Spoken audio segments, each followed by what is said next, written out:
Here. Oriana, I am Callus, Callus is ready. Talandris, Here. Jareth.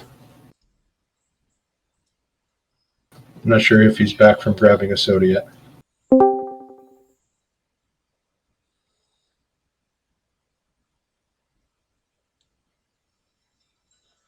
Fireball. While we're waiting for Chris to get back with a drink, do any of you want to try your hand at what happened 2 weeks ago? Last time on Brave New World, Group B. The party arrived at their fort and base of operations, and they began to investigate. Well, first, we had to save Toro from the swamp monsters, which we did rather quickly. We entered the fortress after being invited inside by the mysterious shadow people, and we began to investigate the grounds. There were two buildings. One, which was apparently completely jam-packed with zombies, which we left alone, and the other had a mysterious life-sapping property, which began to eat away at Callus and Talandris, the two that entered inside. The members outside managed to figure out how to get them out of there before they were both killed, and decided to proceed inside before the zombies from their barricade. Unfortunately, there were zombies inside as well, and the party again had to fight them off. Now the party has decided to take a rest before they continued following the mysterious shadow people further into the fortress.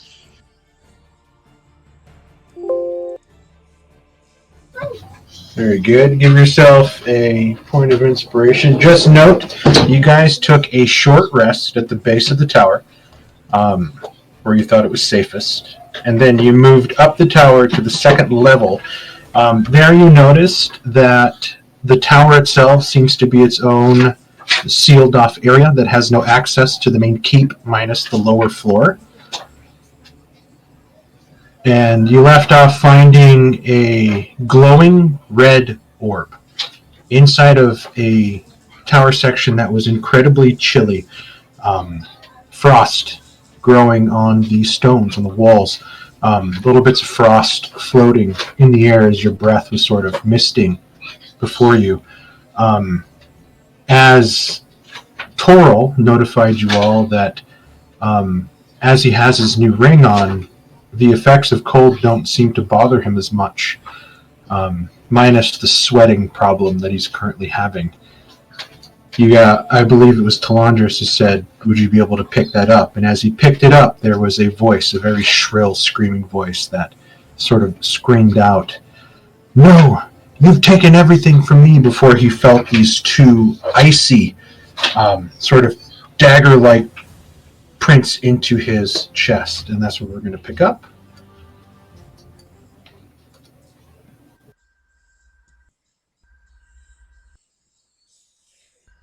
This tower got a whole lot bigger somehow. Yeah, I decided to make the tower bigger now, like to the actual size it's supposed to be. So, otherwise it was just really, really small. So we're going to start off. We are going to roll initiative. Okay. Okie dokie. Chris, was that you? Yeah. Can you hear me? Yep. Can everybody hear Chris? Yep. Roger. Initiative is not entirely terrible. 20 initiative, dude. That's the only natural 20 I'm going to get all night. Those of you with a plus 20 initiative have advantage on your first attack. Really? That's awesome. Those of you that got a critical roll on that. Oh, so if critical, Yeah, if I since critical, you- can I still have it? If no, I have a -2. What's that? You don't have a -2 and never can get above 20. If I critical, can I still get it? Yeah, if you get green on your number, you get advantage on your first attack if you roll a natural 20. I figure it's one of the only times a natural 20 doesn't count for anything, and it really should. Yeah, I've always been curious about a way to make initiative a little more better if you critical that, or even fail it if there's something negative that should happen to you. Oh, you get disadvantage on your first attack if you roll a crit fail. I think that's a pretty fair and way to That's a make fair, initiative a that's a little fair more way interesting.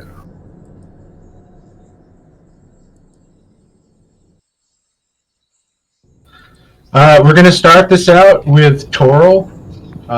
Would you please roll a charisma saving throw for me, please? As you're beginning to feel this entity boring into your body, trying to force its way in.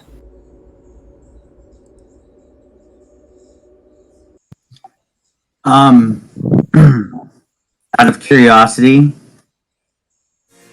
wait, is this? This entity is trying to possess you. Okay, I was just double checking guidance. It's not something I could do as a reaction, so I'm gonna go ahead and give you the charisma save. I was hoping to say a quick prayer of protection.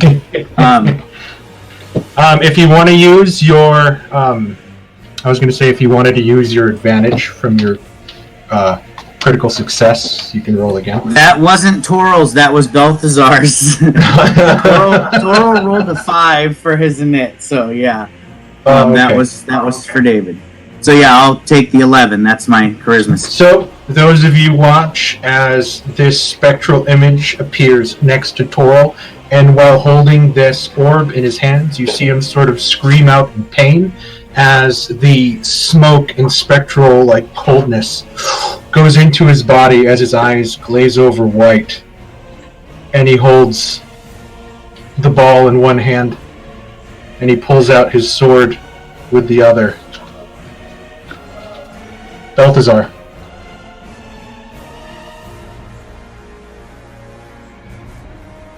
That's me. All right. So Balthazar sees this that the spectral image flows into Toril, and his eyes glaze over. So he immediately decides he doesn't want to do something that might harm his friend too much.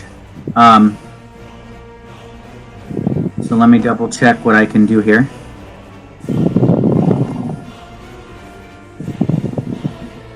Alright, I'm just going to go ahead and...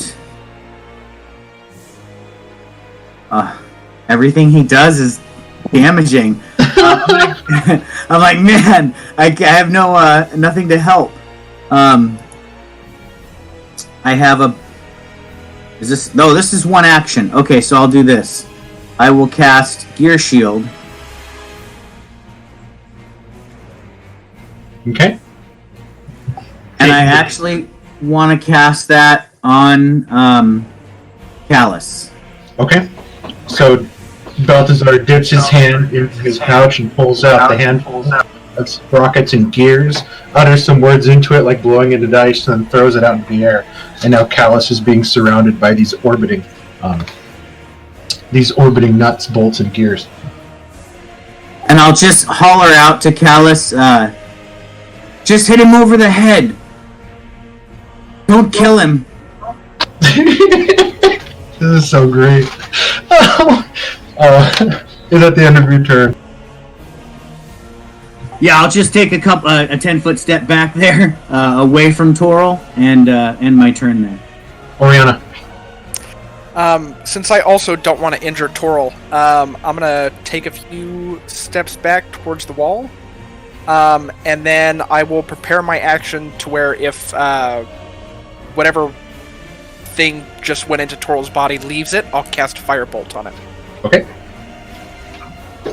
Talandris. So Talandris will step forward just a step, kind of eyeing the orb, noticing that thing went into Toril. Whatever you are, we mean no harm if you let our friend is it that you want? And I'm just going to kind of have my blades out defensively. So I'll take the dodge action as I try and speak out to the thing that went into Toro. Okay. After Talandris' turn.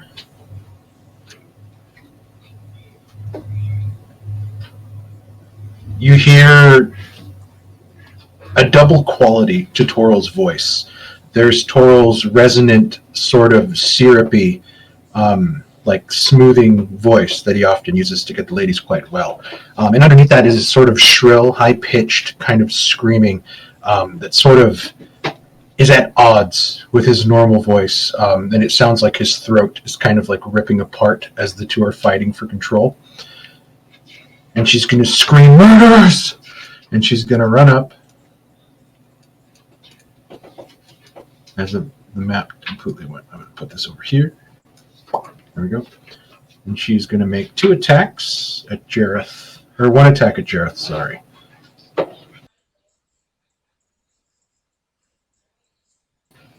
Toro, can you go ahead and make a Kopesh attack at Jareth, please? Yep, I can click it. That way I don't got to pull up your sheet. A 14, Jareth, this strange sensation of your companion who you've gotten to know, you've fought with, bled with, have bonded with quite well, sort of charging you with his sword raised. This orb in his hands as he comes down and slashes at you, and you interpose your shield quickly, confused.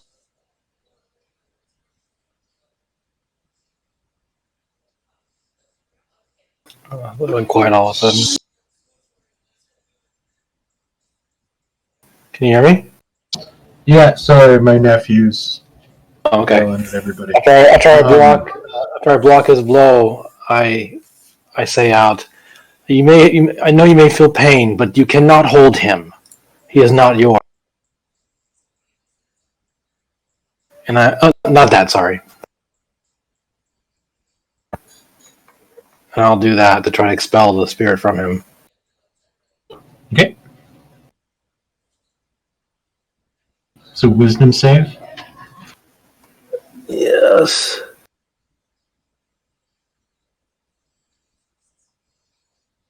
And she doesn't have anything that helps with this, I believe. The ghost can't be targeted. The ghost can't be targeted by any attack, spell, or other effect except ones that turn undead. Perfect. All right, here comes her wisdom saving throw. It's an 11. She fails. Okay, I'm going to move the orb here. I'm going to bring her back into the... That should trigger Oriana, I think, right? She is pushed backwards away from you, which does trigger your held action, Oriana. And then I get advantage for my initiative, yes? I'll say yes, even though you Oh, that was only first don't round? get advantage for the attack. Yeah, but I will say yes. Go for it. That's 20. 24 does hit. Or that, never mind, that's just a regular.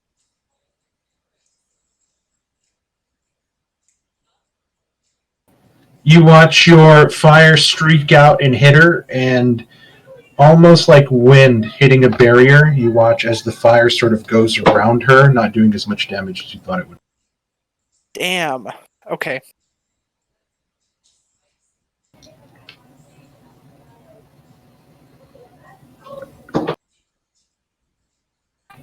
Okay. Jareth, is that all you wanted to do? Yeah, that's all I can really do right now. Okay. Callus. So, seeing that the ghost has parted from Toro, he assumes that he doesn't have to hit Toro over the head anymore. So he's going to charge up. I appreciate that assumption. He's going to pull out one of his flasks of holy water. He's just like, back, you! Make an improvised weapon attack with your holy water.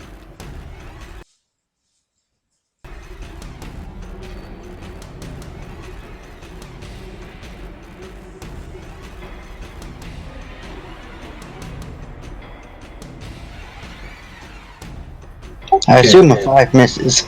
The 5 will miss, and let's see here. An improvised weapon, if the target is a fiend or undead, it takes 2d6 radiant damage. Cleric or Crowley may create this. Okay, so you came in and just tried to smash it onto this ghost, but you missed. Give me a dexterity check.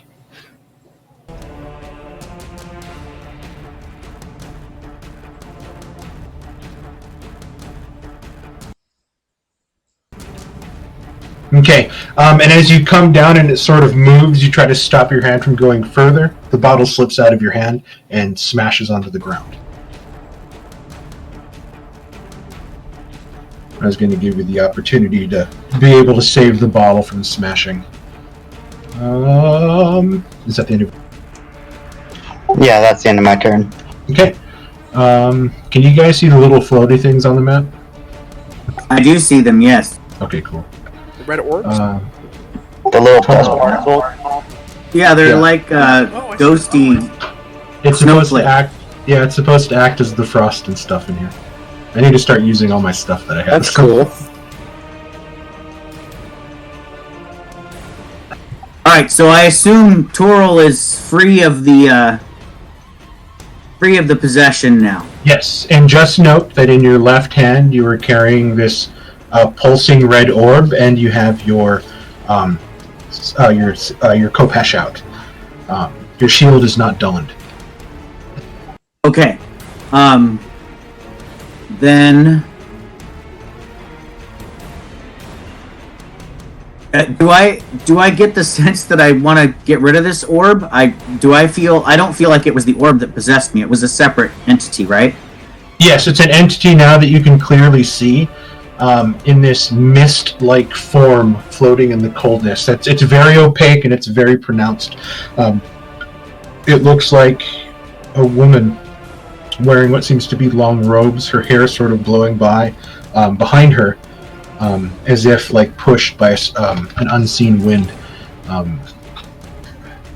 The eyes themselves are dark and hollow, but the faces, or the rest of the features, are pretty pronounced in the mist. Oh, now Okay, it's black so- and white. I feel this revulsion of having this spirit inside of me, and it probably triggers my my fight instinct rather than my peace instinct as a war cleric. So feeling kind of violated by this spiritual being, I will swing at it with my Khopesh. But before I do, I'm going to cast a spell.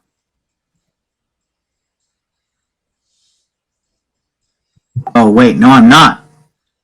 I'm out of first level spell slots. I've got 1 second level slot. Never mind, I'm not casting a spell. I didn't look that up yet. Okay, so I'm just going to attack it with my Khopesh.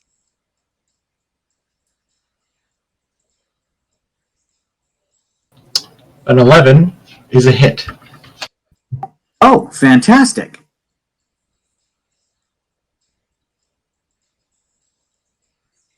Doing 9 points of damage. You slash your Khopesh through the cold air, and you watch as it leaves trails of smoke as you're cutting through the thick cold. And as you hit this entity, you feel your blade almost stop and move as if you're cutting through oil. As the further you try to push, your Khopesh keeps getting pushed out of the form, not doing as much damage as you thought it would.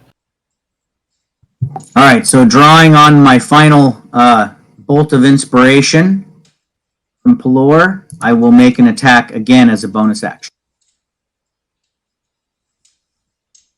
Oh, Jesus. A 6.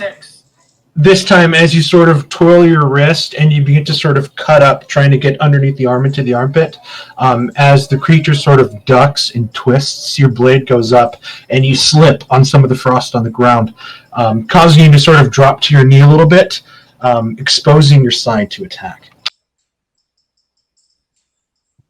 Pelor keeps it challenging.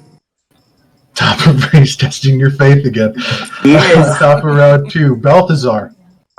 All right, Balthazar seeing Toril struggle there with leaving himself open. Is this is I assume blocking line of sight, or is it below me? It's blocking line of sight. This is a large central column that goes all the way up to the ceiling.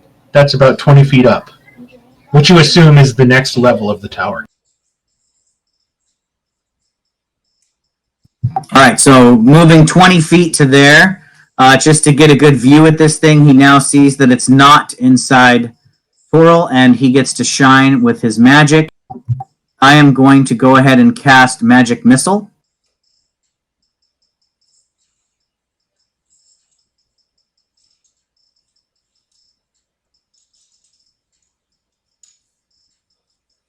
Oh, dang. Ooh, that's max damage. So first level spell slot, I just used 3 missiles, so that would be 15 points of force damage Nice. to the spirit.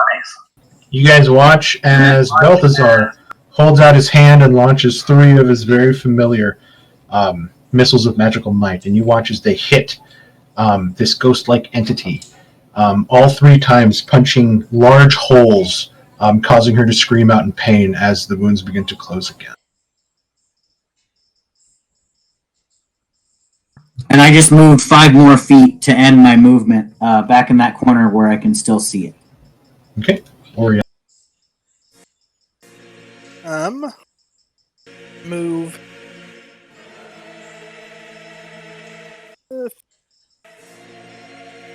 I'm gonna move up to here. That's a. And I'm going to, considering its wispy form, I'm going to try to slash it with a wind lash, and use compressed wind to. Oh, that shouldn't have been an advantage. Sorry. Oh, hold on. This is I forgot to do this. Also, she is no longer turned due to the damage, by the way. Oh yeah, I assume that. So we'll just start this now. Oriana, as you look at this creature, you're watching her face get more and more distended, and you're staring at a horrifying visage. I need a wisdom saving throw as you are looking at this creature. 15. You manage to fight off the building fear of this sort of unnatural look coming upon you, and you manage to push through. You are immune to her horrifying visage for 24 hours. Thank God. The 15 hits. Awesome. Then I will try to cut its wispy form with compressed wind for a 6 slashing damage. Okay, this is 6 magical slashing, which she does not resist. And she gets pushed 5 feet away. Yes.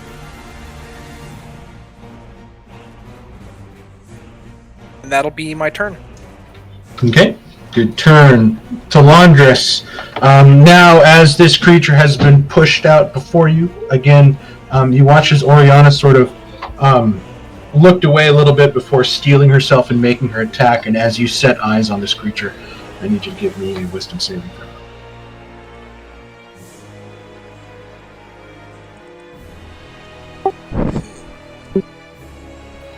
That is a success. You manage to push down this sort of primal fear that's sort of pushing up from your gut. The same sort of fear you got as a child looking into dark spaces before you quell it, steel your heart, and begin. After shaking my head and steeling myself, I will charge forward with my dual blades and strike out at this specter. Oh, hold on. I'm going to pull Shane's token on the map so we can watch.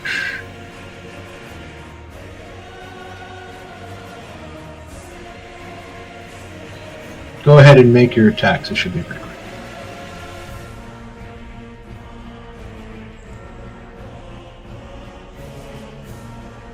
It's quite possible. It's quite possible. The 18 definitely hits. And then, letting myself go into a spin, I am going to bring my offhand free and bonus action swing with the second blade. It's very strange as you're attacking. As you're hitting this, you're feeling your sword hit resistance as if you're slicing through water. as you pull it out to make a slash.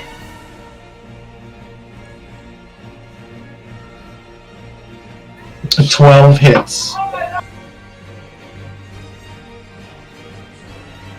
And you have dual wielder and 2-weapon fighting, right? Correct. Okay. Oh, that one's only a 1. That sucks. Okay. So I kind of, in my momentum, I kind of look to Callus. I'm like, it's like something is pushing the attacks away.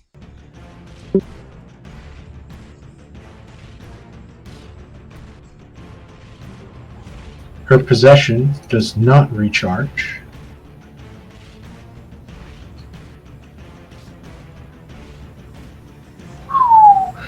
She's going to look at you, Talandris, who just attacked her, and she's going to reach out one of her spectral hands and try to grab around your throat.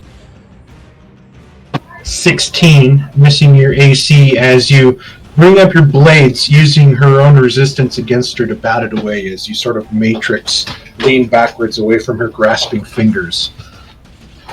And that's all she can do. That's the end of her turn. Jareth.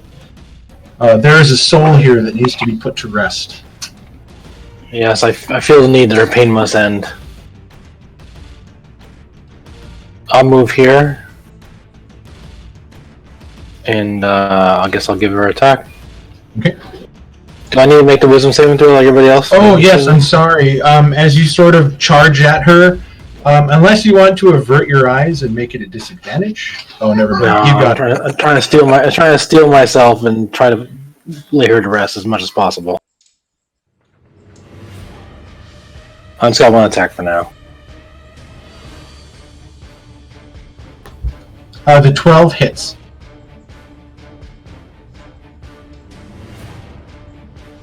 Okay.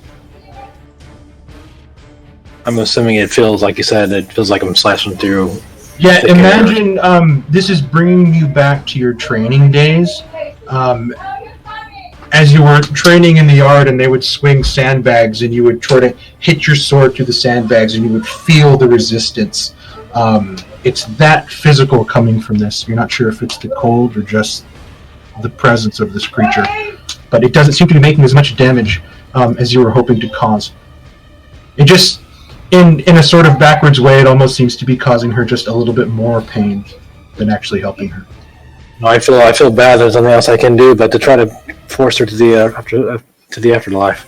Okay. I figure since she's spectral, I'm not going to try anything with the shield. I'm just going to stand my ground. Okay, sounds good. Callus. I shout, "Back off, vile creature! I've got more than just magical holy water with me." Come here.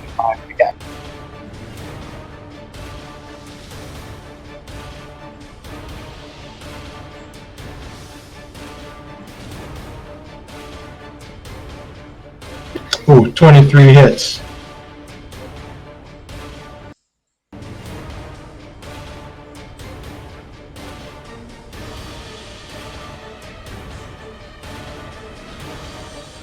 Okay.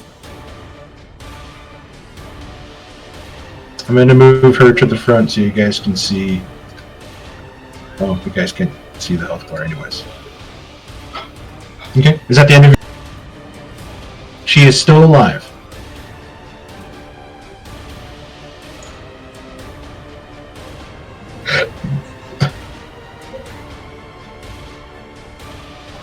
Jeremy?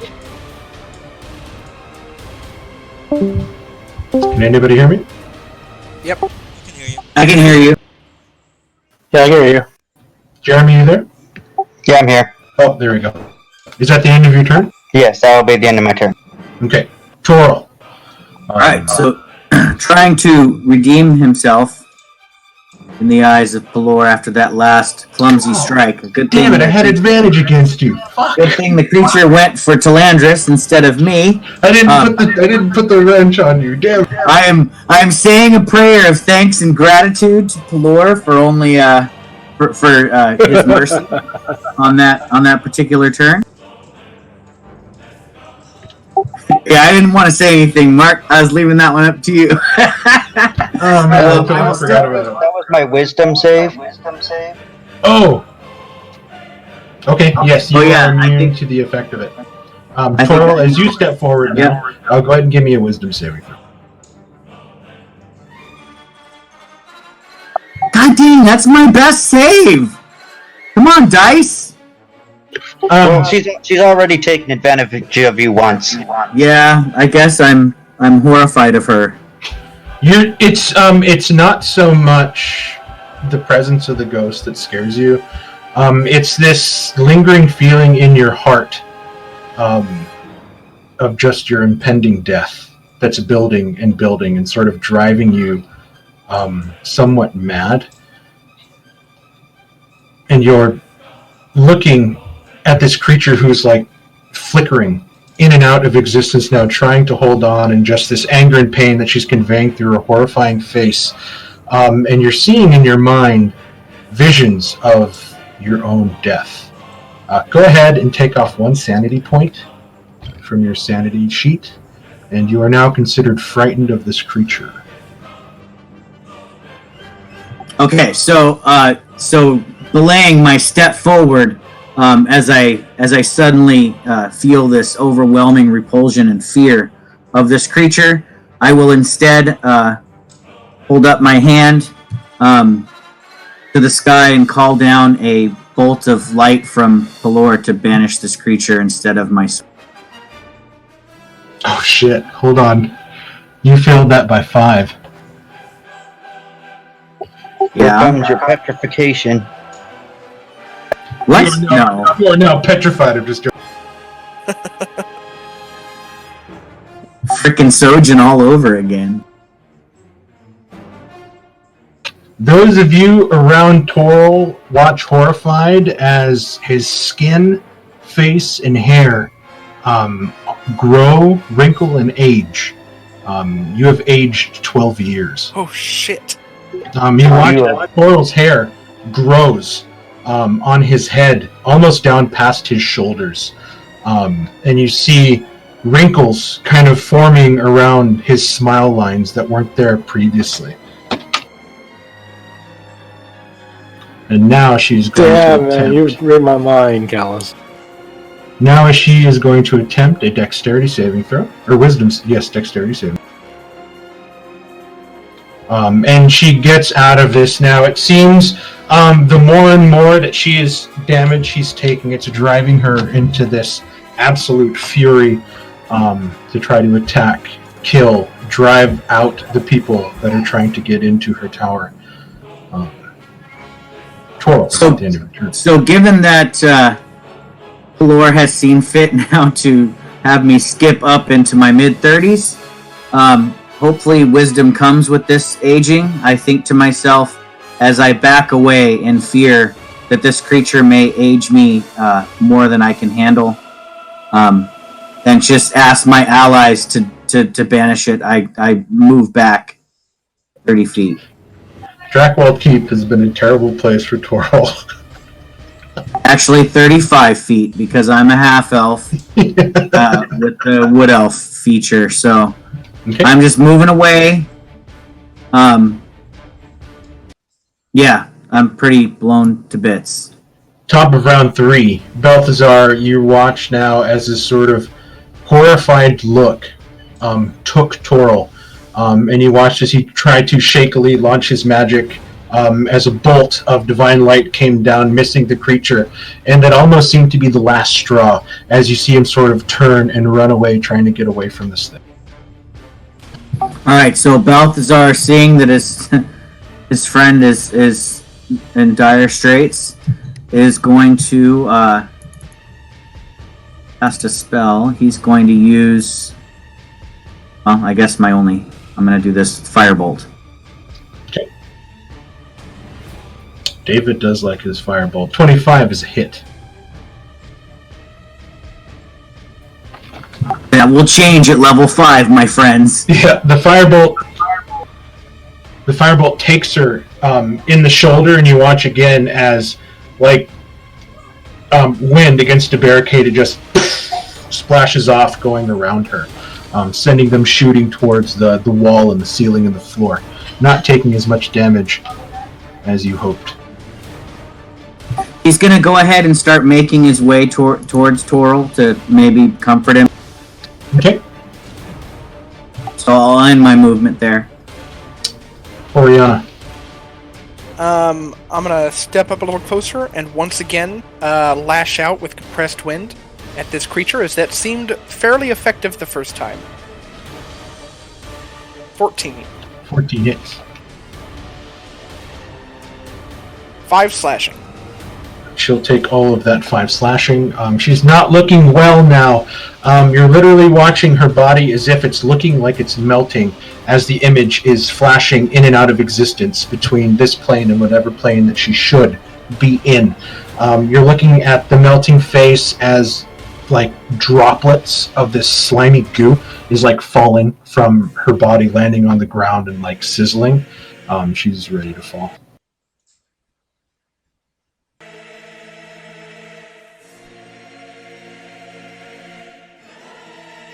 Okay. Are you going to stay there? Yes, I'm gonna end my movement right here. Sorry. Talandris. It is time for you to rest, spirit. And I will go into a counterclockwise spin, striking with both blades. You need to whirlwind after you take the attack action with your twin slicer. I'm not whirlwinding. I'm just flavor. Oh, okay, testing sorry. what I'm doing. Alright. Your flavor text all sound like whirlwind. I was like, wait. 13 hits. As long as you don't roll a 2. Oh, no.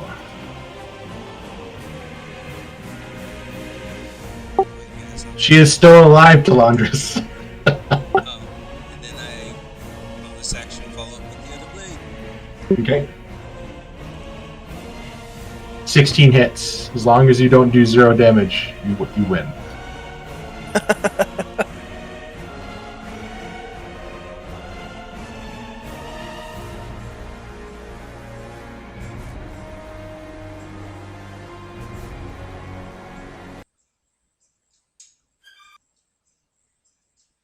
As Talandris drives the blade in through the creature's heart, you watch as the image coalesces.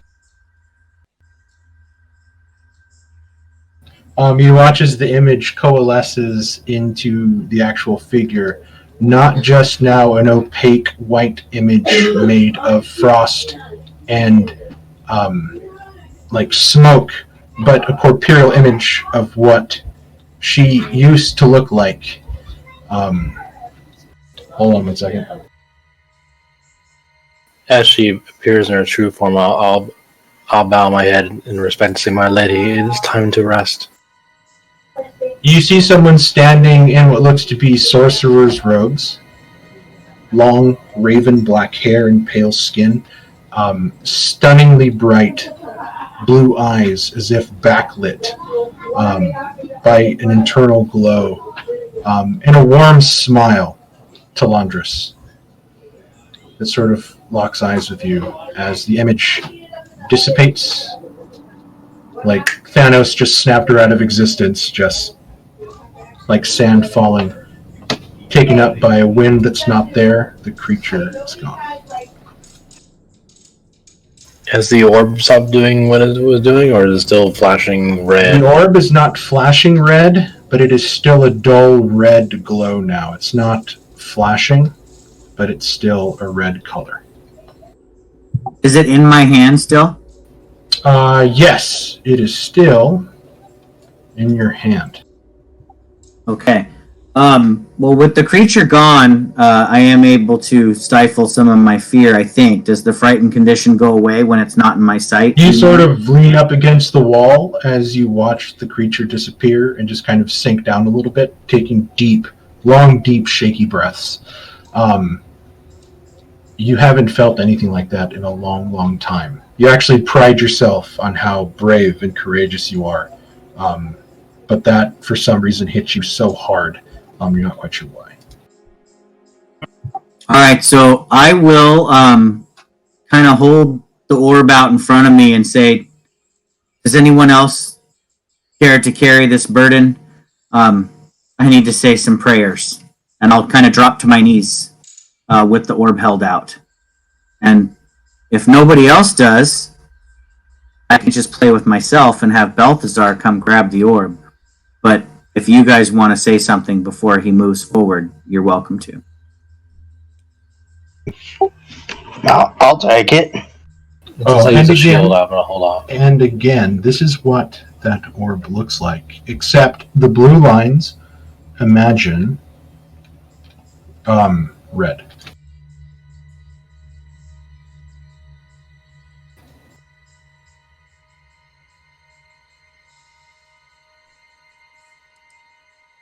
Right. I remember. It looks like something out of Destiny. I love it. I keep thinking Treasure Planet. How are you feeling, Toril? Looks like you've aged a few years. And the 30 You look like a raisin. I'm Balthazar. 34, guys. I'm not that old. You just need a shave Gosh. now. That's definitely. Yeah, I need a feel shave. like Geralt in The Witcher. I just grew my beard. That's really what happened. I might have gained a little bit of back hair. Only 34? You I still, was 22 before I was aged, so I was aged to 34. Yeah. Toril, as you better Toril, budget. Toril, as you do your prayers, go ahead and roll me a d10.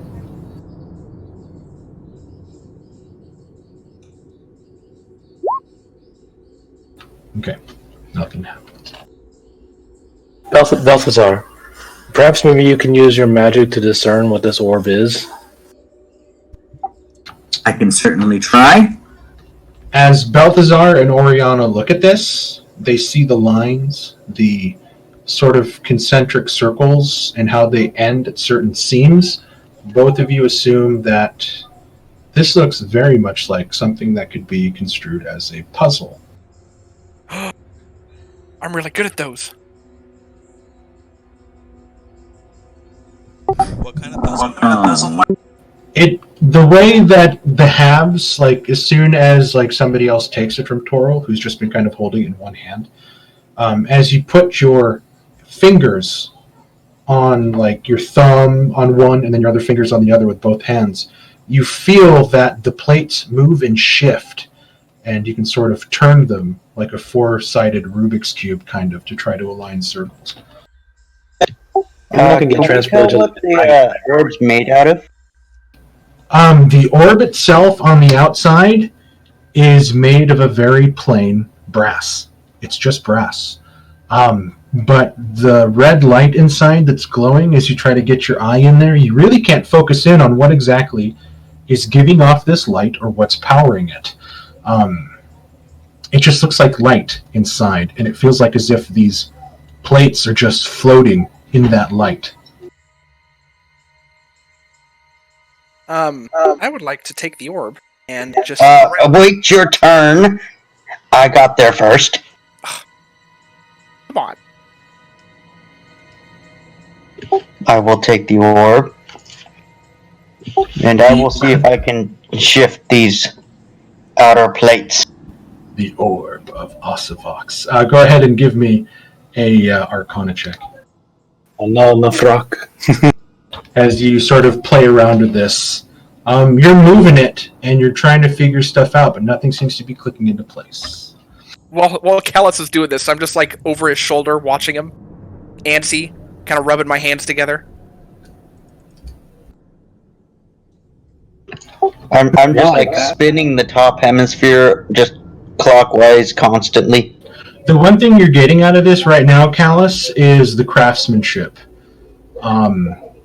You can literally hold it on your palm and then spin the top, and it's as smooth as any sort of joint or gear you've ever seen move.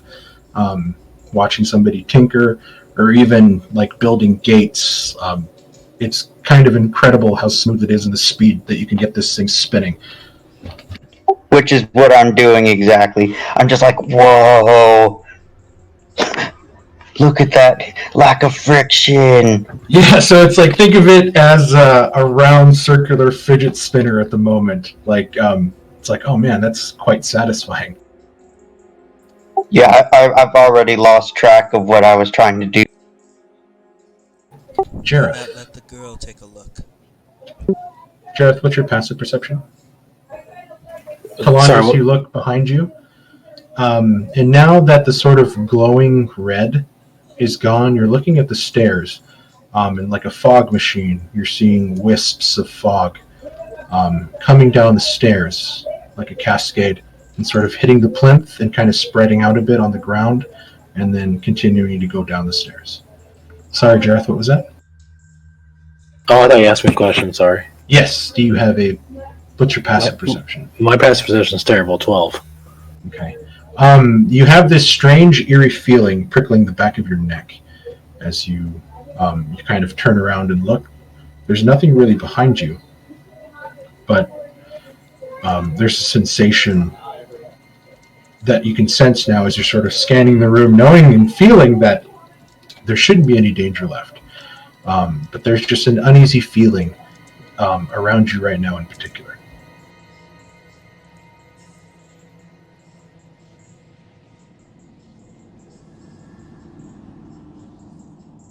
Perhaps we should bring the red light back. It feels a little odd in here.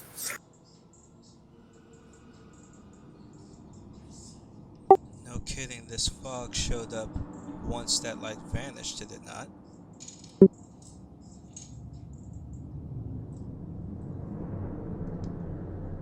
Oriana, can you bring back the light? I mean, I can certainly try. I don't know how to do that. I'm just gonna keep moving things around till I line it up to get a color.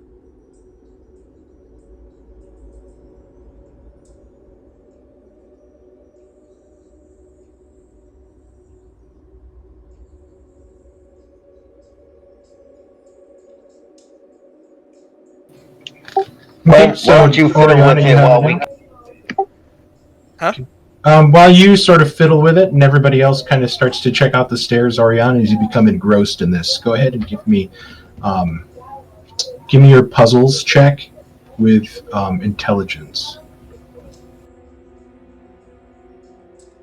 16. You get one side to lock, and you begin to turn it in your hands, and then you start turning it again, but as soon as you turn it, something sticks, and then it reforms back to its original shape. Oh. You felt like you were close. Not close enough. Oh, come on! Damn Okay. it! I'm gonna keep messing with it. I'm gonna try to get Alright. it again. Yeah, while she's fiddling with it, I suggest we continue searching the rest of this tower. Now you're looking at this shape here, and again, it's the same sort of thing.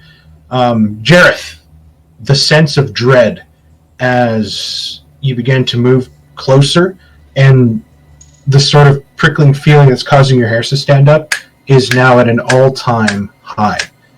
It's this primal sixth sense is kicking into your body that you feel you need to get away. There's something not right here. So what we're on here is just, where's the stairs going up again? I'm trying to get my bearings. Are they over It's here? definitely been past 10 minutes right now, so Gear Shield would have fizzled out. Is it, are these the Okay, stairs that was up going and to be down? my next question, because unless I needed to stop concentrating, I would have said I'll just leave it till the duration goes. But yeah, it is 10 minutes. Yep. This staircase here is a spiral staircase that goes up to the next floor and down to the next. It's just, I couldn't find the stairs I wanted, so I just used that. I think we should continue up. And there's Agreed. something going on. Toro will take a few minutes while we were all resting there to just kind of loosen up a few buckles on his armor, because he probably gained a little bit of bulk, aging 12 years. Don't worry, when we get back to town, we'll celebrate all 12 of the birthdays you missed. Actually, that cheers me up from 0 to hero. That sounds like the best frickin' plan ever. 12 birthdays. You know that I get to have a new maiden for every birthday that I celebrate. So this will be. I'll pay for the first 7. This will be a good night. You're gonna keep. Jareth, this is your light spell. Sorry, what was that? The red dot on your token is the light spell, so make sure you take that with you. As you notice now, you know that you came in here during the day, but it is pitch black in here. And you look, and you see at what should be sort of arrow holes and defenses has been sort of iced over and covered up, sort of letting no light into the tower. As you step in, you're beginning to see the cascading smoke kind of make its way down the steps and kind of hitting your feet and dispersing as some of the trails still continue down the spiral. Sorry, head up. Might as well. Okay, who is behind? Yes. Who is behind Jareth? So I'll be behind Jareth as Toro. Oh no, Talandra is fine. I'll be behind Talandris, but I will go ahead and don my shield, Mark, since I'm no longer holding the orb. Okay, who is going to be behind Talandris? Toro? Actually, I'll let Callus go ahead. Callus, Okay, you be Callus. behind Talandris Callus, you're here. because I am out of everything but 1 second level spell slot. Okay, So Toro will be there, and then I'll assume Oriana with the sphere. Well, if you want, you can drink that potion, or I'll have me drink it. One of us should drink that potion. I'm gonna be about like 10 feet back, focused on the sphere, and kind of bumping into walls as we're going up. Okay, I'm going to copy paste you guys. I'm going to drag. Do you want to drink the potion, Toro? no. Or drink Oh, it? for spell slots. I do have well, a if you mana- guys- mana potion. If you guys want healing, then yes, I would like to drink it, but I can't heal anybody other than with my feet. I can heal you with my feet. If I drink it, I can smite. If you drink it, you can heal. It's up to you guys what you want to do. I'll say let's see what happens. If it turns out that you can smack the creature dead in one shot, then you drink it. If you think the party's getting beat up, I'll run over to you and grab it. I say we leave it in. You hold on to it until Okay, I'll hold on to it. Okay, I'll hold on to it, but not use it. Okay. Kind of mana potion. If what I'm saying is if we're fighting something that's really beastly, and you think you can do massive damage to it, you drink it, and I can stay back because I can Sacred Flame from distance and not have to engage. Which in my older state I might choose to do a bit more of until I get my inspiration and stuff back. Oriana, can I hold on to the potion then? It's called a mana potion? Yeah, I believe it's a D4 on the roll. Okay. That's what I have it here. Hold I on just to have it. mana potion and then 1d4.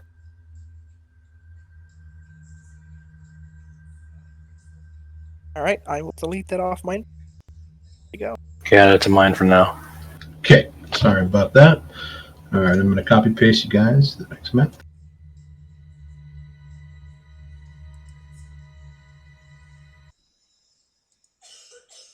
Like, I have one slot for now, so we'll see how things go.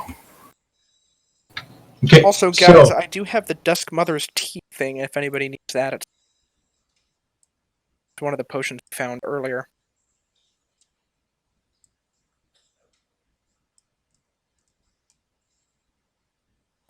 so to describe as you're walking up, Jareth holding forth the light from your shield to see ahead.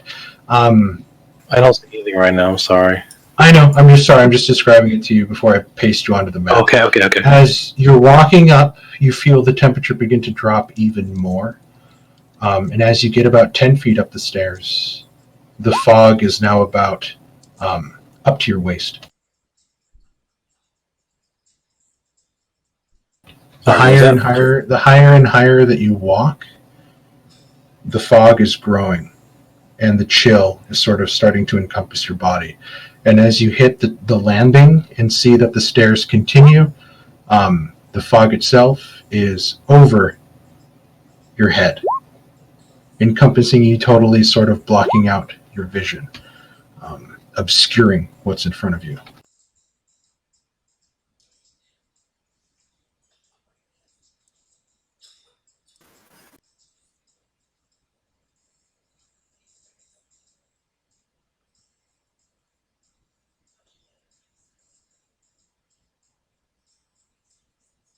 Carl will whisper to Jareth that I still have my ability to make the undead flee, as I know that you've used yours, and if you need me to, I can do that.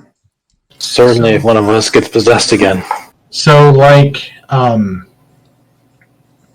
bright lights and fog, like bright headlights, you're just looking at a solid wall as you're sort of holding out your light. But what you can see through the fog as it moves and dances, I don't know if you guys can see the effect on the map. I can see a little bit of it. It looks very liquid as it's waving and moving like shapes gliding through water, and you're watching the ripple and the fluid tension on the surface kind of moving with it, like gossamer silk veils. And it is extremely cold. Is this the top of the tower? Have we reached the top of the stairs? No, the stairs continue up. Oh, jeez. As you sort of shine it in the corridor, as you hit the landing, and you sort of look up and you see that they continue up. And you do remember that the tower outside was about, it did eclipse the top of the keep by a distance. I'll cautiously move out a little bit to give the group time to get in.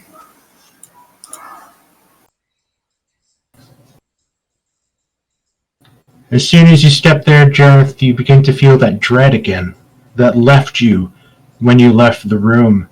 And as you sort of step in towards the middle again, it's not the goose flesh and the standing hairs now aren't just from the cold. It's being amplified by the sense of foreboding that's sort of pushing in on you, trying to claw its way into your soul.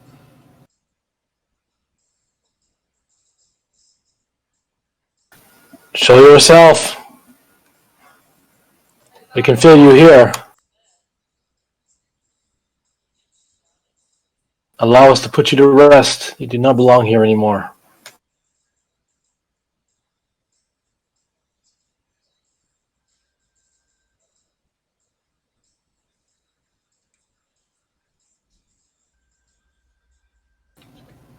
And the fog just swirls and moves.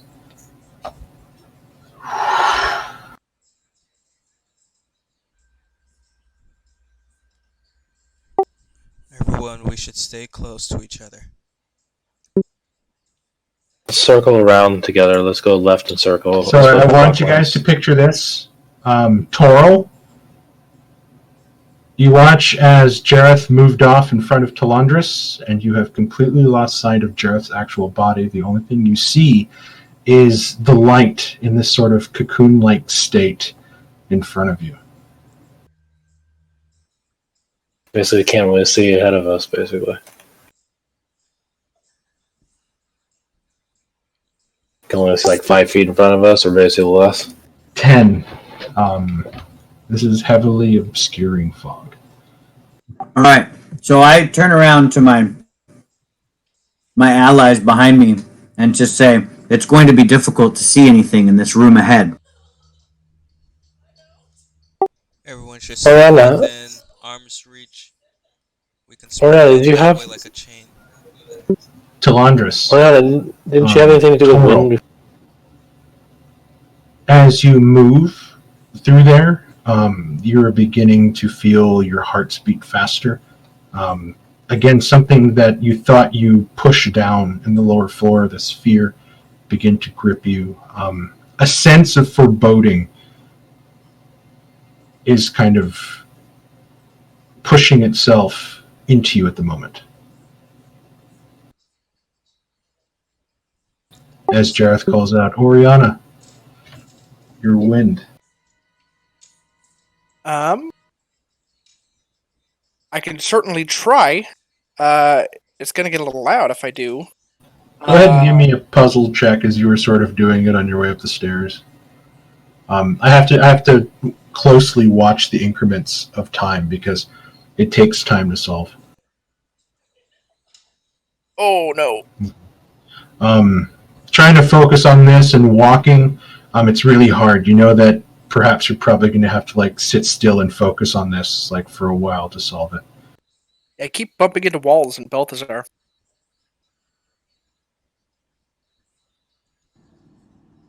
As Jareth mentioned the wind thing, I say I do have a spell that picks up wind, but it's very loud and it's centered on me.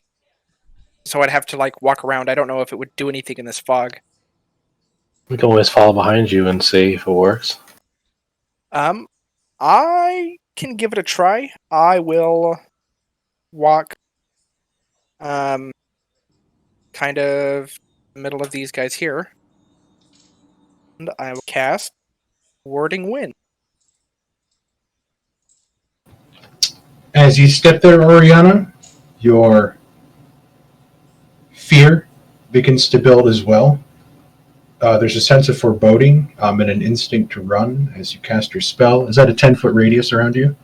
It is a 10-foot radius around me, yes. I can. Okay, so the wind explodes from you. Everybody standing within that 10-foot radius watches the fog disperse, but leaving a solid wall of fog just beyond. The area in between you is clear of anything up to the ceiling, and you look around as the fog is swirling around you guys like a maelstrom. Shall we sit together and move around this entire floor just to see? I'm sorry, I can't hear you. I can't hear you. We're deafened while we're within the wind, so we cannot literally speak to each other unless we can communicate telepathically. Talandris tries to explain with his fingers. So I'm kind of talking with my hands, kind of pointing, looking for runes carved on the wall or whatnot. Give me an intelligence check, Talandris, as you're trying to portray something that you guys haven't practiced before.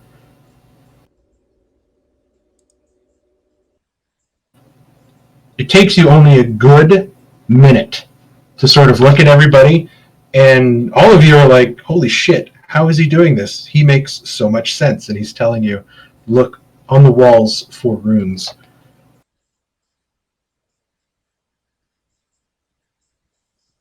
Okay, so I guess we'll follow you around, Oriana. Huh? No, but I'm not talking to you, but with Talandris explode you. You gotta move. Oh, I don't know where to move to. I will pick a direction to move in. I will move. I don't know where I'm supposed to move. I will move closer to a wall.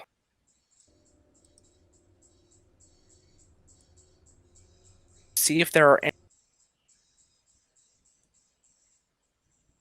As you guys begin to move away, you feel the sense of dread leaving. It's very strange.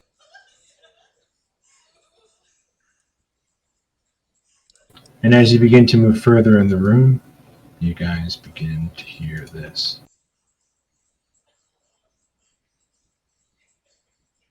I barely heard that last part. As you guys are moving through the room, you guys begin to hear this noise, even through the maelstrom of wind that you guys are currently surrounded, as if it's being played directly into your mind. So fighting?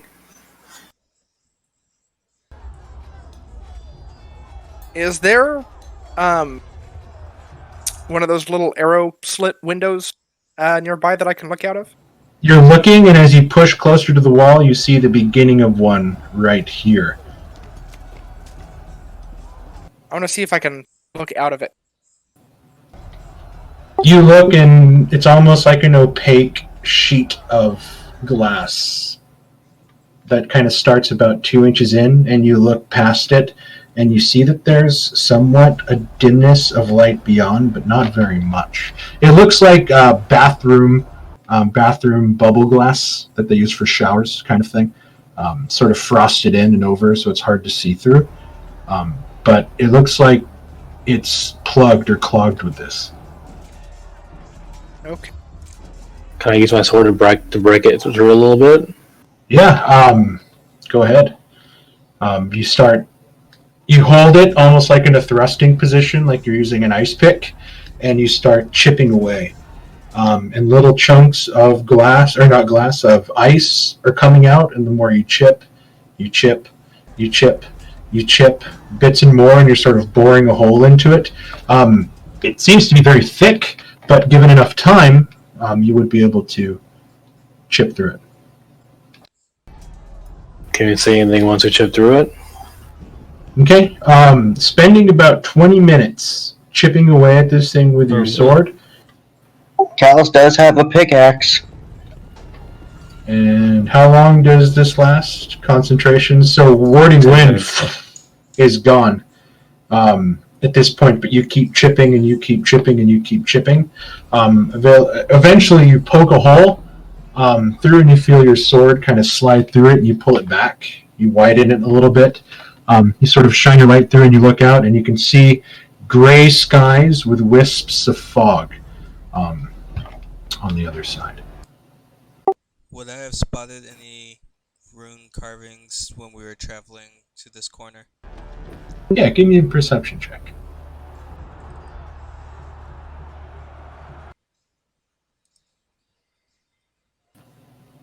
You scan the walls and move closer, and you sort of touch and move now, getting close now that the wind is gone, trying to fight through the fog.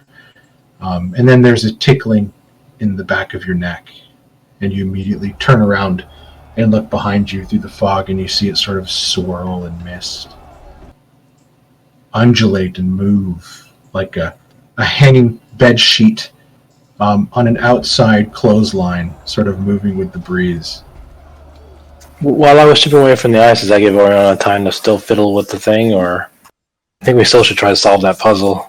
Well, if she was concentrating on warding wind, Probably not then. for Well, the for 10 minutes she was. and then there was 10 minutes there, but it takes longer to try to solve than 10 minutes. I got to pay attention to the increments.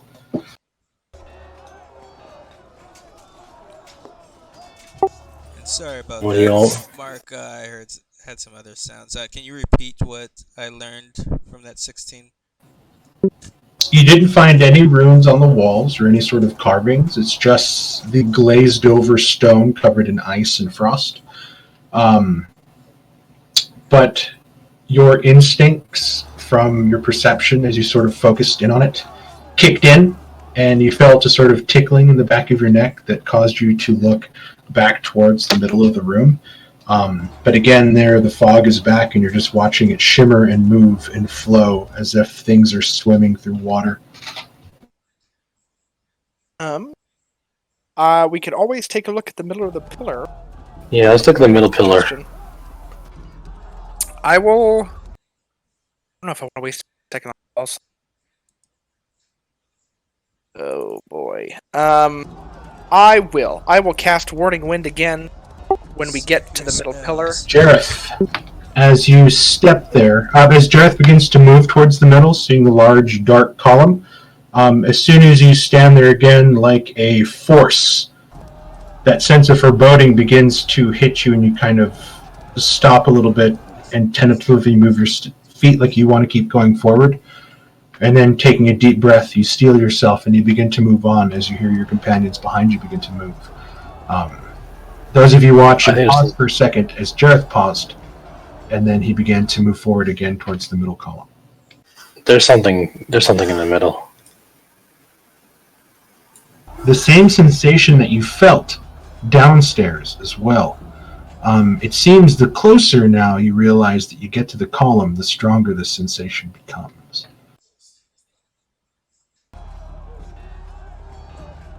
Oriana, you begin to feel it now like a physical thing. Something trying to reach inside your chest and grasp your heart.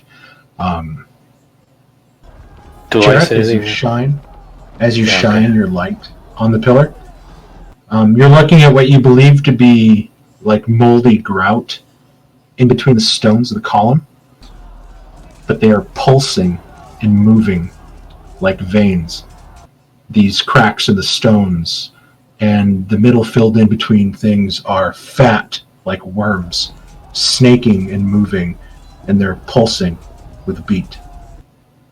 After a couple pulses, you see one little line spurt out and grab onto the stone and begin to sort of snake until it connects with another one and gets reabsorbed into this inky black vein. Oriana, you begin to see the same thing. It is horrifying. Yeah, that's pretty gross. It's like some dark heart has infested this place. So do we kill the heart like with Chucky? Can I try cutting it with my sword to see what happens? Yep. You Just take in out your case- sword. and Just you in case I'm slice it. actually... Yeah. I need you and Oriana to give me dexterity saving throws as you cut it and this spray of black mist shoots out towards you. In my dexterity, I'm a roll, but I has a +2 because of a shield thing. Because so you're I'm not shield sure. master. Yep. Oh God. 16. Oriana, you see it coming through the mist, and then you sort of cover your mouth, roll away, and run.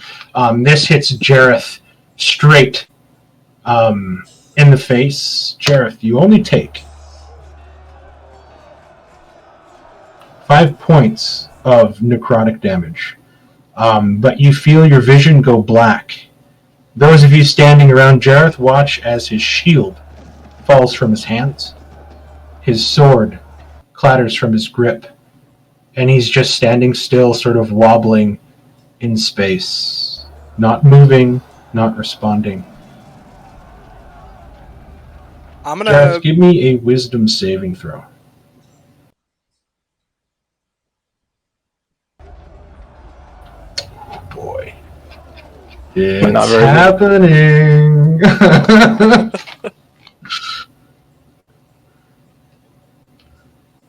Give me one quick second. Yeah, hopefully you didn't fail by more than 5. You might be 6,000 years old. He failed by more than 5. 9's the unlucky number. It's not a today. ghost, though. I know the feeling. It's Am I- not a ghost. Jareth, in your mind, you see blackness, and you hear it first. This pulsing heartbeat. You feel it in your own chest, just the resonance of it as it is pounding and beating, almost causing the air around you to become turbulent and a physical thing sort of pushing you. As you're moving forward now, this red light begins to glow and illuminate this absolute horrible hellscape before you of inky blackness outlining almost everything in this stark, terrible wilderness. And multiple shadows now begin to step from the darkness of the trees, and they begin moving and morphing and coming towards you and sinking into the ground. And then you feel all these hands beginning to grab your legs, and you look down as all these small, almost childlike baby hands begin to sort of grow and wave off of each other, kind of like waves in the ocean, crawling up your legs up to your waist, crawling, and you're trying to push them forward, but like moving oil, your hand slides through them and they break apart, and then they grasp onto your hands and your arms, and you're watching now as they're crawling up to you, making their way to your face. They begin to claw up your neck, and you're trying to pull them away, but you can't. And you open your mouth in an agonizing scream as they begin to force their way into your body. Those of you watch as Jareth goes rigid and begins to scream an absolute horrific, scared, frightened scream that you would hear from a child waking from its worst nightmare. Jareth, I need you to roll. I need you to roll a D100, please.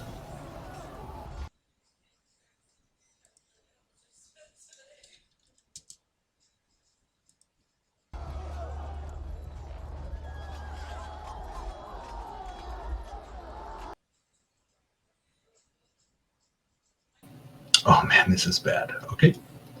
I'm going to send this to you on Messenger. Okay. Oh, that's not good.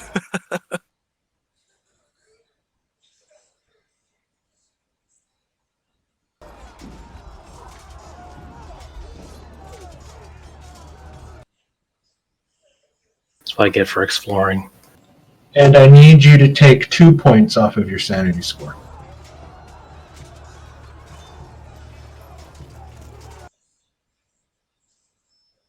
Okay. While this is all going on, I was gonna shout back to Kalas, Toril, and Balthazar that Jareth got spurted with something. And at that time, I wanna go up since he's in there screaming to try and shake him from his trance.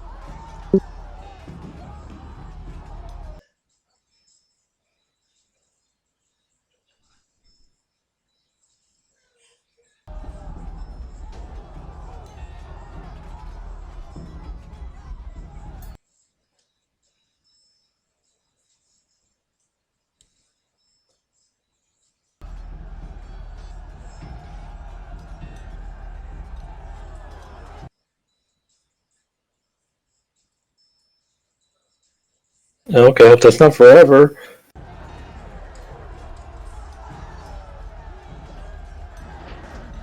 I'm not hearing what's happening. I just heard Chris talk, but nobody else. Is something happening? I just sent him what's happening to him in Oh, okay.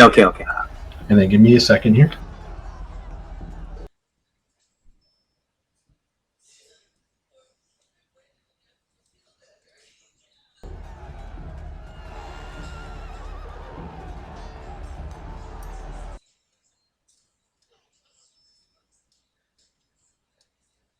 Yeah, it's gonna last a while. Okay. You guys are watching almost like a almost from like what's that movie called? Event Horizon, where the one guy is like stuck in the airlock and he's like spasming and shaking. That's what you guys are looking at right now with Jareth, as he's sort of spasming and shaking as these sort of dark bits of mist are escaping from his mouth as he's screaming over and over again, like he's being stabbed with hot irons underneath his fingernails. His whole body is trembling and shaking. Talandris, you run over and you start to sort of shake him and move, and his body is so rigid and stiff. You're not quite sure what to do, and you begin to drag him away from the pillar. And he's still like stiff, unmoving, and then you get him about 10 feet away and his body goes limp and he collapses to the floor, unconscious. I start checking for a pulse as I'm trying to wave Toril over. Yeah, I'll shout at everybody behind us to get over here and help. Oriana, you shout, "Everybody help!" And it is at that moment that 2 figures from the mist coalesce, and we are going to roll initiative. Oh, great. Where am I right now? Because I'm next to Talandris. You guys are... I think I'm right there. They say he dragged me away. Yeah, he dragged you 10 feet away.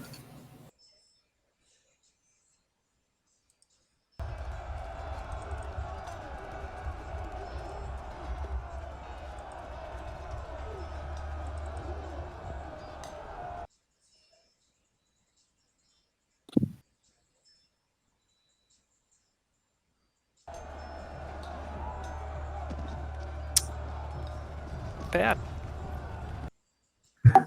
Mark, just so you know, Balthazar failed his initiative. Okay, so he'll have disadvantage on his first attack. Okay.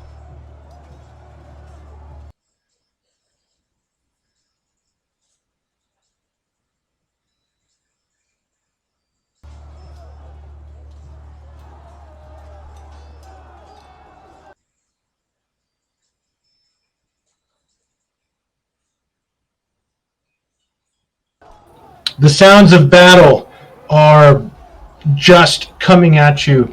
You can't stop. Oriana, you sort of call out for everybody to kind of help get Jareth away as you feel this sort of stabbing feeling in your back, like fingers closing in on your spine.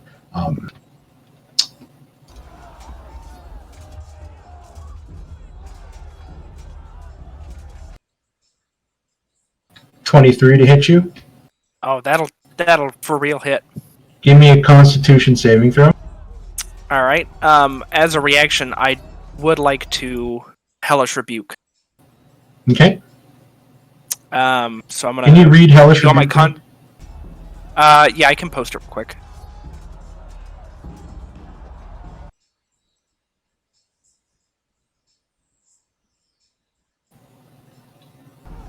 Okay.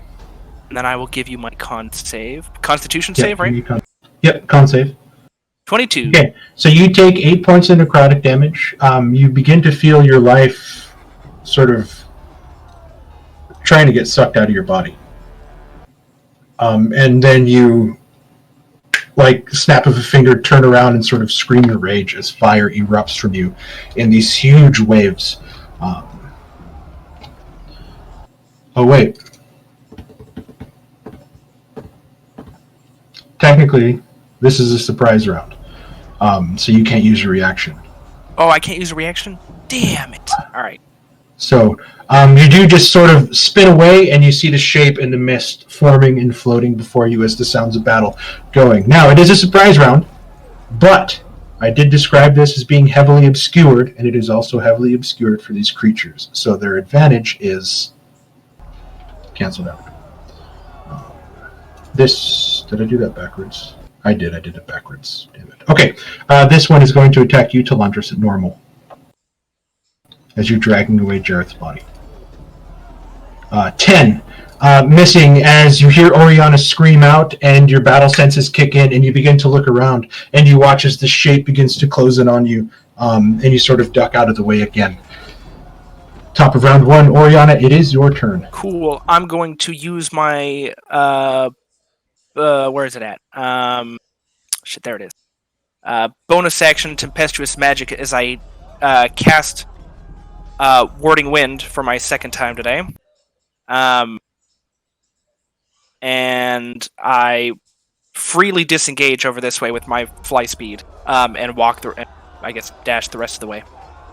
Can you disengage as a bonus action? I get a free disengage with my Tempestuous Magic. Yep, she flies away without provoking. Cool. Storm Sorcerers are pretty rad. Yeah, and then I cast Warding Wind as I fly over, trying to clear up fog space around us so we can hopefully see a little better what it is that's hitting us. As you do that and you disperse the fog, the two figures vanish. Oh.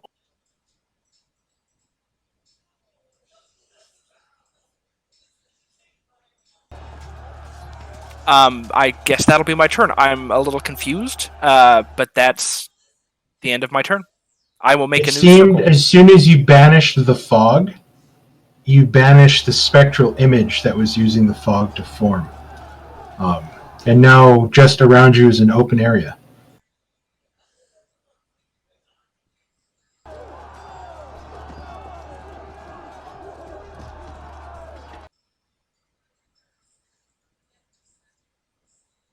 Well, that is turn. Okay, that's as far as it goes. Okay. Those of you in the fog cannot see what's happening.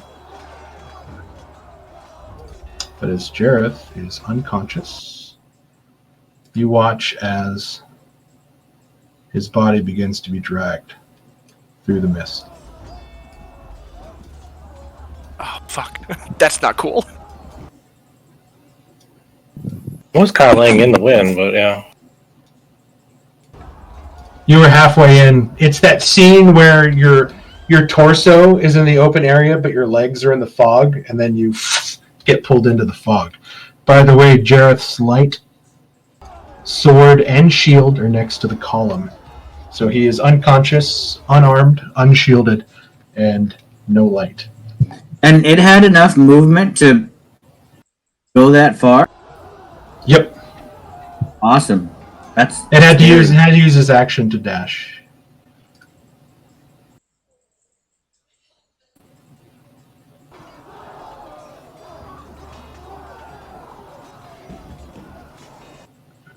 I need to get. I lost my sheet that has shortcuts to the layers.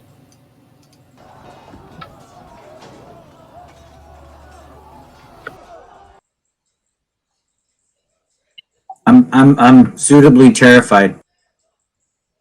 Because these guys have a lot of speed.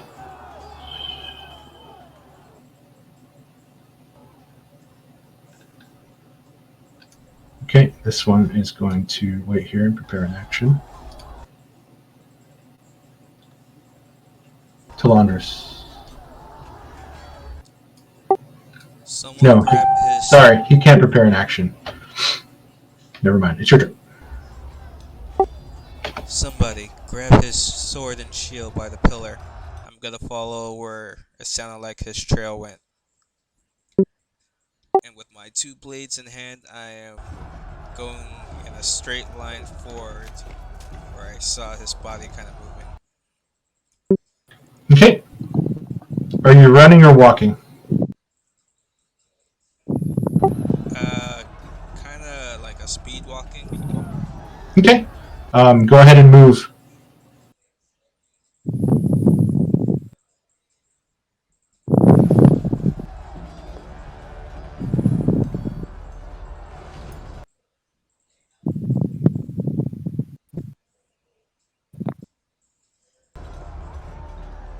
And from kind of just moving forward, I can see 10 feet in front of me, right?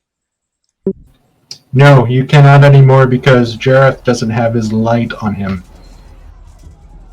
All you see is fog.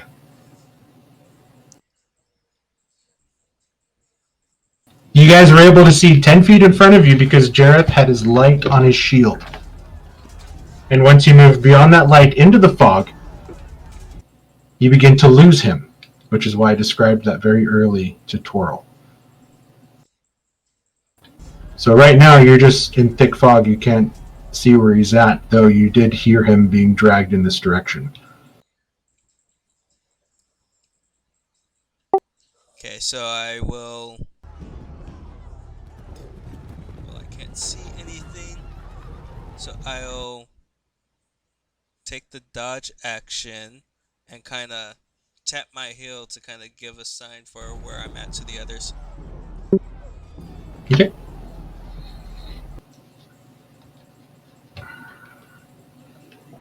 So what are you doing to signal where you are? I'm like tapping the ground with my foot. Yeah, we can't hear that.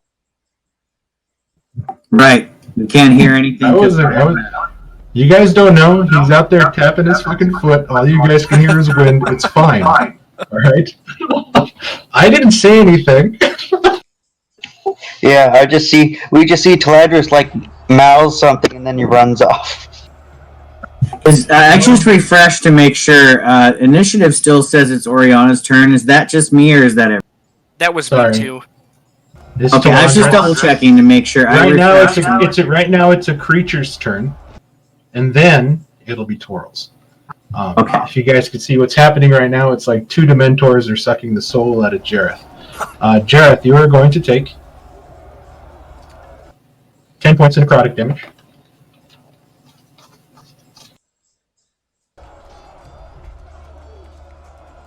Toril.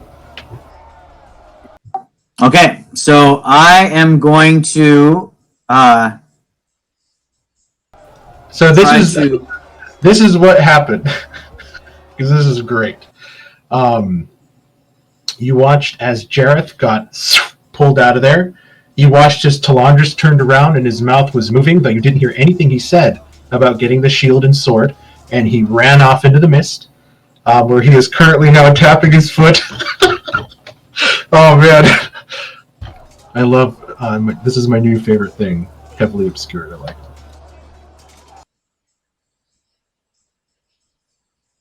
So All what right. would you So like to do? realizing that that Talandris, Jareth was the only one allowing us to see with light on his shield, I will use my action to cast light on my Kopesh. Okay.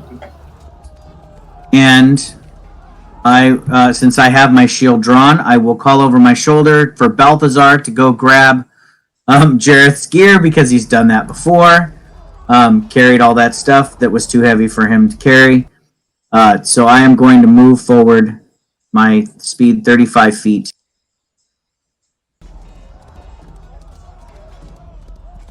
There with my light lit up sword drawn.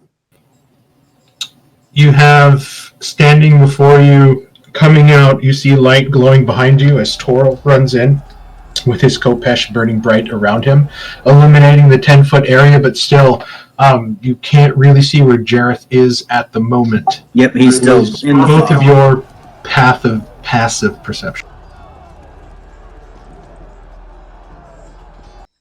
My passive is 15. 13.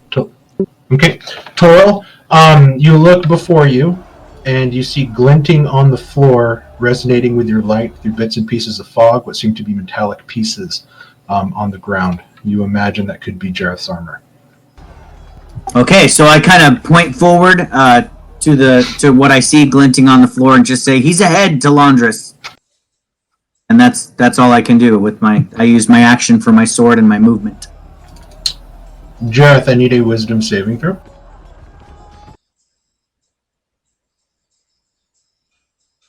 Okay. You awaken to a gasp. You open your eyes, and around you you see these two spectral images. And you're watching as pieces of your own life force are sort of trailing from your body into their mouths as they are sucking the life out of you. You look to your hand shakily, and you see that you are unarmed. You do not have your shield. You can barely see in front of you. So you are prone on the ground currently. Okay, I'll use half my movement to stand up. You look behind you, and you see a sort of cocoon of light. And yeah, I see. And then I'm going to use. What am I going to do here? I'm useless on my weapon, so I'm kind of useless in this fight. So I'm gonna. Can I do bonus action first, then bonus action, or? No, you can use a bonus action, like you can cast like a Wrathful Smite or something like that, I think. I don't know. But you can bonus action and then action if unless it specifically says you need to perform an action before you do it, like Shield Bash. Yeah, I'm gonna action disengage and Okay. move towards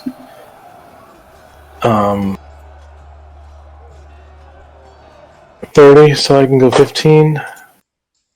Okay, go ahead and move 15 feet. You guys watch through the fog as Jareth sprints out. And the one thing that you immediately notice is that his his eyeballs are completely pitch black. But I can still see. Like You I can think still see, but your eyes covered. The whites are black. The irises are black. It's just these two solid black. like demon possession and supernatural. That's pretty. Yes, pretty kind of that full coverage. Yeah. Okay, since I seem to be heavily desired by these creatures, let's see, what am I doing here? Well, you've used your action. You can only do a bonus action if you have one. Yeah, I'm gonna cast. Shoot. Yeah, it's just until I can get my weapon and everything, since I'm useless anyway. I will call out as I see Jareth back away defensively, even without his weapon or shield. And I'll just kind of point back towards the pillar in the center of the room with my lit up sword and say, There's stuff that's still there. You might retrieve it. I put that on myself for now. Ooh, that's smart. That is a very, very good cast right there. Very well done. Yep, that's a super tactical, smart thing to do. Good job. So just till you get your gear, that's perfect. Yeah, I'm basically useless right now. Yeah, so that's it. Okay. Balthazar. Alright, so Balthazar, realizing he can't hear anything. Give me a perception check.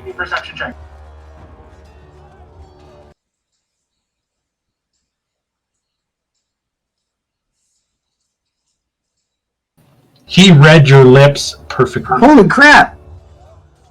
Nice job, Balthazar. With your +0.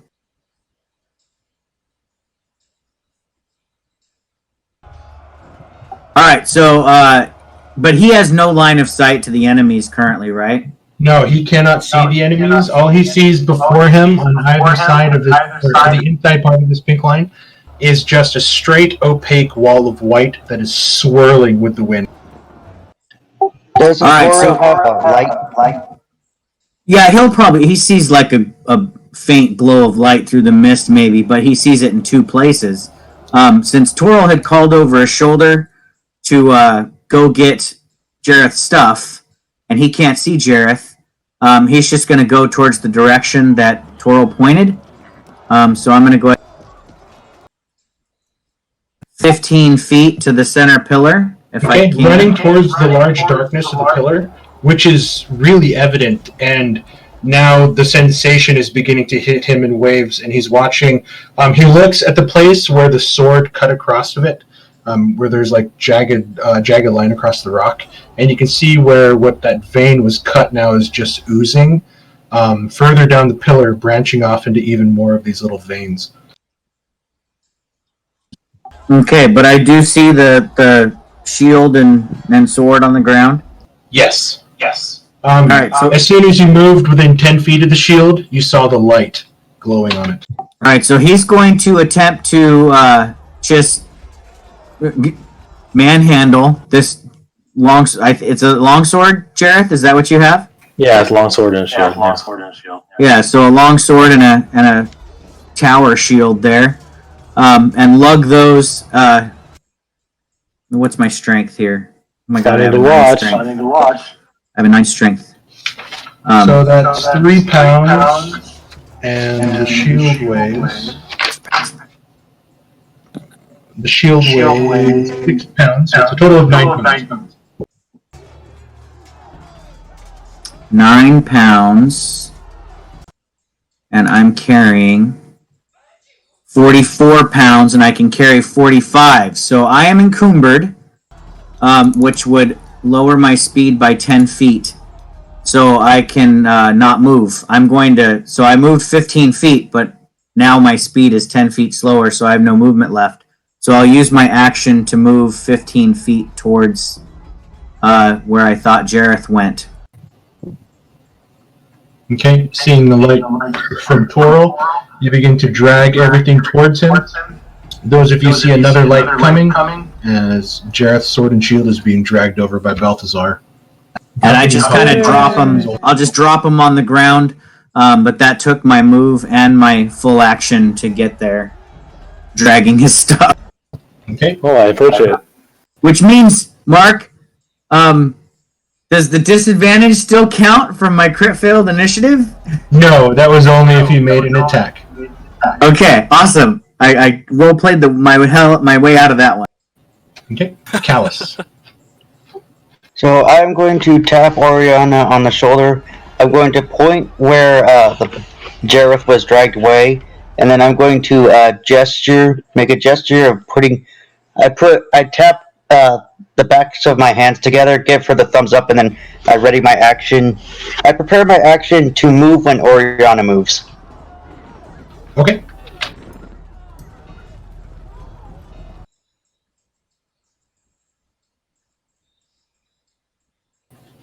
Oriana. I will begin to move forward. 5, 10, 15, 20, 25 feet. with aura centered around still.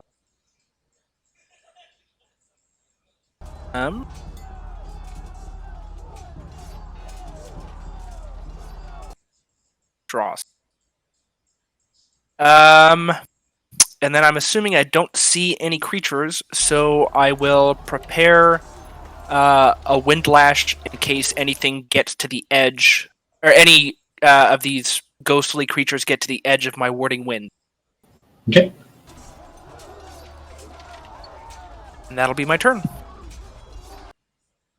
This creature is going to move forward and try to attack Talundris. I did take the dodge action, so I believe this is a disadvantage. Yep. 18. That's me AC. How the hell does that happen? Go ahead and give me Constitution saving throw, please, as you take 11 points of necrotic damage.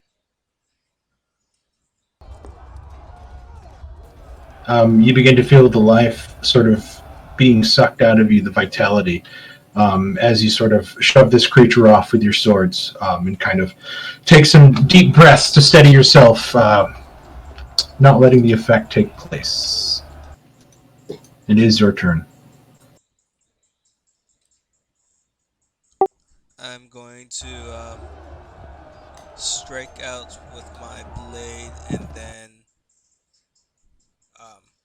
go into like a stance as I follow up using one of my techniques. Okay.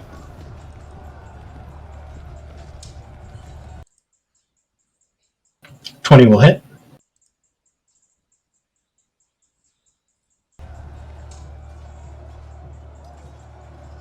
Again, you lash out with your sword and you feel it hit, and then there's a sort of resistance to it as it gets redoubled and pushed back at you, not doing as much damage as you were hoping.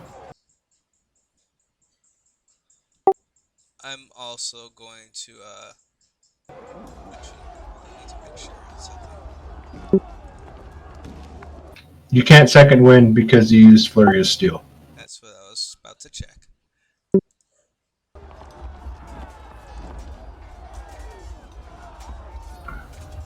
This creature is going to move to here, see the wind, and stop, and it's going to attack Talundris. Still with this... No, your turn happened, so you didn't take the dodge. Okay, here comes a regular attack. Missing with a 5.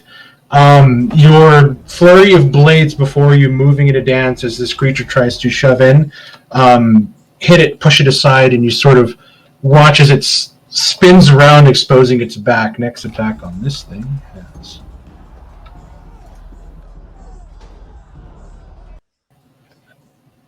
And those attacks would be from anybody. Yeah, those attacks would be within who's standing next to either Jareth or Toril. So Toril. Alright, so Toril, able to see the creatures now, and they're able to also see him, I'm assuming. Yes. Yes. Will grasp his holy symbol, the amulet on his chest, to Pelor, and he will call out a prayer of banishment. And he will use his channel divinity to turn undead. Okay. Let's do the top one first. Here comes a wisdom save. He has nothing to help him with this, so this will be a... Nice, Mark! Thanks, man. Here comes the bottom one next to the bottom one next to... He fails. Alright, so the top one is fine, the bottom one is turned. A turn creature must spend its turn trying to move away from me. It has to use its actions to dash. If there's nowhere to move, it can dodge. Okay. For up to 1 minute. Or until it takes damage, and it's not concentration, so I will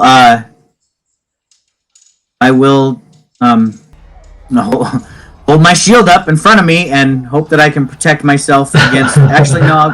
I'll go ahead and step forward to this fiend because this one is afraid of me, and I can tell that it wants to run.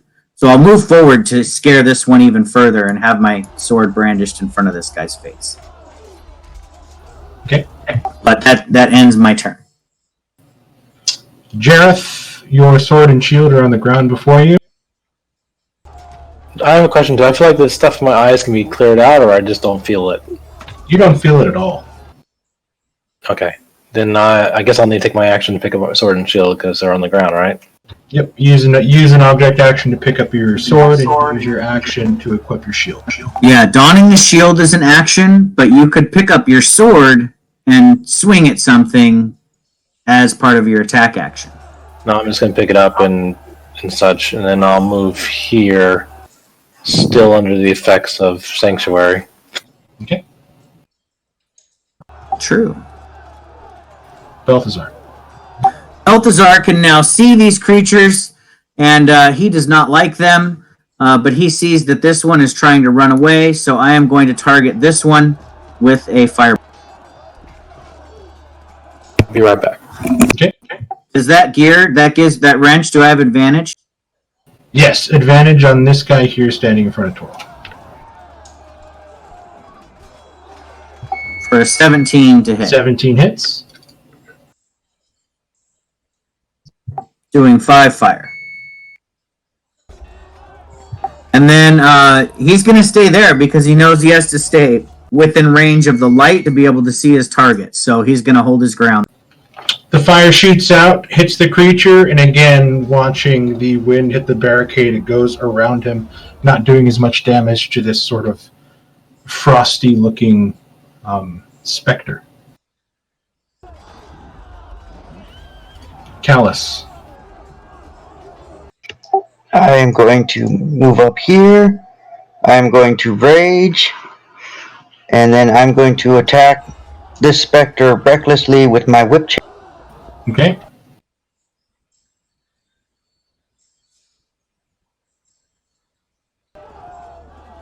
$20 hits.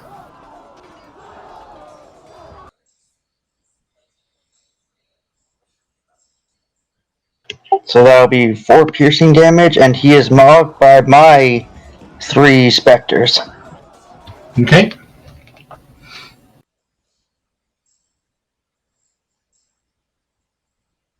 Oriana. I'm assuming since the fog around me is clear and Toril with his light is in front of this guy, I can yes? Yes. With his light, Toril is extending sight 10 feet this way, 10 feet that way. So you can see both of these creatures, but you see this one here in particular beginning to turn, trying to fly away. Cool. That doesn't give me any advantage. Just You can attack them and see what happens.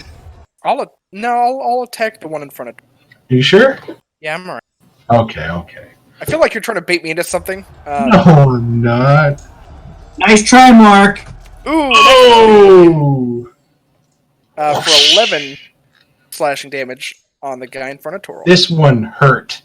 You actually watch as pieces of it sort of explode like glass. Ooh. Oh, yes, Callus, sorry, I should have described that. As your chain swung out over Toril's shoulder and kind of lassoed out, you felt it hit, wrap around, and try to grapple it, but as you pulled the chain to try to get it to stick tightly, it passed right through the creature, unable to grapple it. Oh, I also would have liked to say that when I used that whip attack, I was using the wind to assist. Okay, perfect. And Oriana, back to you again. As your whip hits, you're watching as pieces of this creature explode, and you almost hear what sounds like plates falling to the ground and shattering. That one did a lot of damage. Awesome. That'll be my turn. This specter is going to... Would you like to attack Talandris? No. Decide to attack, please. You guys lose it in your vision.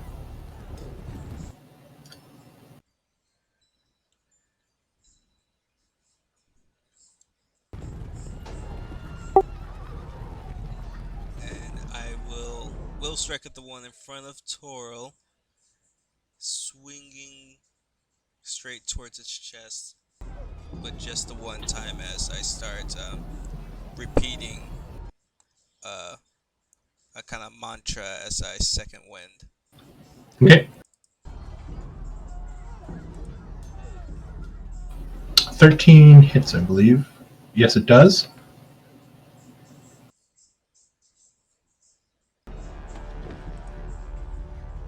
This creature is alive, but barely.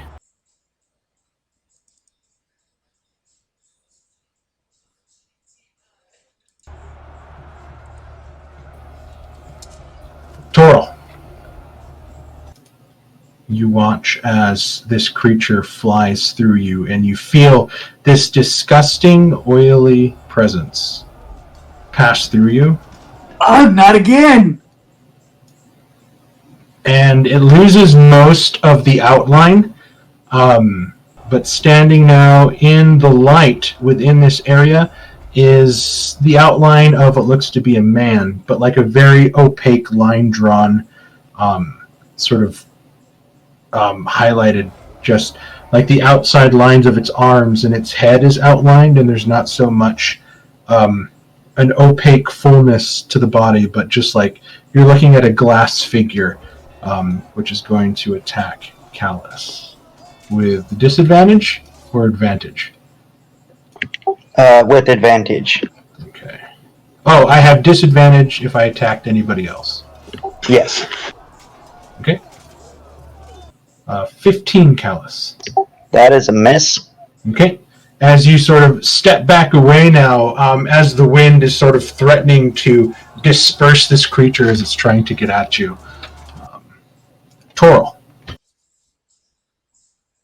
Alright, so seeing that the creature is trying to get away from me, I will call down a bolt of radiant energy fire from heaven, asking Pelor to banish this creature from us.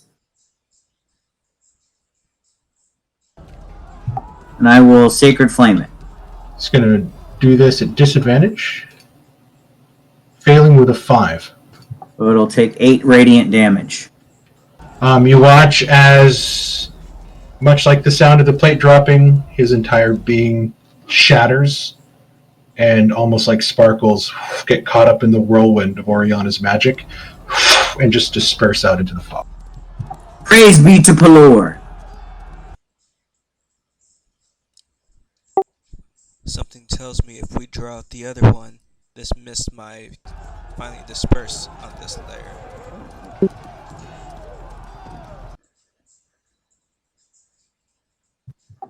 I will spin around, and seeing that Jareth looks injured from several attempts at having his life drained from him, as a bonus action, I will say a prayer of strength and power,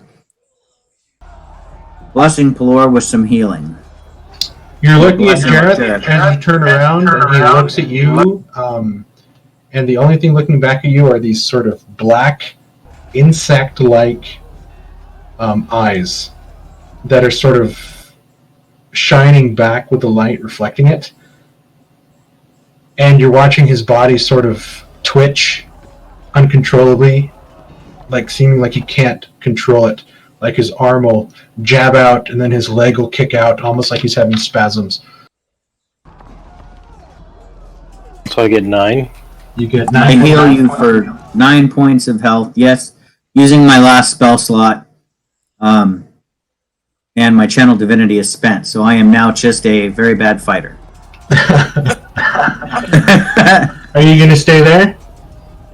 I thank yeah, you I'm as my gonna- teeth chatter. I'm gonna hold my ground here and say that I've got my sword and shield at the ready. That's all I got.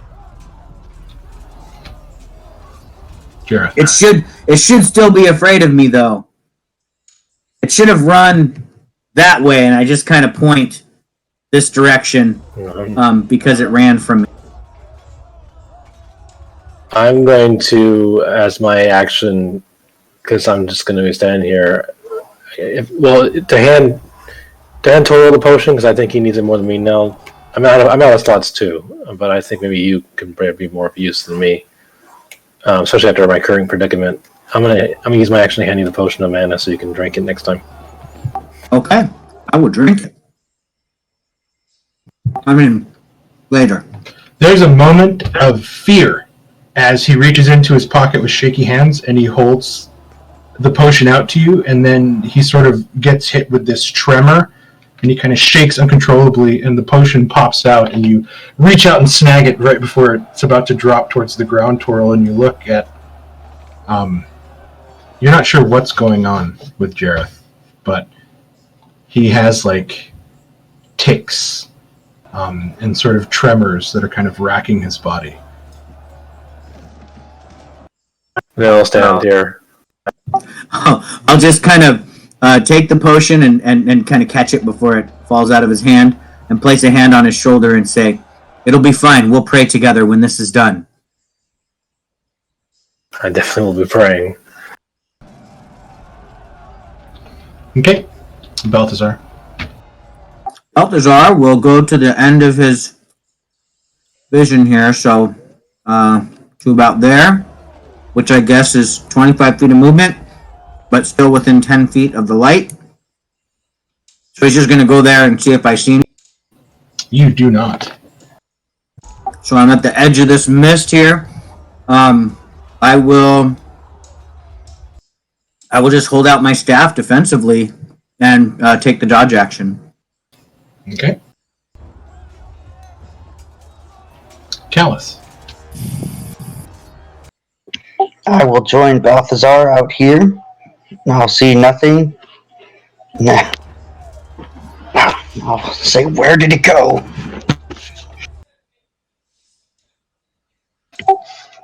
Need to get something happen with Jareth. We should probably fall back. Do you attack Balthazar to keep your rage going?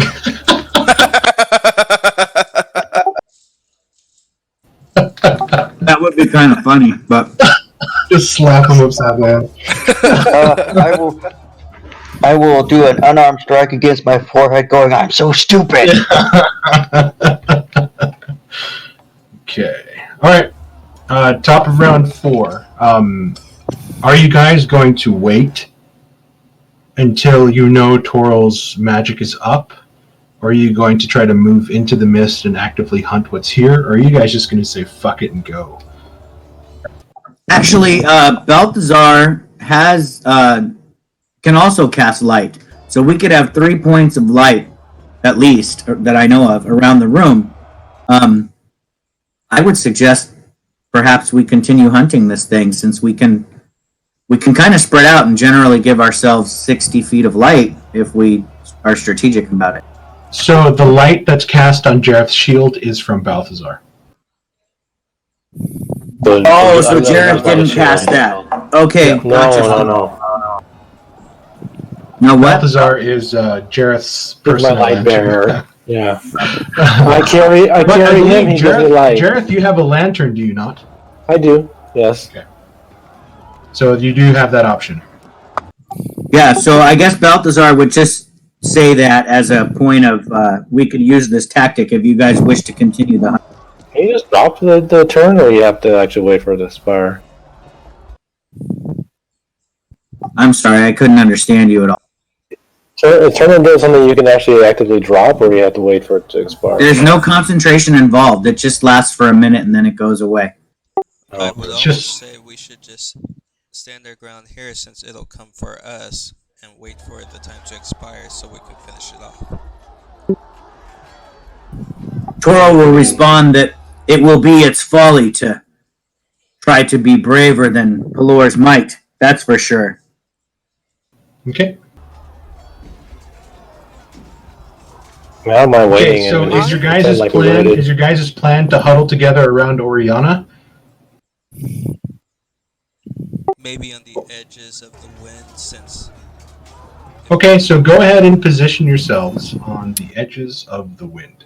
before they do that, on my turn at the start of initiative, I have a question.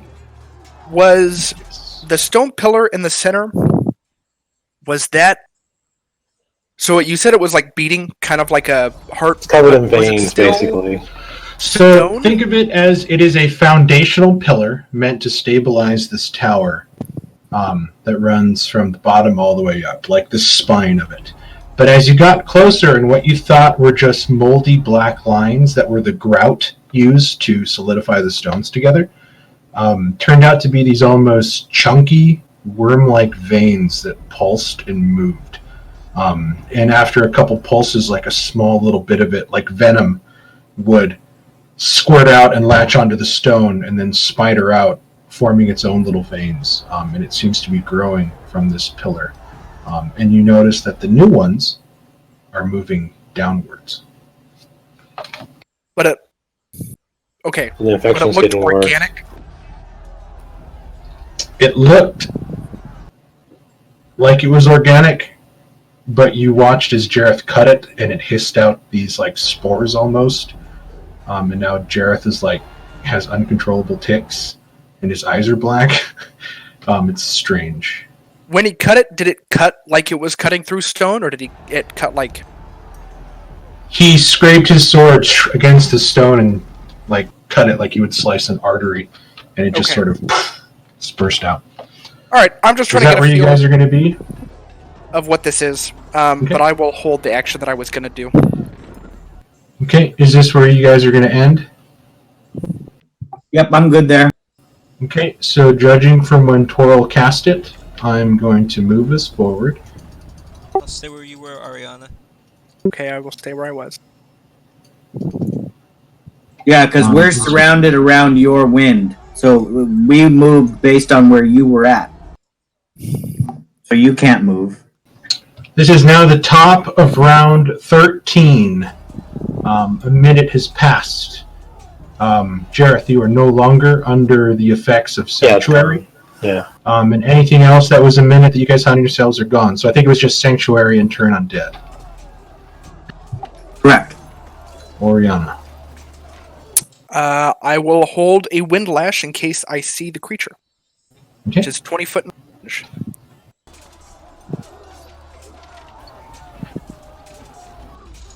My turn.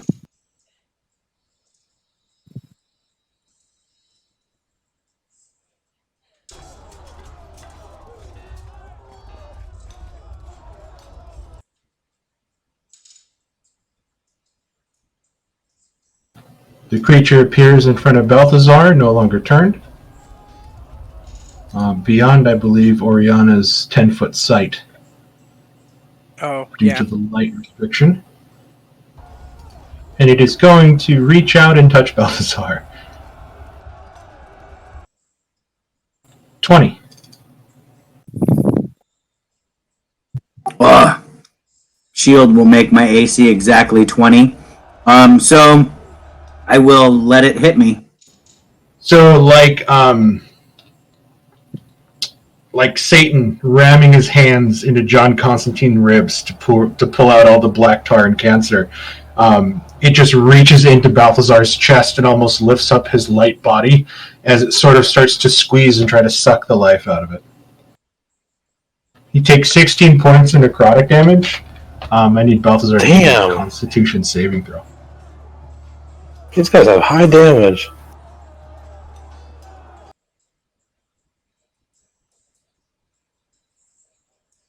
Okay. Balthazar succeeds, able to sort of push and kick and pull himself off, landing onto the ground. He's in extreme amount of pain. He feels weak. You're looking at his body now, is sort of shrunken and shriveled a little bit, just from the damage. Yeah, that was way over half his life, so that was a shocking blow to him. Talandris, you hear a scream of pain to the north, beyond your vision. You're watching as Balthazar is writhing in pain, gets lifted off the ground and dropped back again, and he's sort of trying to hide away from something. Well, actually, no, you wouldn't have heard it, but I'll just say you looked up and saw it. 'Cause you're halfway. You're halfway in the wind.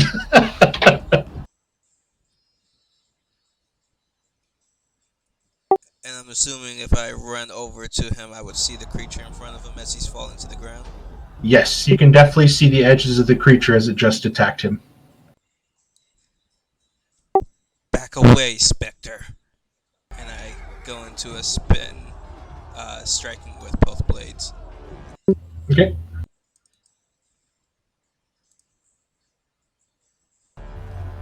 Sadly, this one misses as Balthazar in his weakened state kind of slips on the frosty stones and kind of hits you, knocking you off balance, sending your sword going askew.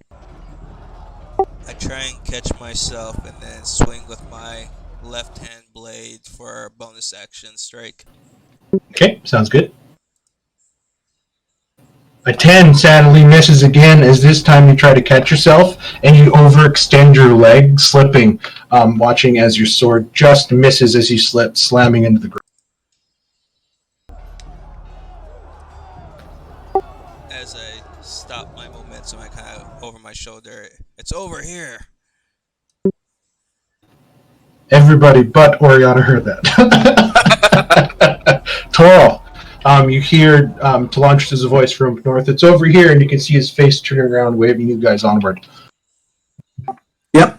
And also hearing Balthazar scream, because I was not in the wind. I will come to my friend's aid. So that's 20 feet of movement to get there. And I will make an attack with my dash.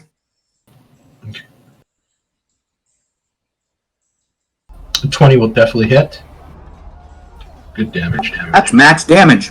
You slice down into this creature and you embed your sword about 3 inches into its spectral being before you feel your sword being pushed away by the force of this creature. Not doing as much damage as you were hoping, because that was a dead-on hit that you landed. It's just a matter of time, my friends. It is very Keep hurt. going. You guys see the... You guys don't. I'm sorry. There you go.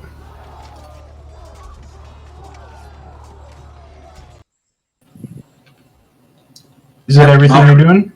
I will, I have a... Yeah, actually, is everything I'm doing. I don't have a bonus action left anymore. Okay. Jareth. I'm gonna move here, ticking all the way. And then, angry at what this thing and its whatever controls has done to me, I am gonna turn it into attack it while I'm twitching. Okay, so go ahead and give yourself disadvantage on this attack, please. Yes, I am. But you could very... Oh, see, you almost hit it. The 11 just misses. Okay, well, that's all I can do. Okay. Balthazar. All right. Having a little bit of fear that this creature grabbed me, but in my age, I've learned to be very stubborn, and I don't like it when people touch me unprovoked. So I will reach out and slap this thing with my sparkly fingers.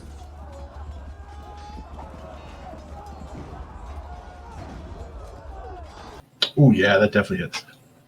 Doing a shocking grasp to it for 3 damage, but it can't take reactions, so I'm going to move 20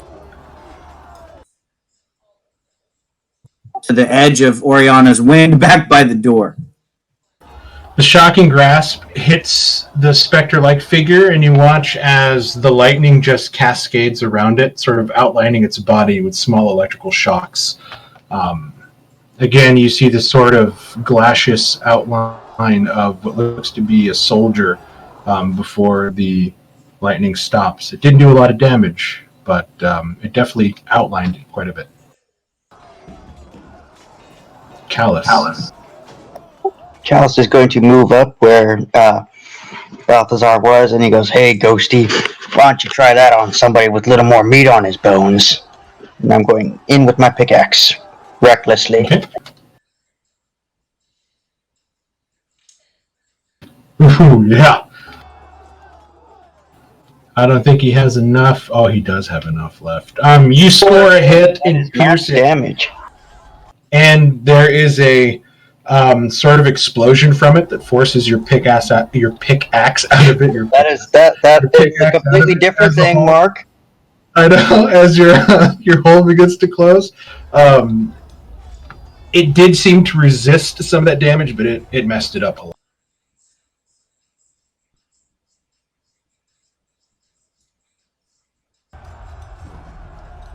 Right there.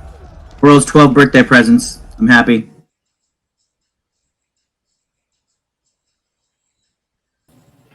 Damn, Callus, that was a really good hit. That was a damn good hit. Without regard to your own personal safety, you just wailed on this thing. Oriana, you're watching everybody fight in front of you. And you can't see anything beyond your wind circle. Just the faint outline of Talandris and Callus. But as you move there, you are able to...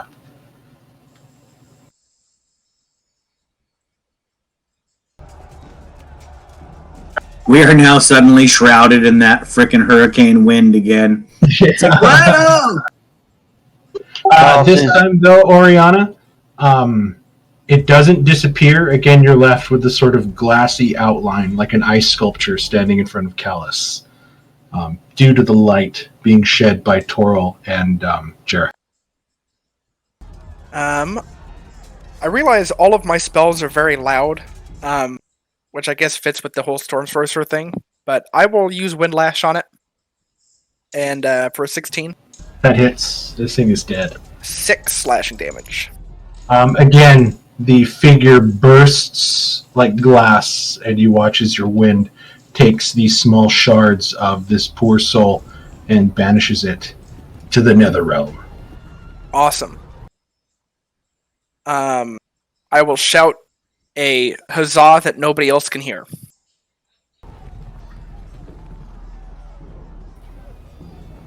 You guys hear the sound of the battle begin to fade.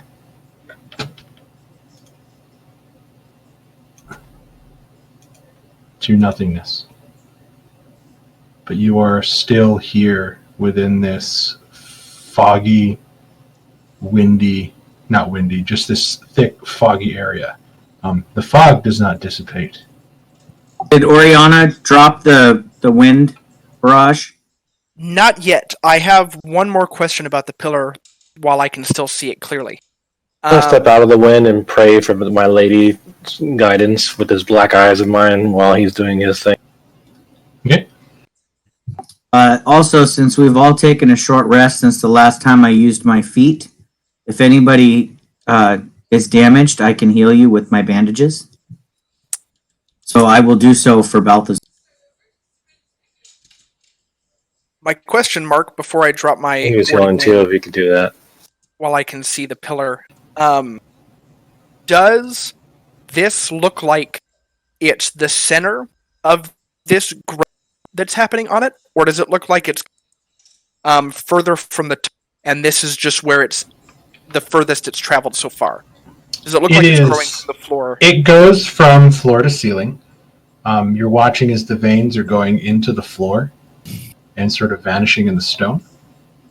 You look up, and it is considerably darker near the top of the ceiling. The outline of the column is prevalent, but there's almost like a midnight black that separates itself from the regular darkness of the shadows of the stone, that almost seems to devour any ambient light that gets close to it. I need to get that orb back.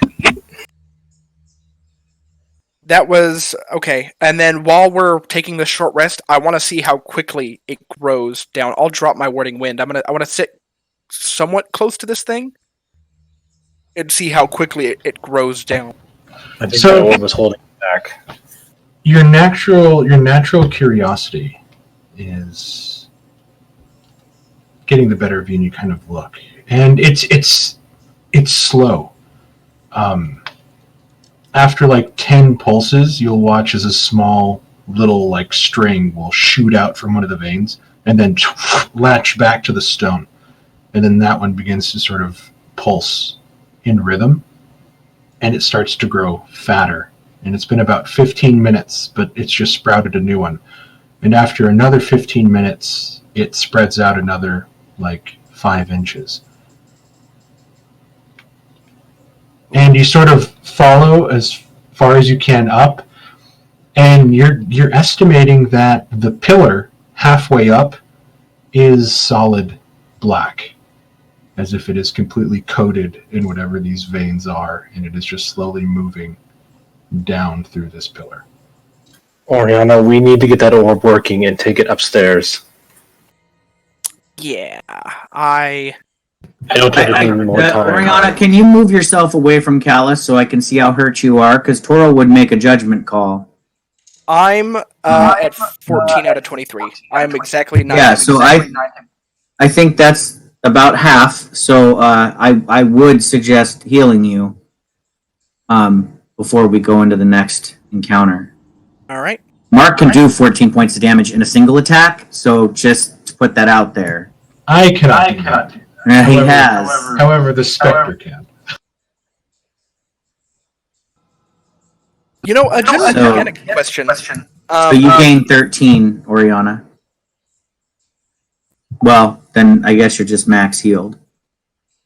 So with these things with their life drain, if they were to do, like, say on Oriana, my max health is 23. If they do 23 damage and I fail that con save, does that outright kill me? Yeah, you die if you reach 0 if you fail the con save. Okay. Correct. It could kill you in 2 hits, technically, if you fail those con saves twice. Ouch. Can we work on getting that orb working before we go upstairs? It was holding the stuff at bay. We need it working and take it upstairs. Probably whoever made it kept it down there. Now, you don't know. You don't know it was keeping it at bay. I was describing the same feeling the closer you got to the column downstairs, but nobody approached the column. I'm going off this. I'm going off my feelings about how the mist came down after we turned it off, and the mist seems to follow this. That's my assumption, anyway. What are you suggesting that we turn something? What are you suggesting we turn off? Those went back on.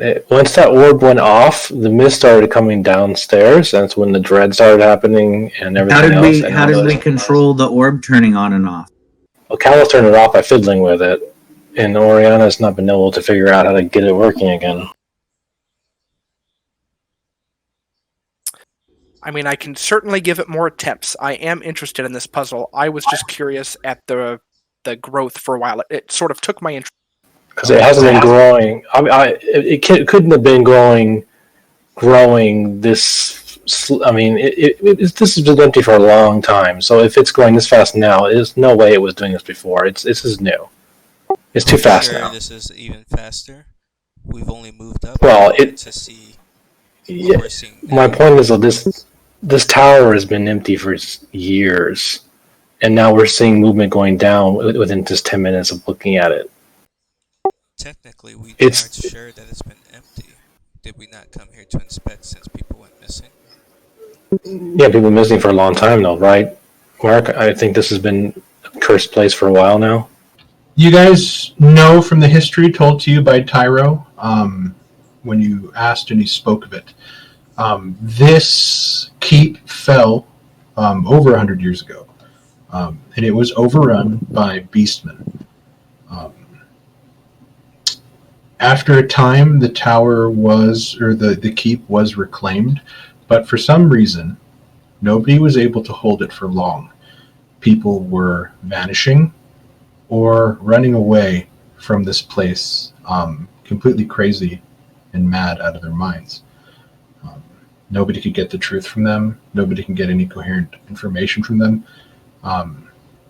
But, I mean, you guys didn't even inspect the main keep building. You guys went from the first floor into the tower.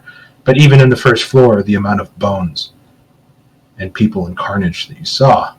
Not to mention, like, the complete carpet of bones inside that one small shed around that keep, or around the chest, and not to mention the uncounted number of bodies being held at bay by a closed door inside that 2-story sort of barracks building. Strangeness has been happening here, and nobody's ever really gotten to the bottom of it, or had the chance to.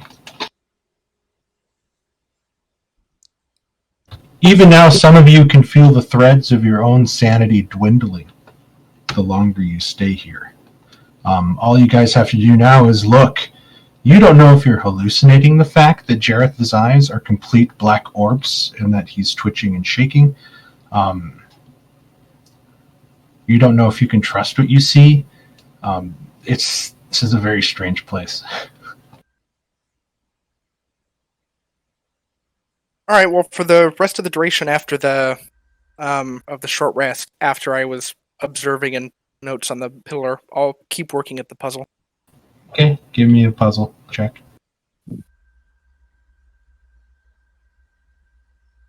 Good. 13. Okay, that's 3 failed puzzle attempts. Is it 3? It was. Oh, well, it was 16 for the first one, and then with. Callus made an attempt as well. Oh, that's right. You take 3 points of psychic damage. Oh, shit.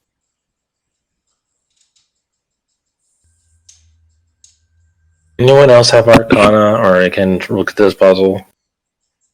Balthazar probably could. Balthazar shows an interest in perhaps fiddling with the puzzle.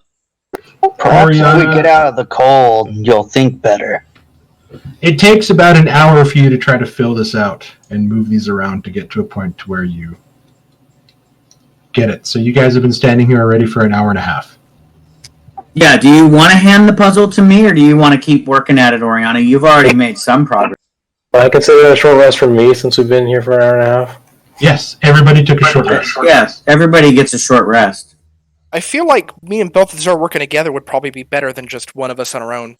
He probably has a higher Arcana overall, so I can aid him in working it out.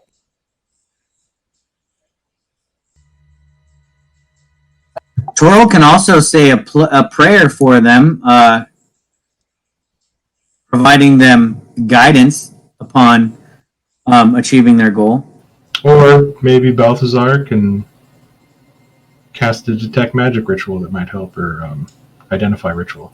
I did say identify earlier. Well, we were going to do identify, but we ended up getting into combat right away.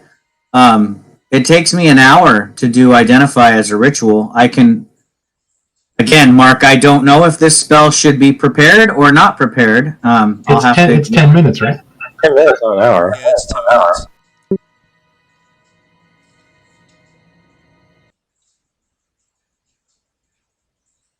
Yeah, 10 minutes as a... well, no, it's technically 11 minutes.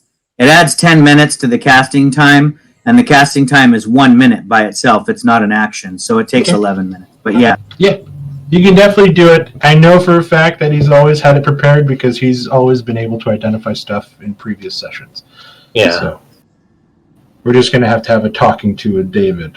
Yeah, I'm gonna give him all a these extra spells.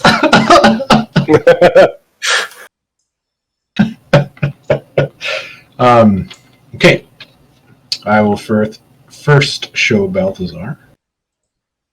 I'll just show it to Toril first.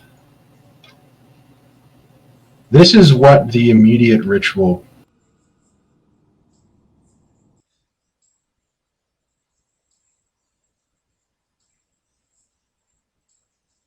Toril, this should be in your handouts. You see this thing is called the Veil of Visions.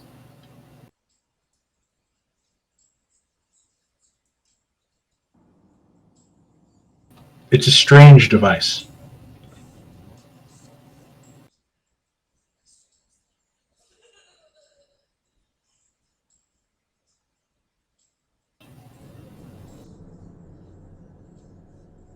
I wonder if I have to close myself and reopen again. Let me see. You just want me to show it to everybody? Yeah, that's fine. I just don't see it in my. It'll explain to all of us then, basically.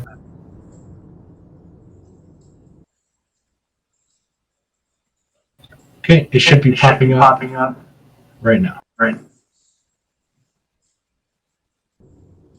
Okay, I see it. It is a wondrous item, but your magic in the identification, Balthazar, for some reason, you want to classify this as a common item. But a common item that you know that you have to fully attune to try to understand.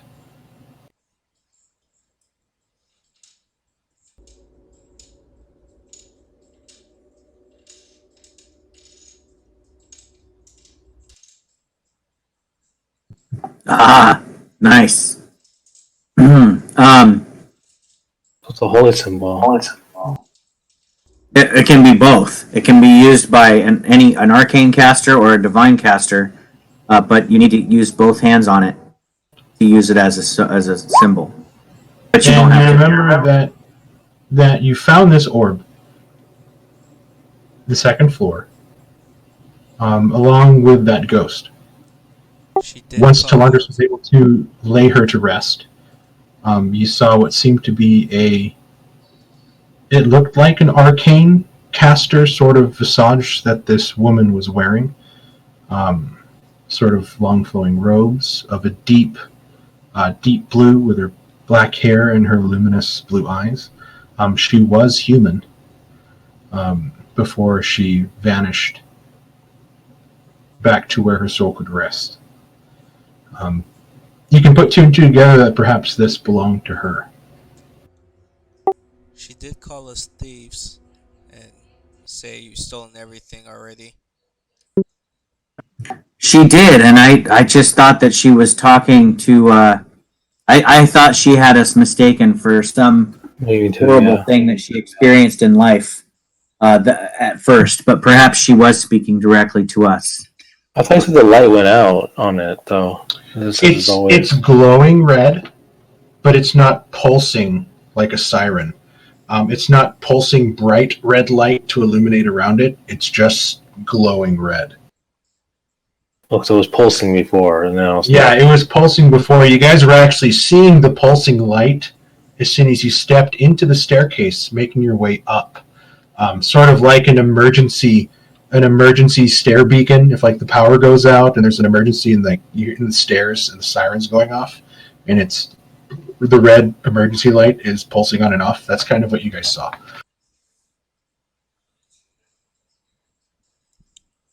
Well, with that being said, we should probably proceed upstairs and figure out what the source is to these tendrils going down the pillar. I agree. Now that we've had a chance to rest, I have my channel divinity back, so I can banish undead things You want to again. drink the potion too? Yes, I do. If that's okay, I don't mind. Yeah, I'm not in a good condition. I'm not in a good combat condition right now. Is that the Yeah. last mana potion you guys have? Yes.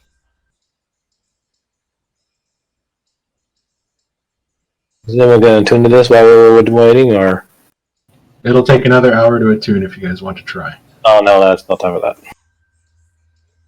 Well, later's time. I don't know. Up to you guys.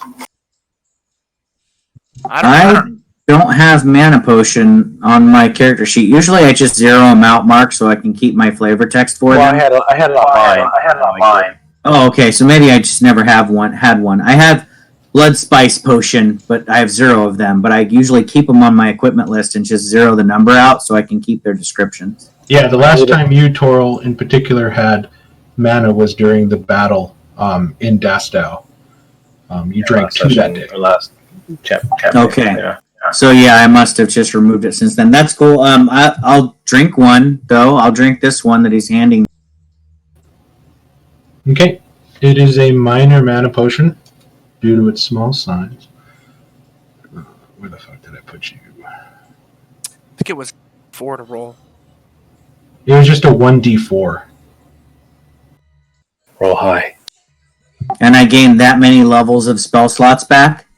Yes, you can gain either 4 first levels, 2 second levels, 2 first levels, and a second level if you roll a 4, and that's just kind of what you got.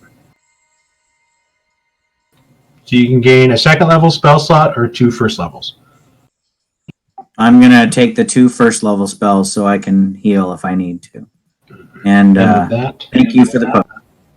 Oriana, you are unable to study this certain vial, not able to reproduce it in the future unless you're able to find another. Good. Well then, shall we proceed? Yeah. I'm as ready as we're ever going to be. Okay, who's going up the stairs first? I'll go still, regardless of my condition. I should make Balthazar do it. All right, Mr. Twitchy is going to go to the stairs. Right there, stay there. Who's behind? I figured as soon as we cleared the darkness from this place, I should come back to normal. So I want to get it done as soon as possible.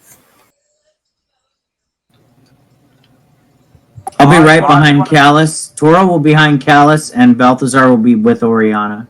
Stop moving. I'm trying to line you guys up on the stairs.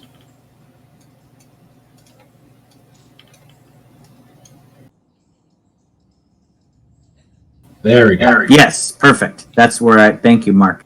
Then I'm going to put Shane's character last. He's just, you guys don't see him. He's too stealthy. He's very, very sneaky. He's like in the... He just lives in the shadows. I am the knight. He's Batman. I am the one the darkness fears. You think darkness is so allied? I was born of it. Is this the top of the? Is this gonna be top of the tower? This is the top of the tower. Once you guys emerge, once you guys begin to move up the steps, there's a section 10 feet up where you step out of the fog. Thank the Lord. Air around you tastes stale, but there's a sort of acrid stench that kind of coats your tongue as you begin to move forward. And there's an audible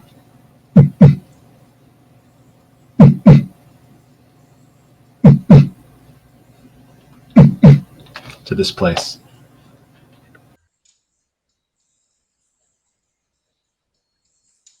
Jareth, you hit the landing and you see this entire room is coated in these black veins, like gnarled roots, interwoven with each other. I just didn't want to load everything on here. But imagine the floor is covered in these black veins. The walls are covered in this black veins. The column is thick with it. And the ceiling is covered in it. And you're watching as you shine your light in, it begins to... Can everybody hear the music? Not really, kind of. It's quiet. I have my turn. There we go. You guys hear it now? Yeah, I had to turn it up, Mark. I can hear it now. Oh, okay. I hear now. And you watch as you shine your light in that the light seems to feel like it's being sucked in by this darkness. This sort of oozing, like undulating mass that has taken complete control of the middle column and has spread out and enveloped this entire room. And you look and you see faces and hands pressing out against it. Sort of stretching and moving through the blackness and spirals, the faces of children, soldiers, beasts, aberrations. Oh God, what does this remind me of? Damn it. It's the horror movie. I know it.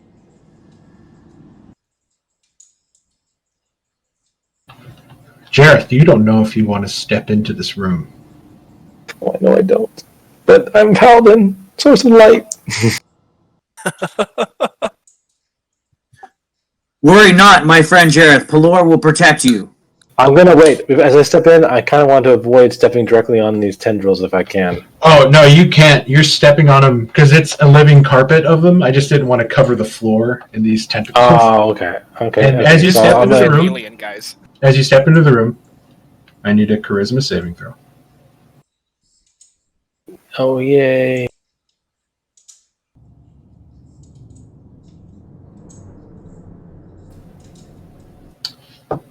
Now, does your ailment? No, it doesn't affect charisma. It's dexterity and strength. Okay. You feel yourself being called to it, and you watch as a long, graceful hand and arm reaches from the black mass. And you hold out your hand towards it and take a step before you shake yourself out of it and stand back. And the arm launches back into the black ooziness of the column that just begins to undulate. Jeremy, try refreshing. I think it's just really quiet. Because what's your master music set on? Max? Where do you adjust that? It's In under the the settings. gear.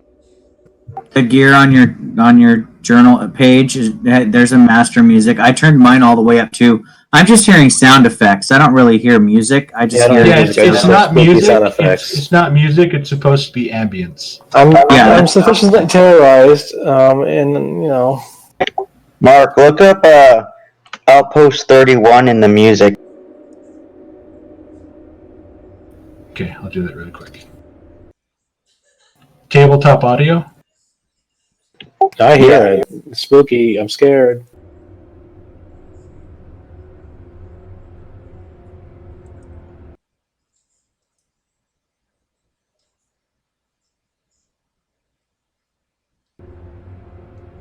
Yeah, that would have been probably more perfect for this, but okay. So Andres, you have to you shoot out a hand and you grab Jareth's shoulder as he sort of reaches out and takes a step before he shakes himself, and you sort of pull him back a little bit. And just the is sort of echoing through this hall.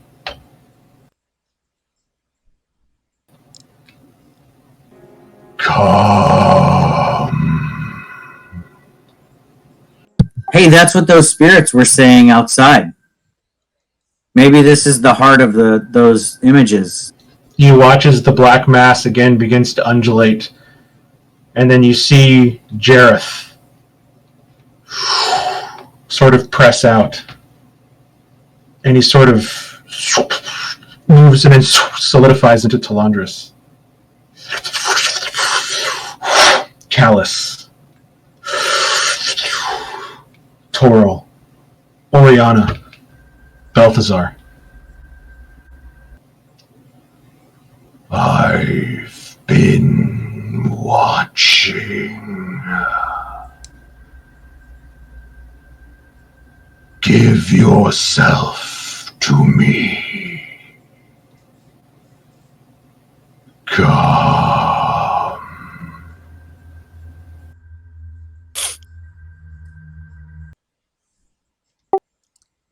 I kind of just look over to the others. Who all has ranged abilities? Jareth, I need you to give me another charisma saving throw. Oh my god.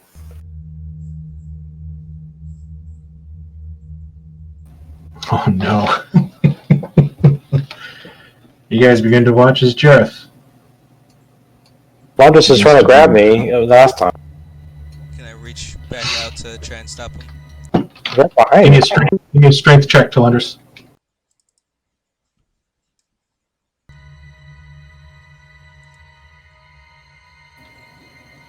He moves forward, holding out his arms towards this thing. I step forward towards Talandris, and I have my holy symbol held out in front of me, and I just start chanting, the light of Pelor demands you release my friend. Release the power of light, and I'll step into the room as well. Just trying to, like, channel my holiness at this being. You're sort of aiming a retinue of invocations and prayers, holding your holy symbol forth, trying to drive back this darkness. Nothing seems to be taking effect. You watch as Jareth moves closer and then stops. And then he just looks up. And you're watching as the veins around him sort of move. And now they're beginning to grow on his boots, inching forward slowly, covering the metal and the leather. Can I try to grab onto his cape or the back of his armor and pull him back towards me and try to break him free from the veins? Yeah. Or the tendrils? I need you guys to give me contested strength checks or athletics. He is unwillingly resisting you, but this should work in your favor. Can I, with Toro in front of me, like, kind of pull at him? Nice, Jareth is buff. God, even with disadvantage? Too. Son of a gun.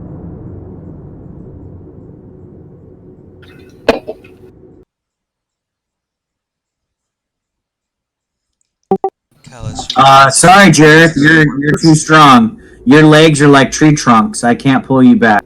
Toro, you notice as you step in and you see this blackness sort of covering Jareth, you are not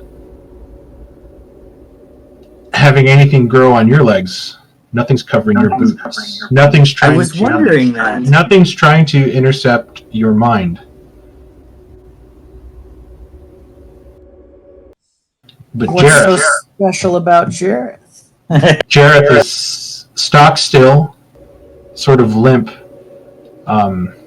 staring up, open-mouthed. So wasn't the group just standing there? Seriously. Yeah, the group's just hanging out on the stairs. Well, I can't get past anybody. You can move through your ally square. You just can't end your turn in their square. Kalas is going to light a torch and he's going to try and bat at them, at the tentacles with his flaming torch.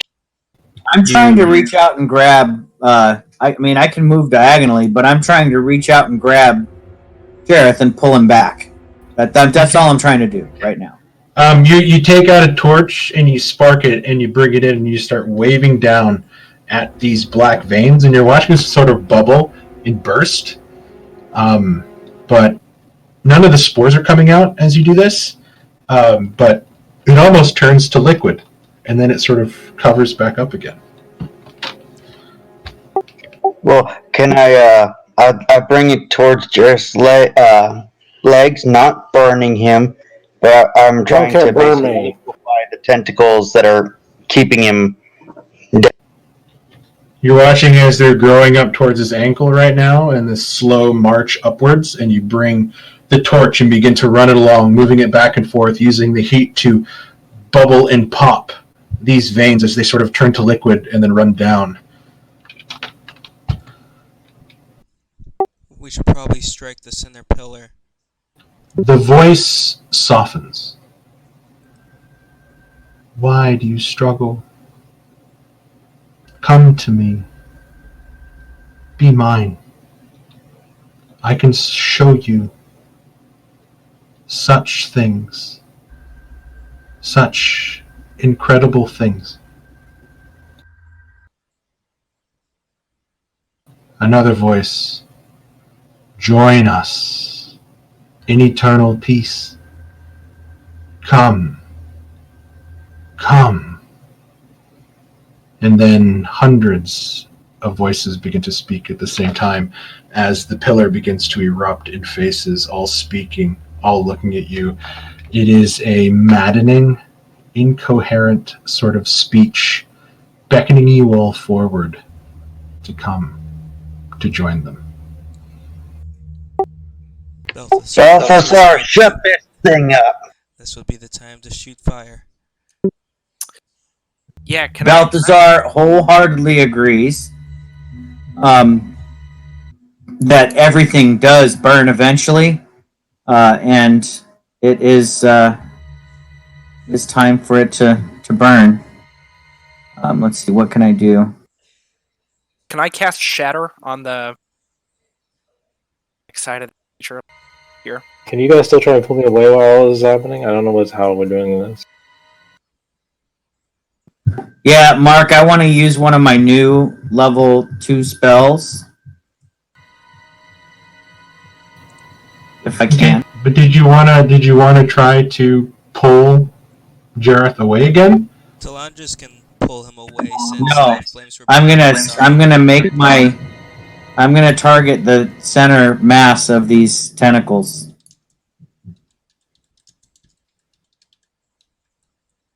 What is this center mass? Is it just a pillar? You remember the pillar, the size of the pillar. Yeah. You're noticing that the mass of this thing is much larger than the mass of that center pillar. Right, and do the stairs continue to go upward, or is this Nope, it? this is it. Okay, so I am going to target that center mass in the center of the room. This thing right here. Okay, I need contested strength checks by Talandris and Jareth. Jareth, this one is made normally. Shit.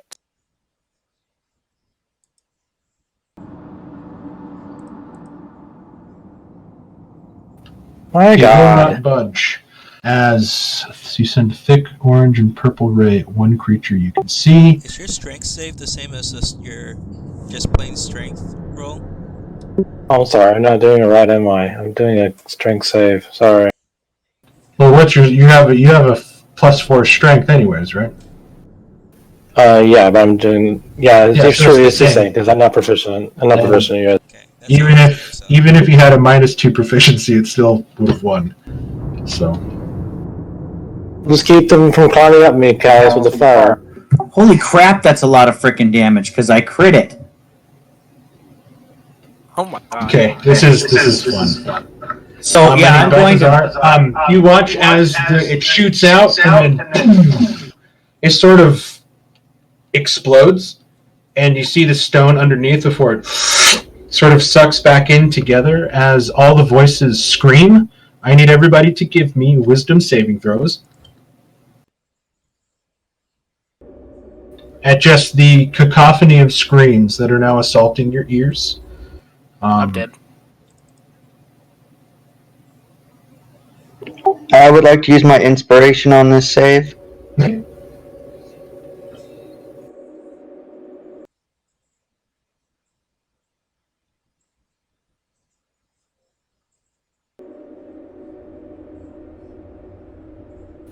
Okay, so we are going to cinematically go in this. I need Balthazar to give me a strength saving throw.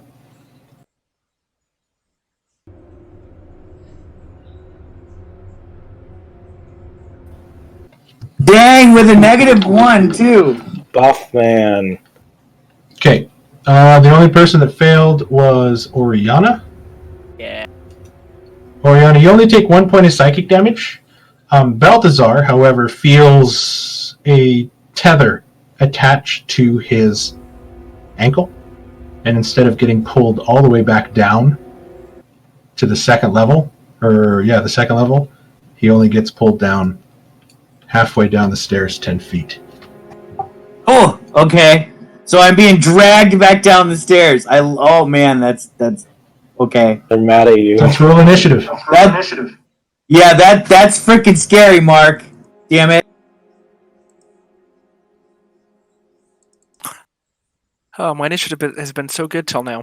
Ooh, look, I get a disadvantage. No, I don't. I didn't roll. Yeah, I did roll one. Wait. Yeah, I did roll.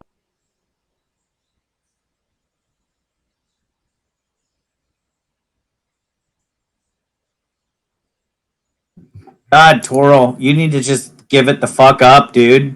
I just don't want to drag me down the stairs. I'm just thinking I'm not worthy of playing a cleric, I guess. It's like me trying to hold Mjolnir or something. Sorry, I'm not worthy!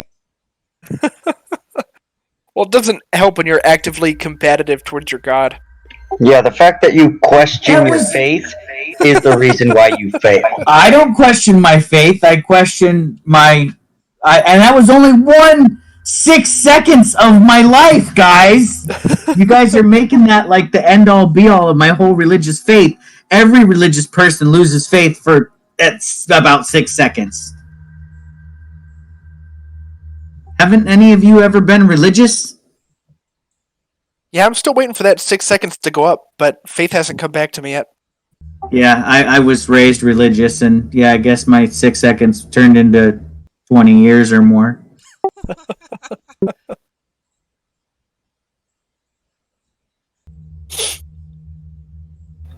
Okay.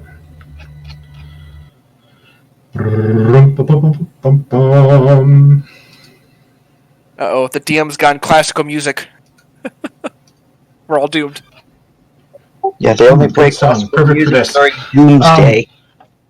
Balthazar is grabbed by the ankles and whipped going down the stairs, just slamming off of the stones halfway down, back into the fog, prone. What would you like to do?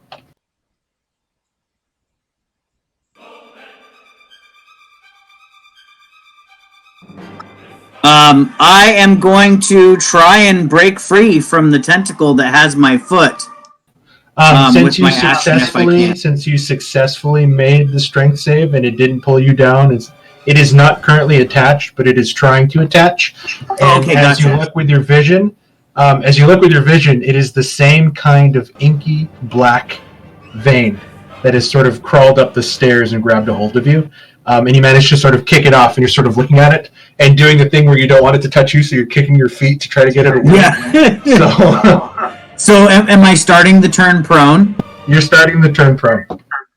Okay, so keeping in the theme of what you've got going on here, I really like it.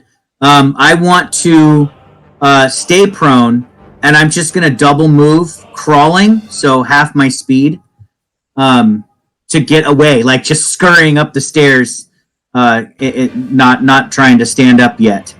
So I'm going to go ahead and crawl as my movement, so I can move 10 feet, which should put me there, right? And then Sure. I'll say sure. okay, and then I will use my action to dash. So I'll use half my movement to stand up, giving me 10 more feet of movement. So I'll move here.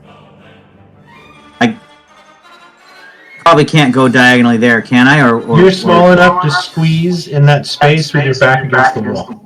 Okay, so that's what I do. I just kind of squeeze by Talandris and say, "Don't let it get me!" And I'm kind of stomping my foot back in the open stairwell, saying, "It's coming up the stairs," and I'll end my turn there. I know that the super stealthy rogue that can just hide probably every round and be invisible. We need him. Callus. Hearing Balthazar say they're coming up the stairs, I go, well, they're coming right in front of us as well.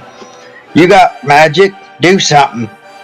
I'm going to basically just keep fending off the tentacles from Jareth with my torch. Okay.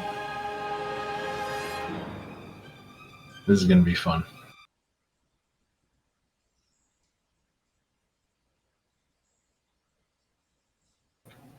Growing from the black mass around, or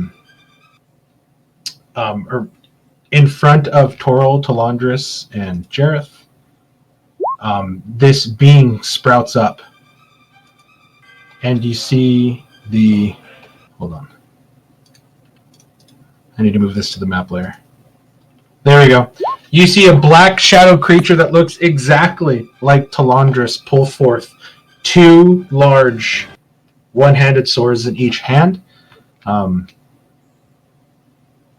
Talandris, I would like you to make a twin slicer attack at yourself.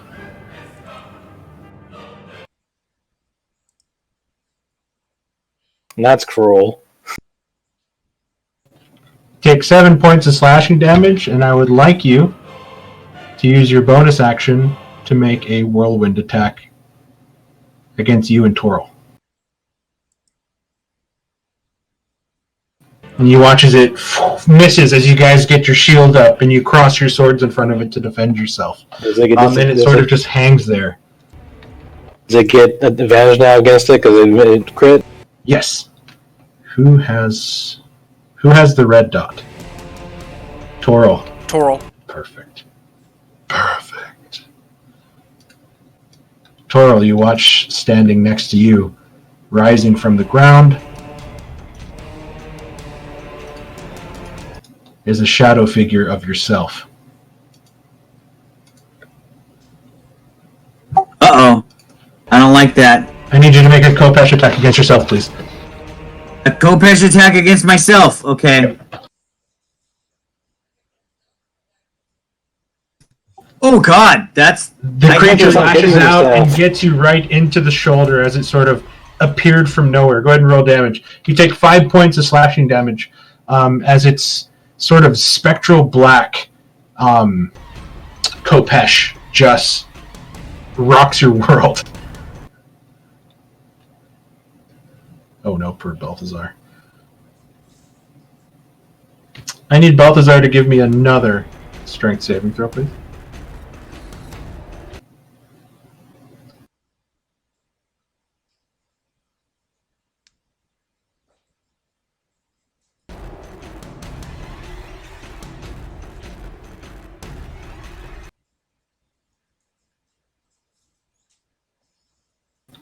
Ken? Sorry, yes, what? What am I doing? Balthazar, give me a strength saving throw. Oh, okay, sorry, yes. Sorry, Dylan just got home from his show, so it's No a little problem. distracting in here. Strength saving throw. That's more like it. So you watch next to you, Talandris. Well, you feel it more than see it as you sort of quickly turn your head as Balthazar sort of gets sucked up against the wall. And then you're watching him get sucked into the stairwell again as his hands are holding onto the wall as something is pulling him back down. And he goes 5, 10, 15 feet to there.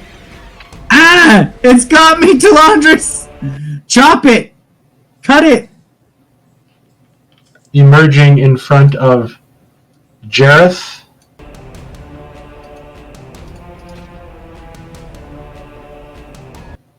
Is a black abyssal picture of himself that merely reaches out with both hands and grabs onto your face, and it's actually going to kiss you.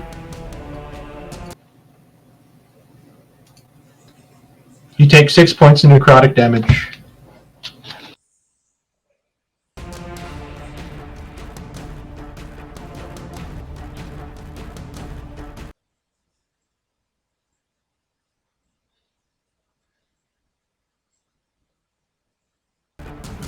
As it releases its grip on you, you guys watch as Jareth's mouth begins to move, and he begins to speak out in discordant voices.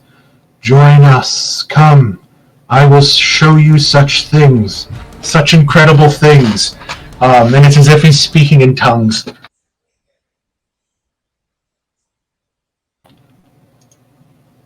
And Oriana, it is your turn.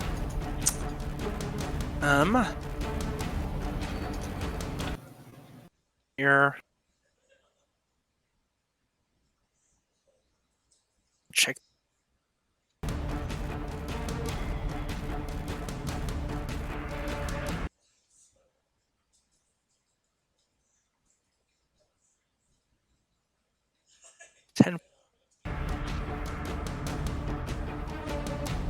I want to cast a spell, but I want to see how I can play with this radius. Get it how I.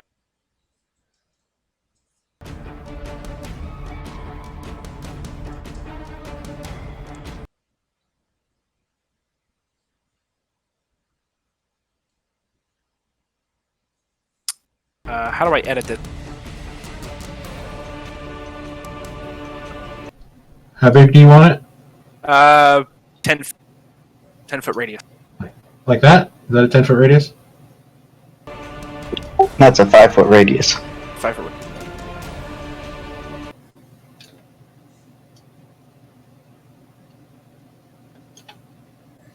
Yeah, 'cause it's centered on him. Like that? Yeah. Perfect. Can you move it? Yeah. So I want to... I don't think I can center it here because the center would be in the mast, right? Yeah, it'd have to be a point that you can see, I believe. I don't want to get those guys and Jareth. Decisions. Could do this, get this guy, and at least two of them.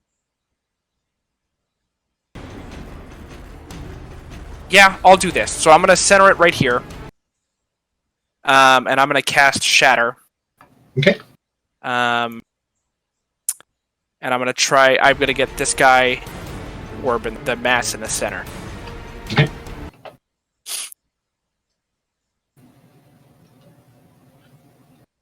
Need a Constitution save.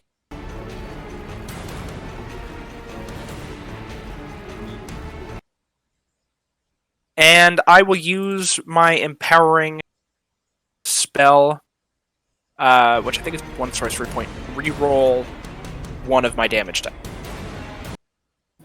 Okay. Yeah, it's just. So I'm gonna. What is it? This creature has advantage. Oh, perfect. So it takes 8 plus 14. Okay, so I'm just going to roll dice twice. It has advantage on Constitution saving throws. Like, it has advantage against magical effects. Oh. 25. It's going to take half. So what was it? Total? 8 plus 14 is 22 damage total. The 14 is your DC. No, it's 2 plus. I rolled originally 2, 7, and 7, and then so I re-rolled the 2 with empowering spell, so it's 8, 7, and 7. So it's 22, so it's going to take 11.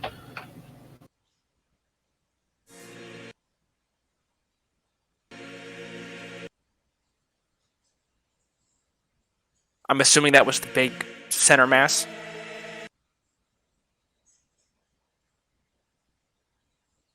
Or was that the shadow? Center mass and the 2 shadows.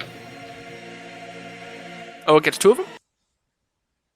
It's that guy too? Oh, that one's... Yeah, it's not halfway in. It's that one. Okay, is that the end of your turn? I'll bonus action fly 10 feet, as I can. Okay, I'm going to leave that circle there in case you can cast that again. No, I'm not. Well, Toro.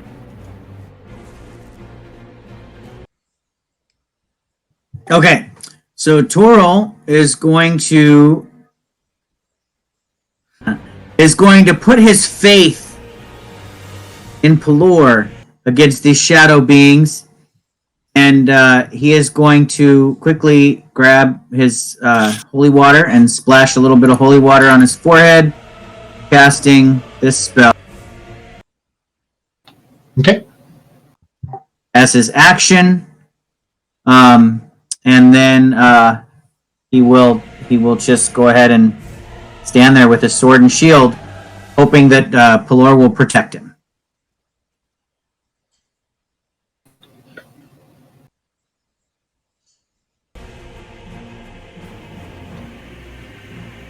Since he got hit by his own shadow last time. Appearing in front of Callus is a shadow figure of himself. Callus, please make a war pick attack against yourself, please.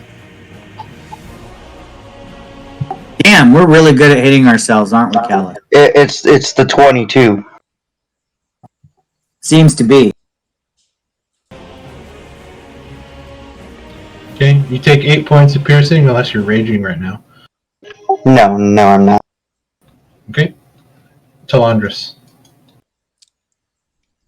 I hear Balthasar beside me, behind me, but I also see a shadow of myself swinging at me, and I know how deadly my blades are. So I'm going to attempt to finish this thing off so I can go after Balthasar, swinging with my right hand blade talon first. Okay.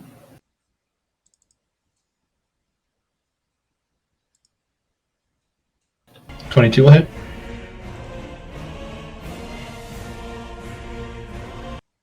Again, you're met with a resistance. These things are hard to penetrate. And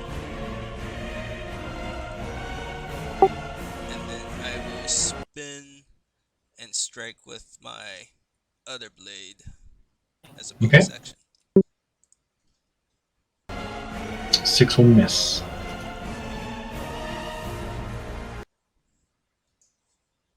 I just kind of call over my shoulder. Don't worry, I'll be right there, Balthazar.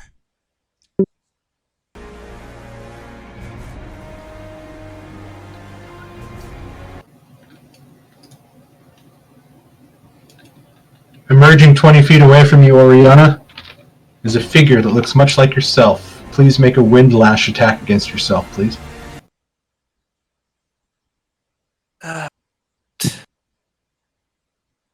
A 9. I 9 missed. as you duck underneath, seeing this creature. Jareth. Do I get to do anything? Jareth, please give me a charisma saving throw.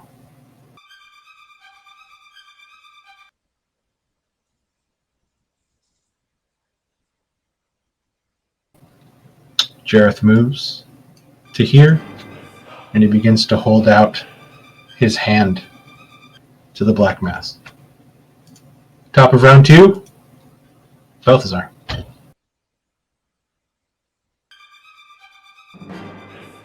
All right, Balthazar is becoming increasingly irritated that this thing keeps dragging him back.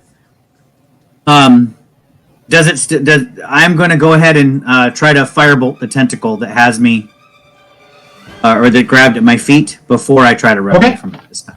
That works. Go ahead and just roll straight up firebolt.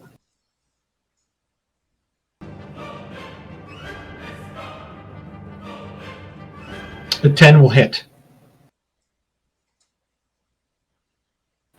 Tether Excellent. snaps. You fall to the Alright. stairs again, hitting the stone hard. As your fingers were holding onto the wall, and it was like trying to pull you. And as the tether slips, the tension's gone, and you fall and hit the ground. All right, perfect. I scramble up against the wall and move my speed away again. 5, 10, 15, 20, 25 to there. Or is this still squeezing? Because if it is, I'll go here. No, it's not like squeezing. You're small enough to put your back against the wall and stand there. Okay, so that's what I'm going to do. I'm going to try to just kind of slide along the wall. And this time I'm 5 feet further than I was last time. I'm hoping the tentacle doesn't reach around and grab me. But I'll end my turn there. Okay. Callus. Raging. Yeah, if I walk closer, I'm probably dead, guys. Just letting you know that. I'm going to attack Purple Shadow Okay, you're going to attack Jareth. recklessly.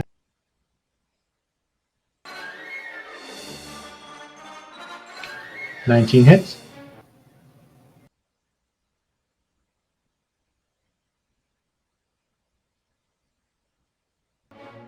That'll be 7 piercing.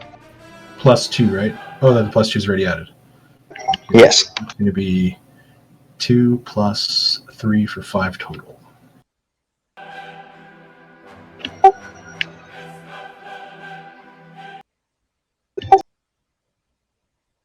Okay.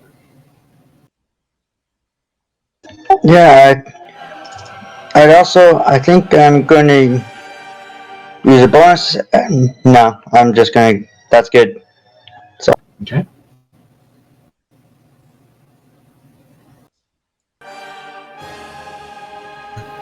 Talandra's shadow is going to suck back into the black floor, disappearing from sight. He is going to reappear next to Oriana. Shit. Talandris, please make a Twin Slicer attack against Oriana.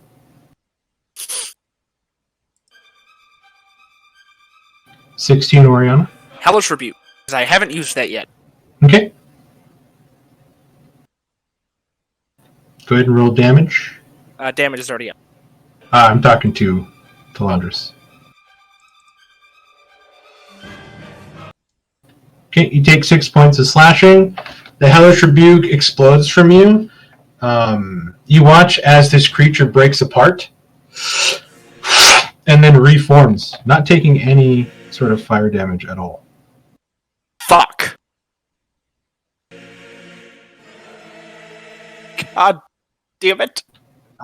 Talandris, please make a bonus action offhand attack against Oriana. Ooh, ouch. 10. Yeah, that hits. I don't have shield. This is becoming my favorite encounter. I like it. All right.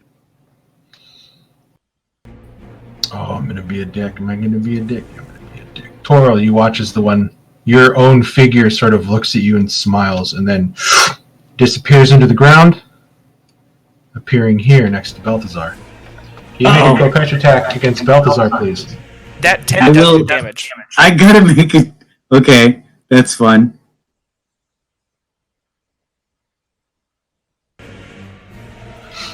I made their sheet with I made their sheet with all of your attacks, but I was like, you know what? I'm gonna make them roll the attacks. We get to kill ourselves. Balthazar has mage armor on, so his AC is currently 15. Yep. Yep. So that does not hit. The sort of rebuke and clash of the dark spectral Kopesh hitting off the outer shield of Balthazar as he kind of holds out his hand, and you watch as like sparks emit, and then the sparks sort of light up and then get sucked into this dark creature as if wanting to devour the light. Talandris, that 10 does hit, so it does do damage on me. Sorry. That's alright. Now, Balthazar does not have the spell, I believe. So.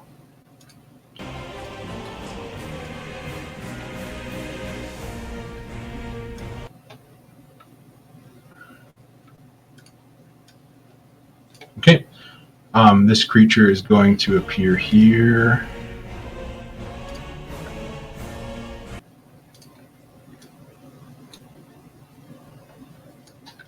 Am I attacking me again? Nope.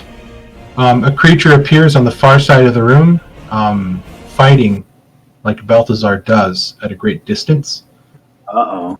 And he's going to hold out his hand towards Balthazar as a large black spectral hand erupts from the ground, trying to close around Balthazar's throat. Oh shit, everything's... He misses. I forgot that this sheet, because I wanted to roll all initiative for these guys as a whisper, so you guys didn't see what they were. But the spectral hand comes and Balthazar ducks as the hand slams into the wall, as the sound of the heartbeat is just continually pumping through here, as Balthazar-sized Shadow Man is all the way on the far side of the room.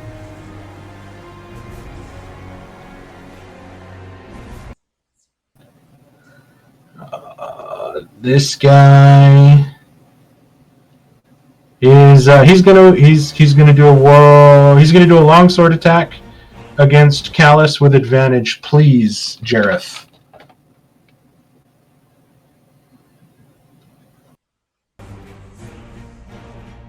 Fail, miss. Okay, and then he is going to into the ground, and he's going to pop up next to Oriana. Oh, I'm dead. Oriana, it is your turn. Alright, well, I'm gonna... Shite.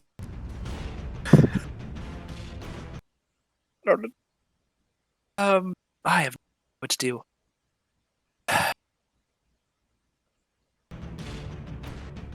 Oh, man.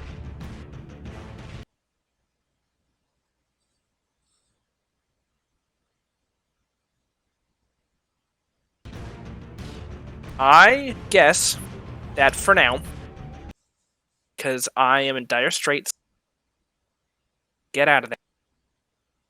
I will. Next to one of them. I can't escape. Fuck it, yeah. There's no escape. My disadvantage only works or my free disengage only works for 10 feet, so no matter where I go, I'm going to be next to somebody when I land. So I'm going to bonus action, use my sorcery points to get a second level spell slot, and then I'm going to cast Shatter once again, getting green, shadow, and the big orb in the center. Okay. Oh my god, I rolled so garbage on it. And I don't have any sorcery points to make that better. Okay, it'll take half damage.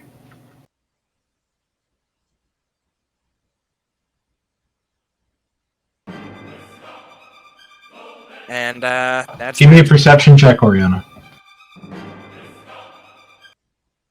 Those? Okay. So you cast the shatter and you watch as it explodes, and it looks similar to what happens to Credence in Fantastic Beasts when he turns into the I forgot the Obscurial, and then he sounds like that mass. It sort of explodes and sort of stills in the air before getting sucked back in. But you thought you might have caught a hint of something. You're not quite sure. Okay, and then I will remain here and die. So... Okay. Toril.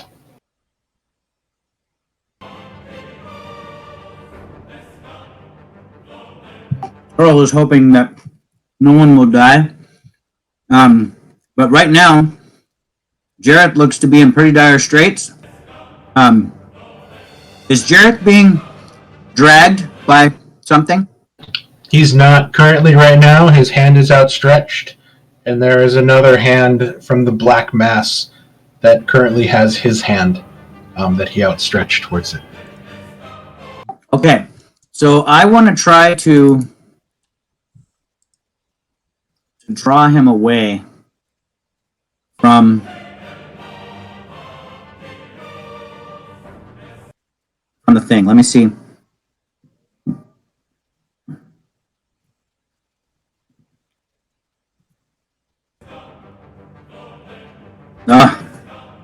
That doesn't help either.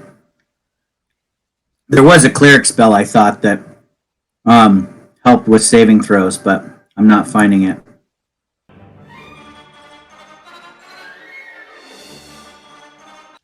Is it blast? Oh, bless does help saving throws. It's concentration. Everything a cleric can do is concentration. Yeah, that's what's frustrating. Same thing with Paladin. Well, Paladin's on purpose because they have smite. Okay.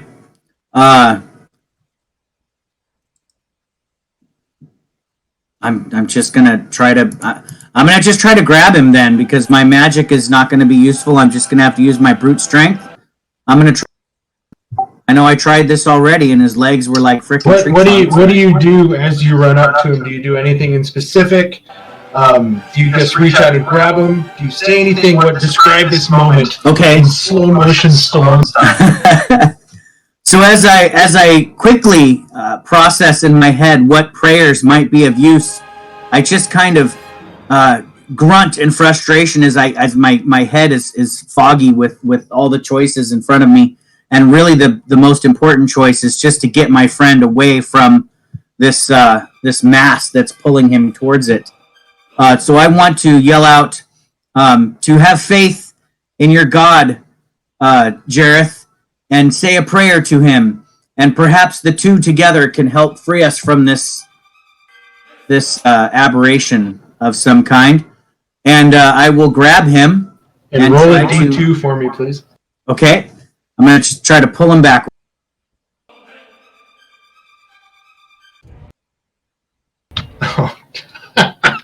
You guys watch as Toro begins to emit what looks to be light, incredibly bright white light, rising off of him like smoky tendrils as he grabs onto Jareth. You hear the 1,000 voices sort of echoing through the room begin to scream in pain.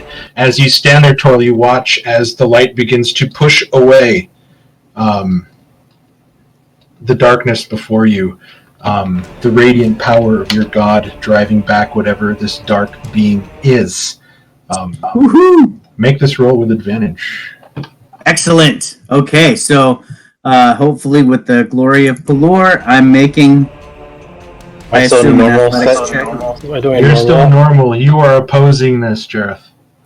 Strength or It's a grapple check for the most part. so I'm doing a strength check or athletics? Yeah, if that's your Choose strength or dex. Technically, it's your choice. It's my choice. It is. Strength or dex? athletics or acrobatics. I know why you're double checking. You're like, you mean I can really? Yeah, there you go. Give you a leg. It saves the day. What are you doing? That's a cop out. Okay, you start to pull him away. I have a gimpy You leg. start to pull him away. Go ahead and move your remaining distance if you can. All right, so I moved 5 feet to grab him. I'm sure he's pretty heavy, so I'm gonna go ahead. So I'm gonna just drop myself to half movement speed, which would give me 15 feet left. So 5, 10, 15 feet to here, and Jareth would be right here. Okay. As you pull Jareth free of the black tether, the tether snaps. Jareth, you take.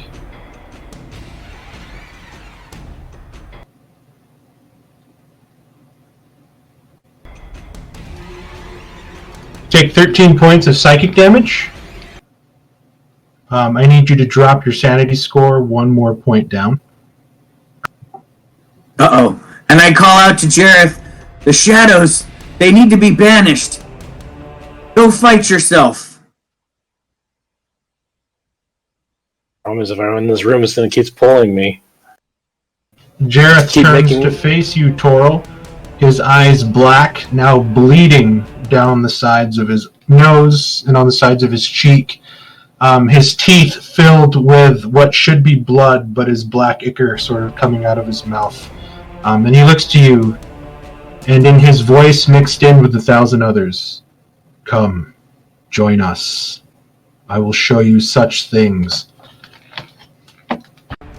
Oh, I am freaked the F out. I think Jareth is possessed by a demon. Sorry, I might have to knock you out, sir.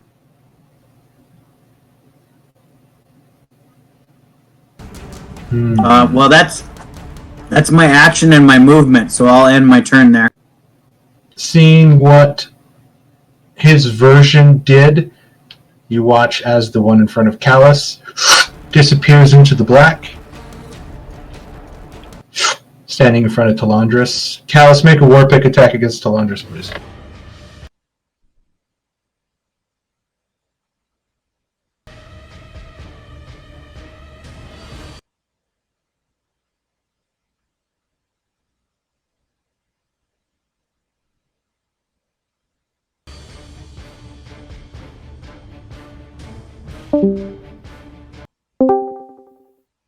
Missing with an 8. Missing with an 8. Talandris. Seeing the shadowy dwarf in front of me, I kind of just quietly, I might actually enjoy hitting you. And I'm going to swing at this one with both of my blades. Okay. 14 hits. Oh, man. And I will spin and hit with the second blade. That'll hit. Nice.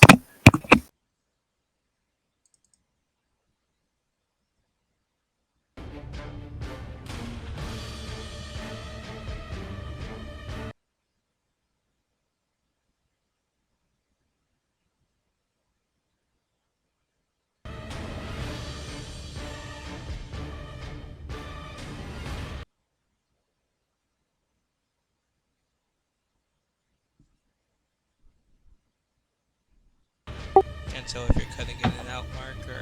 Nope, sorry, I had to type something. Okay, so that's 15 divided by 2 for 7. Okay, very good round. Are you going to stay there? Do you want to move?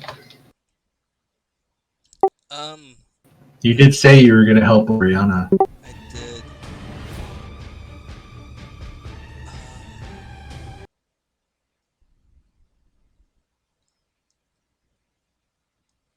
Crap, I did just completely mess up what I was going to do. I am not moving yet.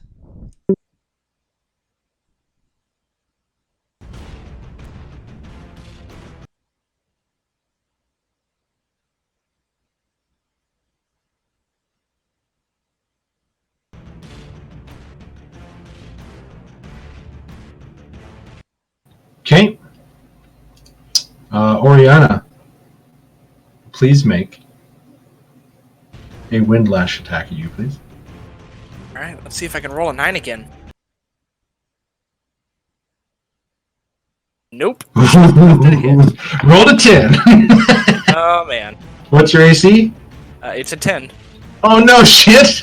Yep, and I don't have Damn it. shield. Oh my god, that's horrible, sir. Yeah, it is. You need more AC. I would love it. I don't have a high dex, and I felt shield was pointless because if I was going to be in the fray like this, I should be able to disengage with my bonus action. Instead of the lashing, like wind that hits you, the spectral whip comes out towards you and glances through your chest, and you feel this cold, burning sensation. You sort of scream out in pain, causing Talandris to sort of look back again, like, oh, why didn't I go there? Jareth, I need a charisma saving throw. Yeah, I've been running so good today. This could be the time. There it is. Oh my god!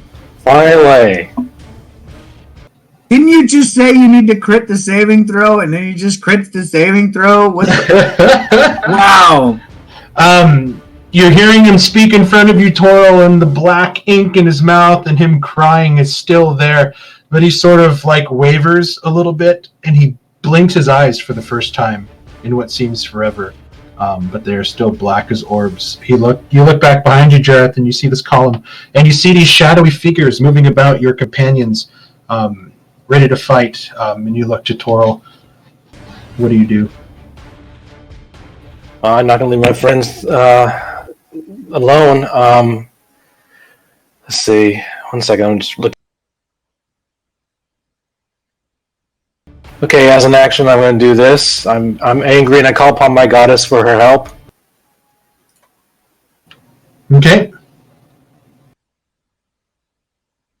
And as a bonus action, your sword begins to glow white hot, and you watch as the darkness around you begins to be pushed away. Toro, you're watching the sides of his cheek as the radiance is burning off of his weapon.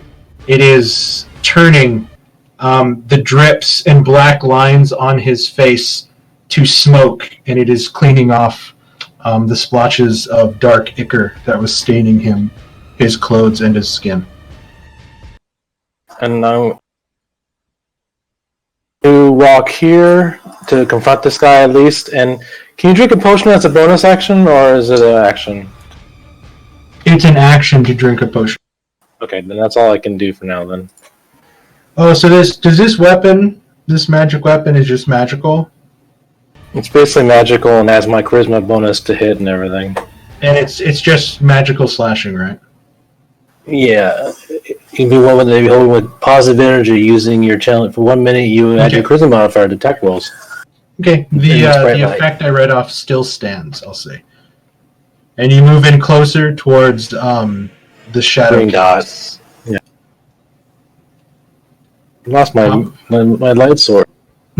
Top of round 3. Balthazar.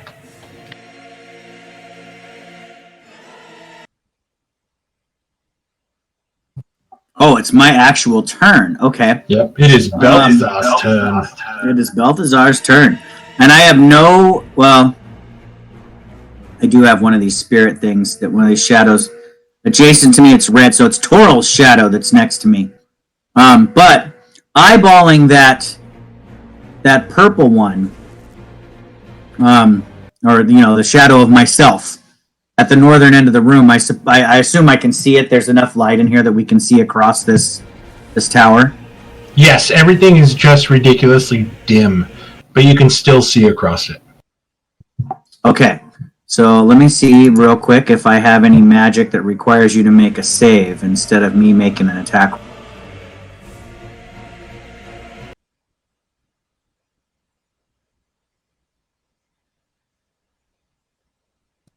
Oh, well, I can just do this again.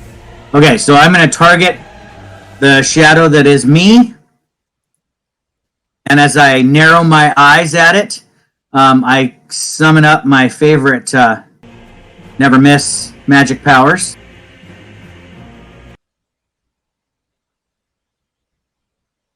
And I cast this at level 2. So I don't know. I don't know why it's set up to do the extra force damage, but that's not what it does. It just adds an extra missile. So it would be. I rolled a 5, so that would be 20 points of damage to Purple Dot on the top. Okay. And that uses my last second level spell slot. Did a lot of damage to Shadow Balthazar. Yes! I'm kind of cheering myself on. Shadow Callus. No regular callus. That's true. Are you sure?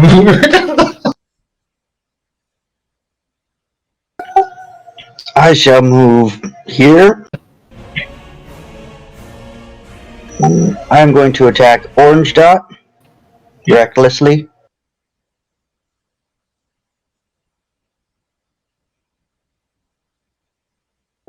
No, I'm going to attack Purple Dot recklessly. Okay.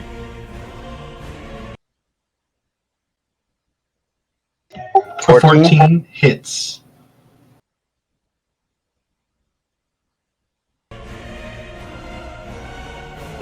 And then I'm going to attack Orange Dot as a bonus action offhand with my torch. Okay.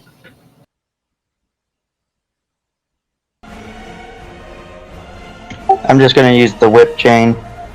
Okay. Sounds good. That hits. Critical damage. So a torch only does 1 point of fire damage. So it will take 2 fire damage. You swing your torch out and you hit it, and you watch as where it touches, it sort of explodes and then comes back in, not taking any damage from the fire. It was really cool, though. It was really cool. It is going to turn around and attack you. Talandris, please make a Twin Slicer attack. Missing with a 9. Please make a Whirlwind attack. 19, hitting both Callus and Oriana. If you could roll 3 oh my god, I'm alive! Callus, you take 1 point of damage. Oriana, you take 1. Or you take 3, sorry. Oh my god. I live. Would that have actually been a disadvantage if Callus is raging? The purple dot No, has because disadvantage. I'll make the cop out that Jareth did and say that he attacked Oriana first instead. Okie doke. I didn't copy you guys said I could do that. Well, because technically it was the creature that was resisting, so you would have used your strongest thing. So it's Oh, fine. you didn't say that. You guys are saying I could use It's what I want. fine. Jeez. Okay, that's the end of his turn. Red Dot. Who's Red Dot? Toro, please make a Kopesh attack against Balthazar. Oh yeah, I should have spoke up. Okay, God again. Okay, Balthazar. Here it goes. 15 or 16. 19 will hit. Oh yeah, sorry, I had advantage still clicked from the last roll I made. 19 No problem. is No problem. Go ahead and roll damage. 19 is a hit. Balthazar took 7 points. Unless you Oh, shield he's himself. mad. No, he could give himself a 20 AC, but I'm gonna save the spell slot. I need it. Okay. Sounds good. So I'll take the 7 damage. I'm not concentrating on anything, so I. The living shadow is going to look out again and hold a hand towards Balthazar. And he's going to cast Magic Missile. I'm just joking. Oh god! He's going to hold out his hand again, and he's going to use magic since Balthazar used magic. For 14 missing. As he was pushed up against the wall by the sword, the spell just goes wide. All right. Whose extra light is this? Is this Toral's light? Mine, but I can't get down my bodies. I was trying to see if I could, because where I'm at, for some reason, the shadow doesn't let me see any of the rest of the room. Yeah, put me there instead. That's better. I'll put you. Okay. That's the end of Shadow Balthazar's turn. He's probably going to die in the next round. Who's purple? Purple is Jareth. Yes. Jareth, please make an attack at Callus with advantage. Well, sorry. I'll do one more time. Okay, go ahead and roll damage. 6 points is 6 points of magical slashing that you still resist, correct? Yes, I resist slashing. Okay, half that to 3. Oriana, it's your turn. Shit's getting crazy. Yeah, I have 1 hit point. Oh my god. Teleport? Let's just have something? I can get away now without fucking getting hit on my way out.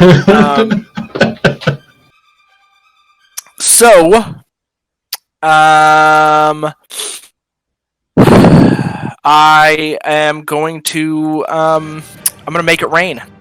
Because I just want to get out of there. So I will use my precipitate. And just make it. How cold is it in here actually? It's not cold at all. Damn. Alright, well it rains. And I use my bonus action to fly 10 feet, and then I... Oh, shit. Callus, your torch immediately goes out. And, Yeah, I wasn't doing anything anyway. I don't know if this thing can hit me. I'm just gonna get out of here. 5, 10, 15, 20, Show me exactly 25, where you move. 30. Okay, you just went straight line up. It's just a straight line. Oh, I didn't see him there. Okay. You ran right into Shadow. Hey, where are you going? You ran right into Shadow Balthazar. I didn't scroll all the way up. I did scroll all the way up. Shit, where was I? I was right there. So 5, 10, 15, 20, 25, 30. And that'll be my turn. Because I didn't realize Shadow Balthazar was up there. Did you move? I fucked up. Did you move right here?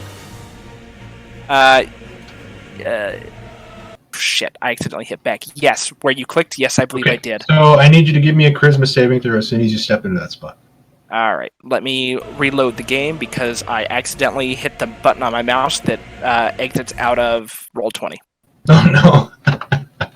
I just got a new Razer mouse, so it has a bunch of buttons on it that I keep hitting accidentally. Hey, don't worry. I'm going to pull up your sheet and I'm going to roll it for you, right? Because what could go wrong? Roll20. It's plus, it's 3 plus my proficiency, right? Which is, so that's 5. No, sorry, it's 4. Because I Okay, so here's your plus 6 charisma saving throw. Boom, 26. That's You stop in place and you look at the. roll that? You just rolled 20 plus 6. You cheater! Sorry. I need you to make this charisma saving throw now at disadvantage. Nice. That was genuinely an accident. I'm sorry. I know, it's a very stressful situation. I'm stressed out. I got a 10 anyways. Fuck it. I'm dead. Oh my God. You stop. You stop as if against your own accord, and you look to the black pillar. Fuck. and you hold your hand out to it as a hand reaches out, and you use your last 5 feet of remaining movement to move 5 feet closer. Shit, I'm dead. Oh no! God, Toro. I'm so stressed out. God, it's me again. I gotta save everybody, don't I? As she gets to that I'm spot, fighting 3 of them over here. as she gets to that spot, the hand touches you, Oriana, and your eyes go black. And you begin to speak in the voices. Come, join us. We can show you such things, such incredible things. Oh, and I need you to. I need you to lower. I need you to lower your sanity score by 1, please. Oh, that's the first sanity damage I've taken.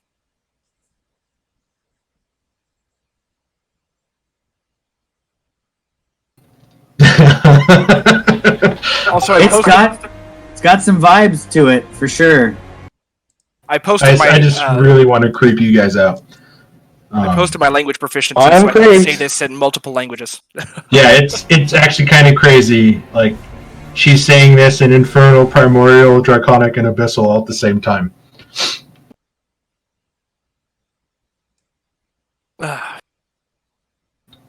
Alright, well, stepping forward in the face of all this devilry and demonology, I am going to hold my holy symbol up high, calling forth the light and power of Pelor to compel them to abandon their pursuit of us and to flee before the might of the light.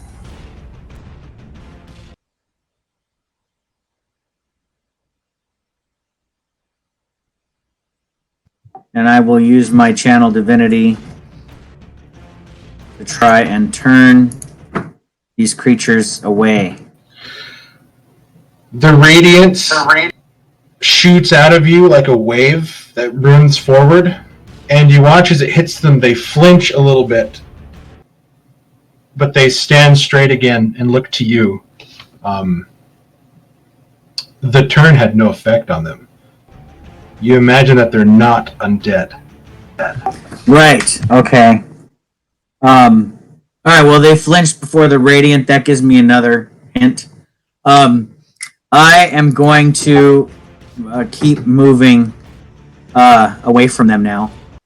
5, 10, 15, 20, 25. Yeah, that I have 35 feet of movement. So I went 10 and then 25 away.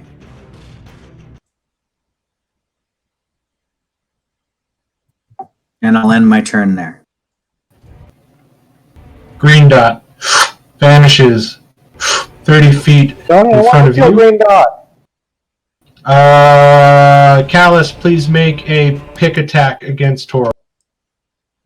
As Toro rolls with 11, he does not gain Callus's reckless attack or rage. So the 11 bounces off of your shield. Yes, I deflect that attack. Sorry, little man with the pick. The laundress.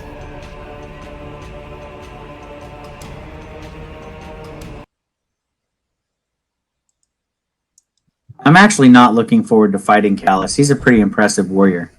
Go Go ahead and kill me off, Callus. I know you can.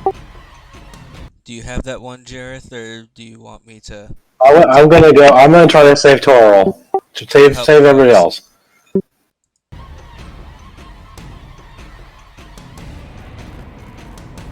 I'm trying really hard not to look at the pillar, by the way.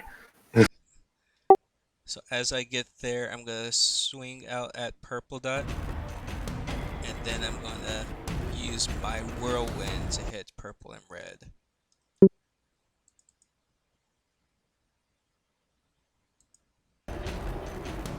.24 hits. This was against red dot, right? This one was against Purple. The whirlwind. Purple? Okay. Okay, go ahead and roll your damage.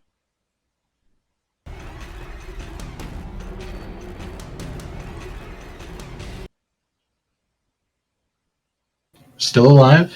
Go ahead and do your whirlwind. The whirlwind will miss.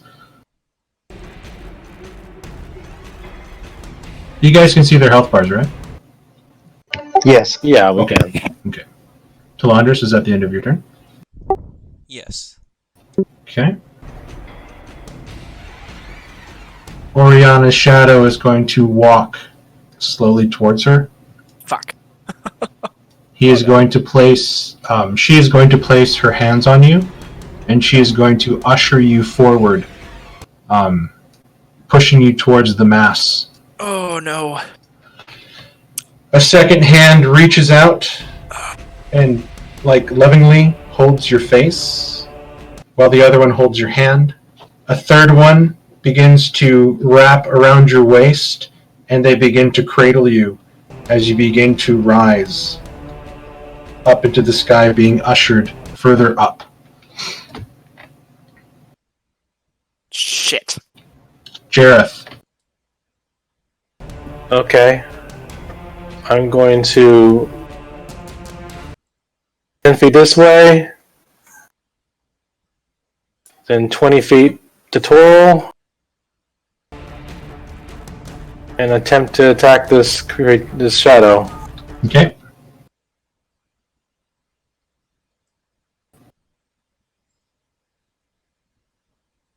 A 10 will miss. Of course. Just as you're beginning to bring it down, you sort of scream with fury as, again, your arms sort of tremor and you move, and it throws it off balance just by a little bit. And you're screaming with rage and anger right now. I'm going to try to use my shield against it, even if it may not do anything. I don't care. Okay. It's like a shield contestant. What is it, acrobatics again? No, athletics. Sorry, I forget. It's been a while. Is it athletics versus athletics, or? Yes. What are you asking? It's your athletics against my athletics or acrobatics. Right. If you're making the grapple check, you can only use athletics. If you're trying to escape from 17. you can use. You shove it with your shield and you watch it fall prone and splash. And it sort of disappears into the black mass before solidifying itself again into a standing position. Ugh. Okay, well, I'm done for now. Balthazar. Balthazar sees that the image of himself is holding on to a sliver of existence, taking joy in that.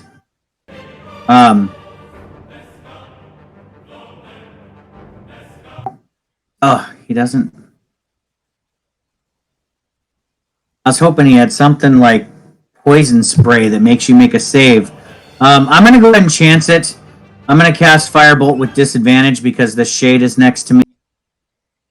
Okay. Hopefully I can still hit, and maybe it'll kill it.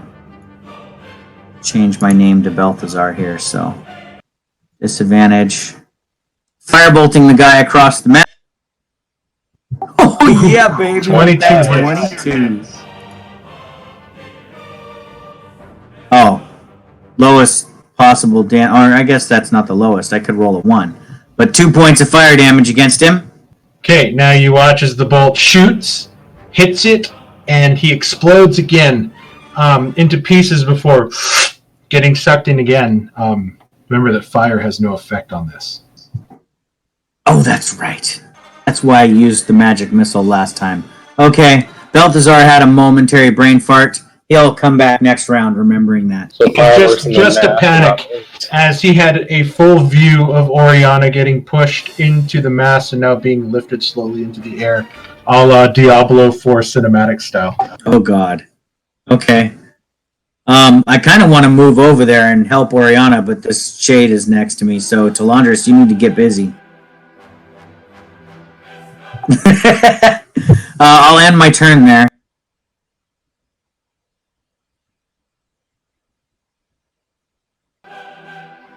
Well, fire did seem to do damage to the...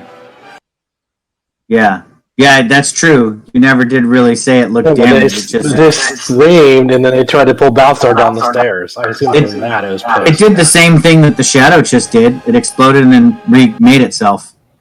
Yeah, because it was asking you guys very nicely to come over for dinner, and you guys are like, fuck you, fire! I Right. just I just assumed because I actually specifically tried to pull Balthazar down the stairs twice. Mark just wanted me out of the fight because I can kill everything with magic missile. Mm-hmm.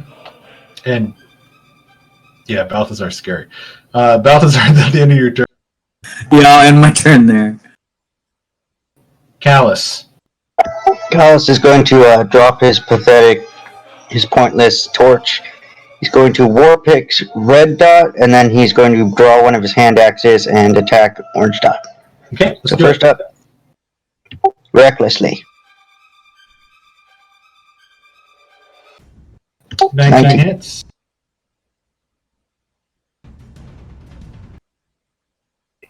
Then hand axe. That hits. That should also have a plus. So it's 12, half to 6. Oh, plus 2? For my rage. Okay, so that's 14 divided by 2.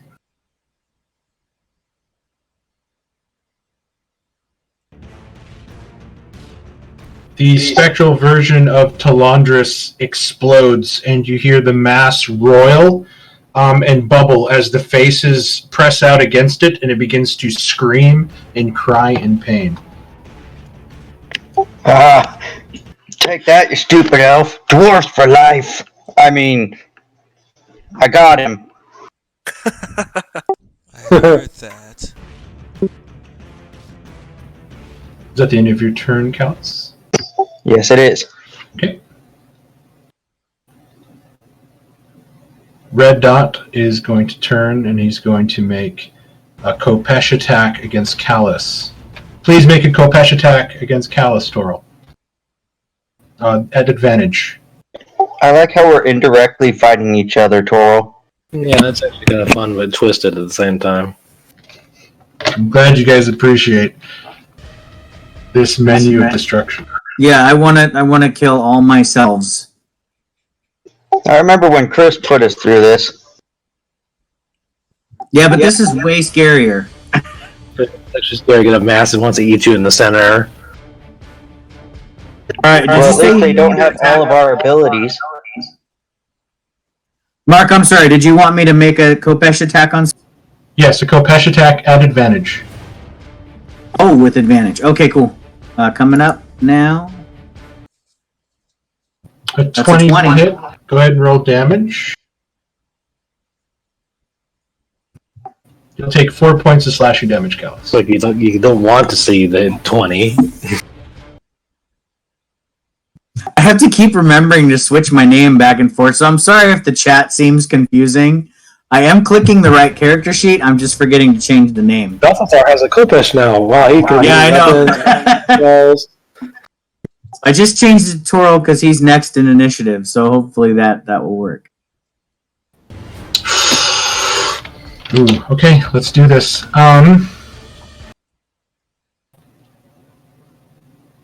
Pink Dot vanishes, appears on the pillar, and begins to push Oriana even further up. No! Oriana, you have become fully enveloped in the shadow, and you watch as this one, your counterpart, disappears. You are back to full health. You have all your sorcery points and all your spell slots. Uh-oh. Oh, thank you. And there's a big fat butt coming. Just wait for it. Let me refill all my stuff. Such wonderful things you're I saying. am refilled. Okay, that was Pink Dot's turn.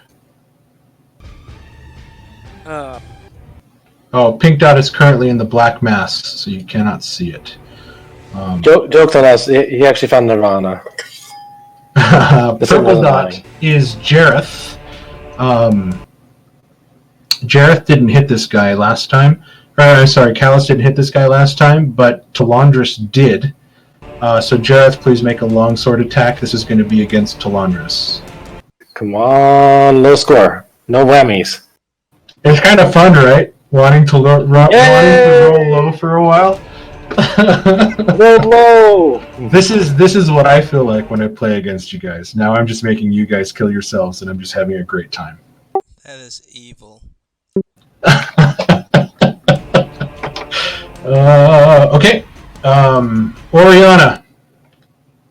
I have to admit, Mark, I'm sitting over here with like an ear-to-ear grin, just like I can't wait to modify and borrow this idea myself someday. This is awesome. Oriana, I would like you to cast Shatter. I'm assuming get all these guys. Nope. Shatter on this just- point only hitting Balthazar. Only hitting Balthazar. You mean Callus? Or Callus, yeah. All right. And boom. Do you want me to empower that at all? Reroll that. No, that's No. fine. Do you have the sorcery point, the meta magic that makes him have disadvantage on save? I do not. That is heightened spell. I don't. Okay, Callus, please give me a Constitution saving throw. I have empowered and twinned spell. Okay, you will take half of this damage. You'll take 8 Ooh, points nice. of thunder damage. As you take it, you look behind you, and you see Oriana exuding this black smoke.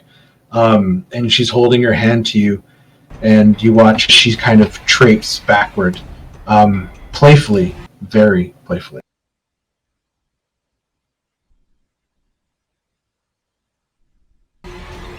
Flying 10 feet back and then landing and moving. There we go. The full Oriana flavor. Toro, it is your turn. I bet you guys are glad that Jareth didn't get sucked into the pillar and have him use his smites against you. Oh god, that would have been terrifying. He's out of spell slot. However, I am a little bit afraid that these creatures are starting to get the upper hand here, so I'm hoping that Pelor will help me turn the tide of this battle. And with that hope, I aim my hand to the sky and I try to call forth a beam of radiant light against this green dot, this vision of Callus in front of me, trying to banish it with sacred fire.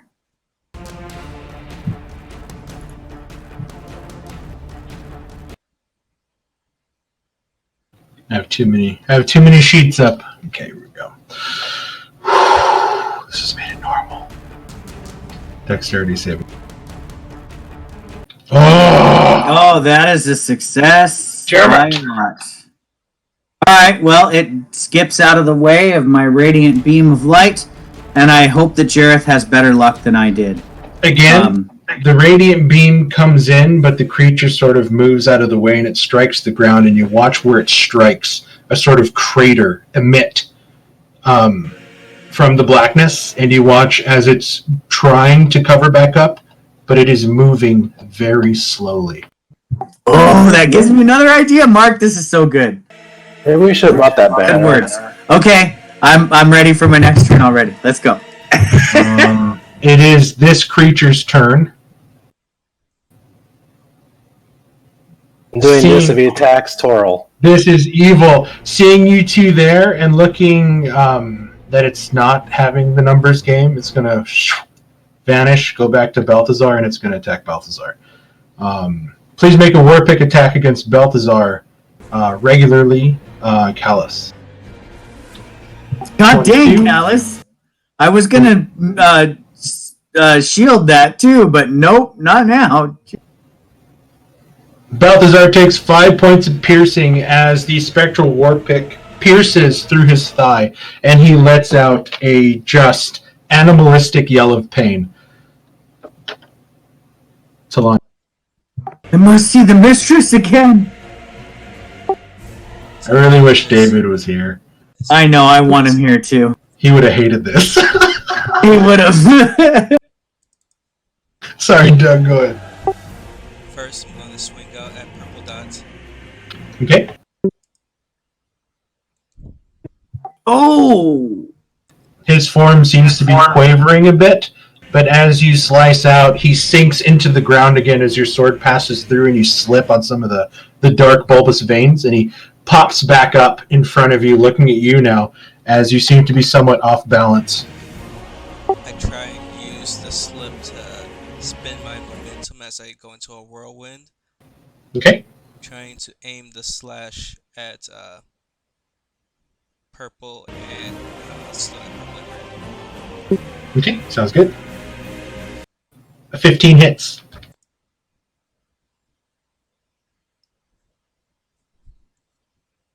And I can't tell. He's still alive.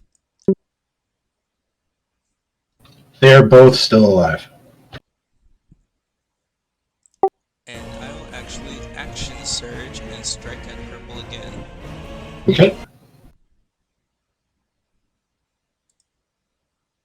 21 hits.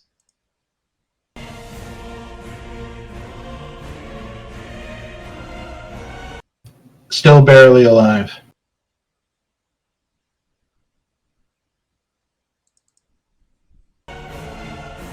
Okay.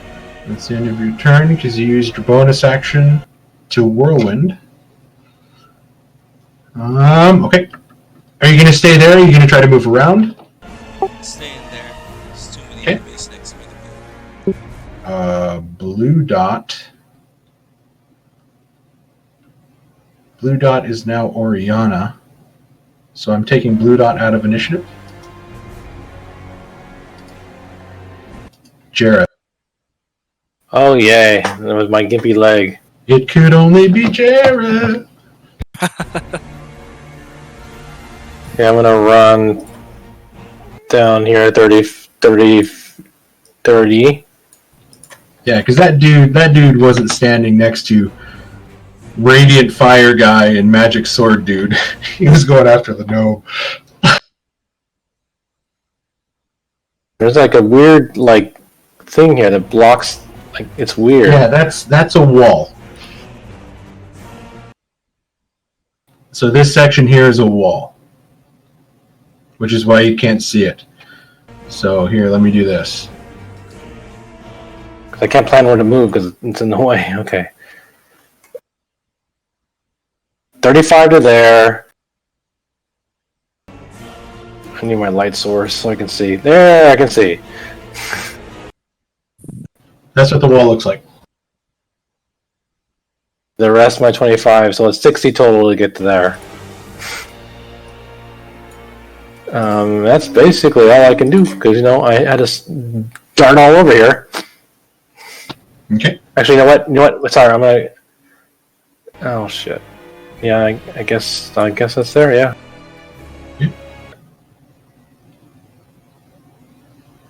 It is Balthazar's turn. Alright, Balthazar did see his shade get destroyed, right? Or did his shade carry Oriana up into the... He watched the shade carry Oriana into the blackness, and then he watched as Oriana emerged from the veins, growing like a flower before casting a spell at Callus. That's right. I remember her doing that. Okay. But I feel like there's just too much crowding going on here. So I'm going to cast a spell in a 3x3 square in front of me.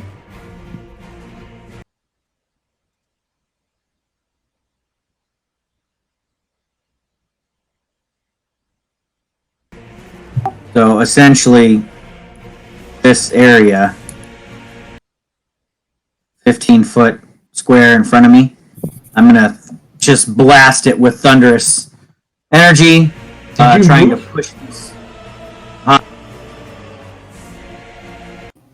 What? Did you move over to that area? No, it's Thunderwave is that's it right there. Balthazar. Oh, Jesus, I was looking at Torl, sorry. I was like, Torl. No, I'm Balthazar. I'm I'm sorry, I forgot to change the name again. Sorry. Yeah, it's Balthazar's turn. I was a little too confused too, Mark. I was like, what? Okay. I was like, I forgot to incredible. Yeah, Yeah, that's a long-range thunder wave there. Okay, No, he Dimension door. here comes like blast the horn in front of him okay, and here try to comes get red these dot. guys to. Or here comes green dot. That's a success. Here comes red dot. Oh, so high. Jesus. Stop it! God, Mark, you never fail a save hardly ever. Well, they are right. going to take the full 5 that Yeah. they have from. And they don't get pushed back. So the whole point of this was I was trying to clear some space around me, but instead I just did a little damage and a lot of noise as the top of the tower just kind of shakes. That's I can't. I don't want to move away and risk them attacking me. So They're both in pretty bad shape, though. yeah, I'll just get ready for the next round. Callus. Chaos is going to move here. He's going to pickaxe green and then hand axe recklessly. 20 hit.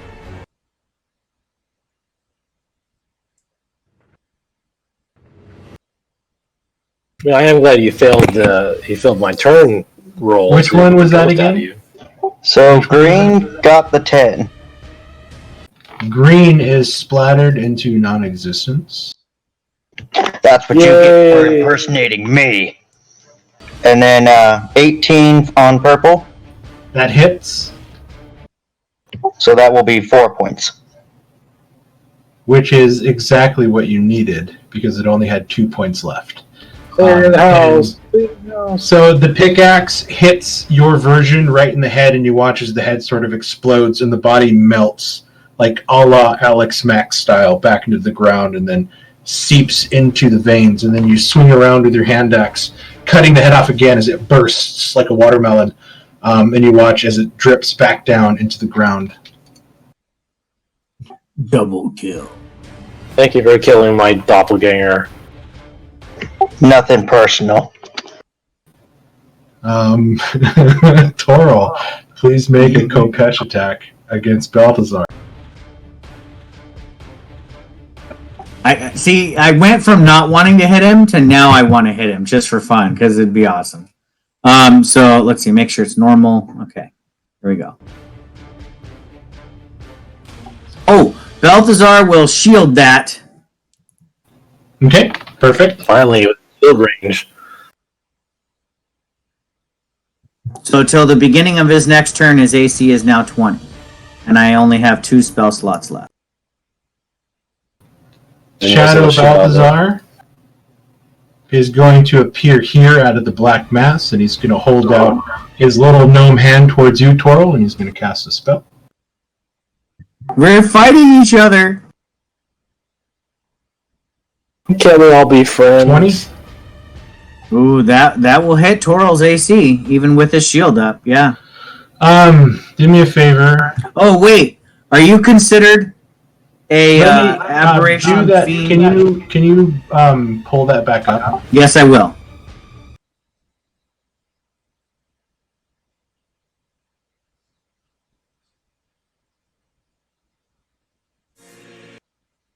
So there's like 5 types of creatures or 6 that it affects. If you're not one of those, then I'm going to re-roll that one more time. And we will take Oh, it the is? lower of the 2. An aberration or something. it's one of those. That was Okay, the 14 will miss you. So Pelor protected me. See, my god is good. Yeah, you You saved me watch too. as it comes at you and he shoots that black hand of just nightmare running towards you, and it hits off the round circular magical protection granted by Pelor, and the light flashes. But instead of the light being devoured, the light evaporates the blackness, and you watch the thing cringe away from you. Oh yeah. That is the end of its turn. It is Oriana's turn. Oriana, you are going to cast Shatter, centered on this point. Hooray. Ooh. I need Talandris, Jareth, Belsithar, and Callus You want me to to make empower that? Constitution saving throws. I would like you to empower the spell and try to reroll that too. And is this going to also affect the shadow that's there, I assume? I rolled Okay. Okay, I need to ask a Okay, question. success. So it's a 13. You guys will take 6 points of thunder damage. I have a question actually. Since I made the saving throw, does that dexterity? Never mind. Okay. Yeah. So this is Wait, this is I haven't- Constitution. Okay, I made an 11 or so. That is a Balthazar. failure. So Balthazar will take all 14 thunder damage. Balthazar falls to the ground unconscious. So you He had watch 12 as it hit points hits. remaining. He hits, and then you watch as everybody brace themselves, but Balthazar just gets like rocketed against the wall and just ragdolled, and then fall to the ground limp. Should this shadow person, living shadow, also make the save? Yes, I'm doing it right now. I was just trying to describe it. An 11 failing, he's going to take all of that. It also ragdolls. He explodes. Like he Thanks, was touched by Oriana. Dr. Like he was touched by Dr. Manhattan. Takes me to become a bad guy to finally kill an enemy. Toril. Oh, do you want me to move anywhere at all, or no? Oh, you have all your movement, right? Yeah. You guys watch as Oriana disappears into the inky blackness. Oh shit! Oh, God. Oh, Toril. Toril is going to draw inspiration from the fact that every time he calls upon the radiant power of Pelor, the shadows seem to shy away from it. So, drawing on that inspiration, he is going to hold his hand up in the air and try to draw a bolt of radiant fire directly onto the center mass of this writhing tent pole of madness. Okay. Go ahead and cast your Sacred Flame. Oh, fuck. It's going to take 2 points of radiant damage. God damn, the dice are just like, fuck you guys. The flame shoots through one of the windows, through the blackness that's clogging it, and it hits center mass, and you watch as it begins to rumble and roil.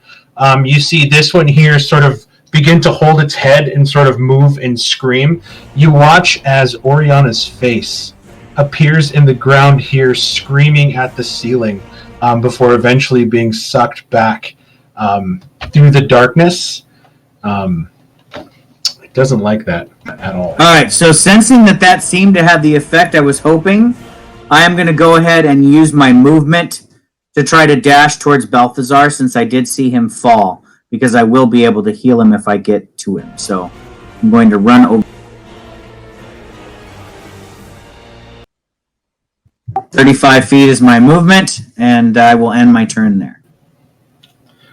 Oh man, this is going to be great. He's dead. Talon.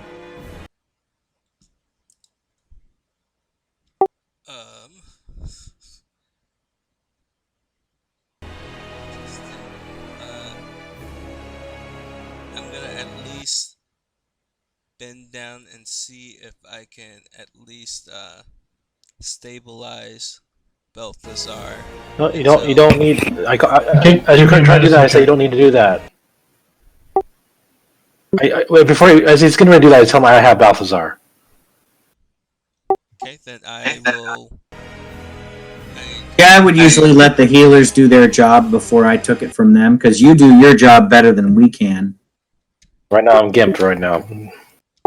Even though I saw Toro coming, I was trying to roll my since he was right next to me. But if Jared kind of says I have him, then Talandra's gonna move off to the side so they're not grouped together in second wind while using his action to take the dodge action. Okay. Ooh, that's smart. Yeah, because your role is not healer, and you've got two healers next to a downed guy. So yeah, that's smart. I'm going to touch. I'm going to reach down and channel my last of my lay on hand. So I have 1 hit point to give him to at least bring Balthazar back up. So as I slowly open my eyes for a moment, I see a hazy image of my mistress, her lips pursed and coming closer to my face, and you see me pucker up in front of you as you touch me with your hand. And okay, Sorry, I was trying to channel my inner David Cramp there. I hate to break it to you, my friend, but the mistress is not here. We're in a horrifying place. But he should be able to get up now on his turn. Yeah, so I am going to take the skull and crossbones off. I'm just prone. I'm conscious with 1 hit point, basically. Yeah. Okay, thank you. Hold on 1 second. Then Mark kills you again. Yeah, well, usually when you bring somebody up like that, Mark just likes to have the enemy stand right next to you and just whack you with a sword so that you fail 3 death saves in a row and your character just dies. Well, I just figured didn't see there's something around right now, but who knows?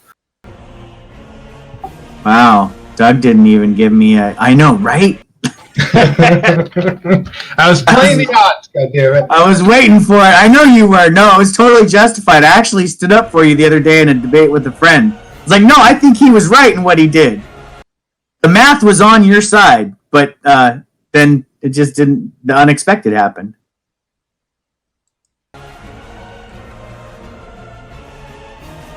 Give me 1 quick second. Good storytelling is the dramatic rise and fall of tension, and you do that very, very well. He's planning our demise. Okay. Top of round 6. It is Balthazar's turn, who is now conscious with 1 hit point, thanks to the glory of the lady. How many more lay on hands do you got? Oh, I'm out now. Yeah, I think he said he used his last point to make. I saved 1 point for this emergency. So Balthazar will kind of roll over and using the wall behind him, because he's been kind of squeezed up against this wall for the whole fight, he'll just kind of shimmy up the wall. Oh, I'm okay. just joking. Go ahead. Oh. I'm trying to climb. You get sucked down the stairs again. Damn it! So I will use half my movement to stand, and then I have 2 spell slots left. See, I was hoping that you guys saw Toril running over and you were going to let Toril heal Balthazar and you guys were going to go hunt and try to rescue Oriana. But since you didn't do that, I wasn't able to do what I was going to do and have Balthazar being moved by the veins towards the Black Mass. Oh, sorry. Sorry. God, you guys won't let me have fun. Do I? So if Balthazar has no line of sight to Oriana, correct? You guys cannot see Oriana. You were the last person to see her, and it was just her sort of head sticking out of the ground as she was screaming in pain. I'll move 10 feet to there, which is the end of my movement. Let me see if I have a healing potion or something, because I have 1 hit point. I don't know if he has one here. Oh, he does. 1 healing potion at the bottom of his... I'm going to drink that, so I'll take it off of his character sheet, Mark, but I'm gonna use my action to drink that health potion. Sounds good. Callus. Callus is going to pop his other holy water, and he goes, "Choke on this, you ink blot." Go ahead and make an improvised weapon attack. No, I'm going to once again use my whip chair. Ah, no! It's a wall, so it can't move. An 8 hits. Yay! The vial splashes. Go ahead and roll 2d6 for me.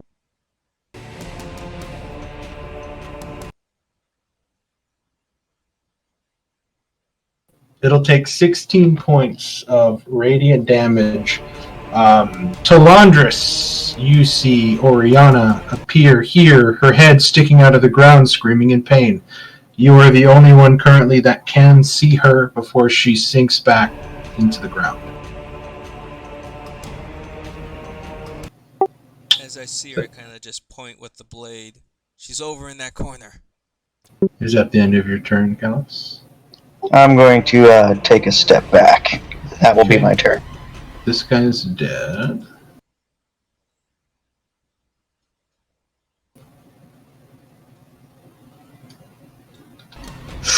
This guy's going to appear here.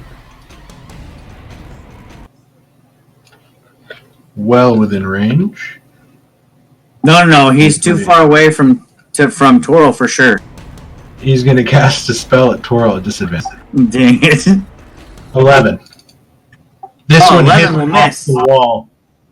This one hits off the wall a little bit, and again the light flashes before it, and it cringes away.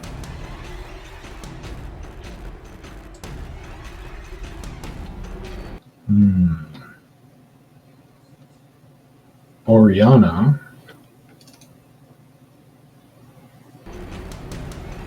This is so great. I love your character so much, Connor. I could do a lot of fun stuff. I like Give me a Oriana suggestion. as well, but I don't like Oriana against us.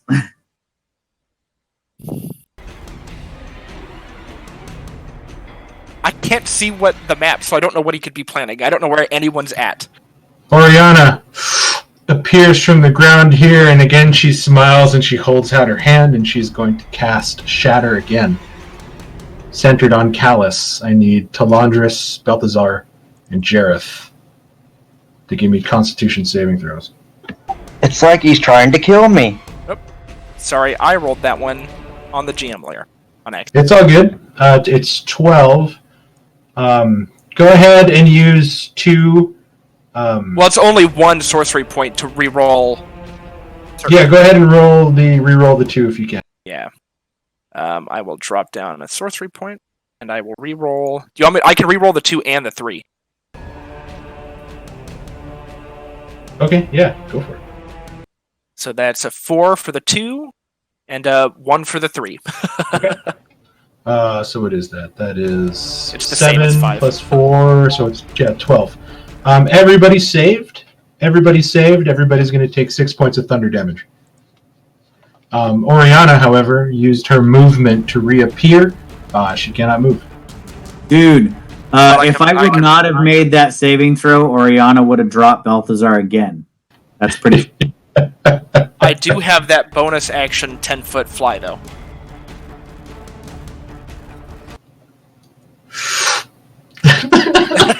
Oh, That was enough to suck me into the ground or not, but No, because you fly up, so he wouldn't be able to get you. I could go creepy, and you could have flew 10 feet back into the wall and disappeared into it, like you I melded figured that's into what it. you might have wanted.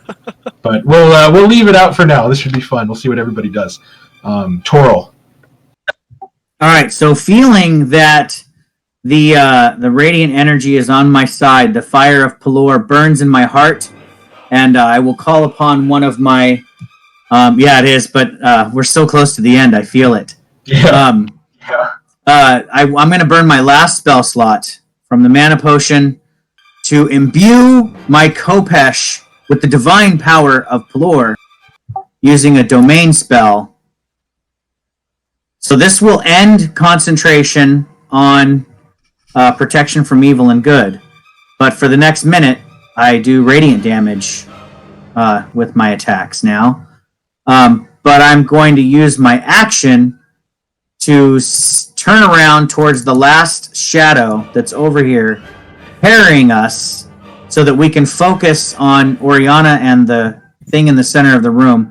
I will just cast forth a burst of sacred fire to banish that creature. God, Jesus Christ! It's good, though. If he fails, he only has 2 hit points left. Oh, sweet. And he's- Okay. He's vulnerable to radiant. Well, then I guess I don't have to call on Pelor that much. Yeah, so hopefully he fails and burns away, All right. because that was my They that's do what I have a wanted. +2. They have a +2 to their dex. This isn't normal. Oh, fuck. All right, he dodges it. You know what? Then I am going to go ahead and use my. I didn't use my movement yet, so seeing that it was able to dodge my my sacred flame, I'm going to just kind of snarl at it, almost animalistically in a rage of divine fury, and I'm going to just charge it. I'm going to move my movement speed towards it with my radiant glowing sword brandished in its face. That's 30 feet, so I still have 5 feet of movement left. So yeah, you just see me running full tilt at this creature with my glowing sword. Okay. I'm tired of it, so I'll end my turn. He is cowering in fear. As your sword is glowing with radiant power and you get close, every step you take is like stepping through a mud puddle. You're squishing through the black veins, hitting stone as it's just kind of radiating off of you. And you're bringing your sword to bear, and the light is sort of causing it to disperse itself. Excellent. Yeah, I know Balthazar doesn't like it when enemies charge him in his face either, and he's the shadow of Balthazar, so I'm charging at him in his face. Talandris.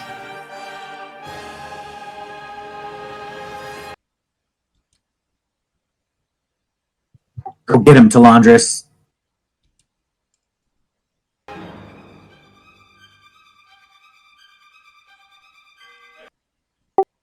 I'm using my action to get right up on Oriana. Okay.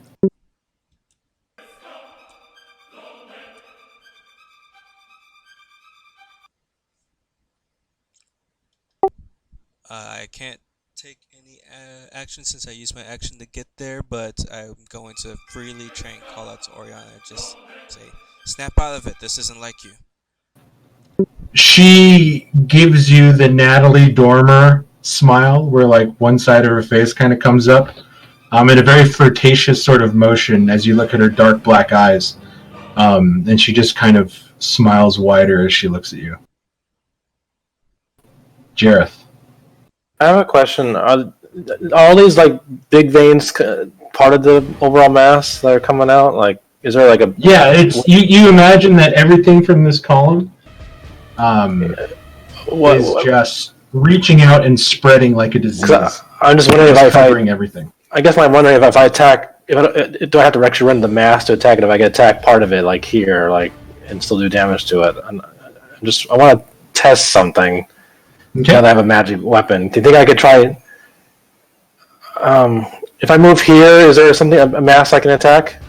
There's all the dark ichor on the ground that Callus was originally burning with his torch. Where can I go where there's a mass? That's not the actual tall thing. I'm just trying to figure out a place I can go. So the whole floor is carpeted in the veins. The large black mass that's undulating, turning into faces and shapes, is directly on the middle column. I don't know what I want. If you want to attack to it, but you remember what happened the last time you got too close. Well, I have a magic weapon this time. That's what I'm. I want to test and see if it behaves the same way. Is what I'm trying to say. I mean, you could totally. Yeah, follow your gut, man.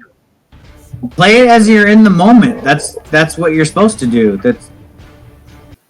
We don't have time to tactically strategize our plan. We just got to play in the moment. Do what you think your character would. Well, I've been trusting in the lady. I'll try to get as close as I can to try and hit it with the magical weapon that she's imbued with her power. I need you to give me a charisma saving throw.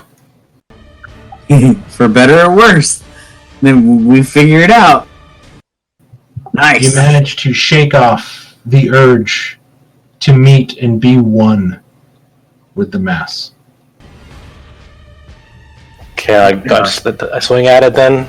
Yep, totally can. Do I actually hit since it's a wall? Go ahead and roll. Walls have an AC, dude. If you roll a 7 or lower, you're going to miss somehow. 23 hits or 26 hits. Oh sure, right, but shoot, I used the wrong. Can I re-roll with the divine blade so I can use the divine blade? No, actually, never mind. It's the same damage. It's the same damage. It's the same. It's just +1. So it was a Magic 24 weapon. total. 7 total. You slash across from it, and it opens up like you cut across a ham belly, and it just splits open, and black ichor begins to pour out of the wound before it slowly starts to reknit itself. It took all of that damage. Okay, I moved. Okay, I'm going to move back 10 feet. for now. Balthazar, I need you to give me a charisma saving throw, as you're within 10 feet of the mass. Ooh, Balthazar doesn't like the pull of this thing. Alright, here comes his charisma. I shall become. Oh my god, David. What the fuck, you min-max piece of shit. I got a 20 intelligence, but I got a 6 charisma with a -2. Alright, guys, Balthazar's gonna become one with the shadow. Oh man. Yeah. Oh my god! He sees You the guys mistress. watch. He You sees guys the watch. mistress in here. You guys watch as Balthazar turns to look at the mass, steps forward,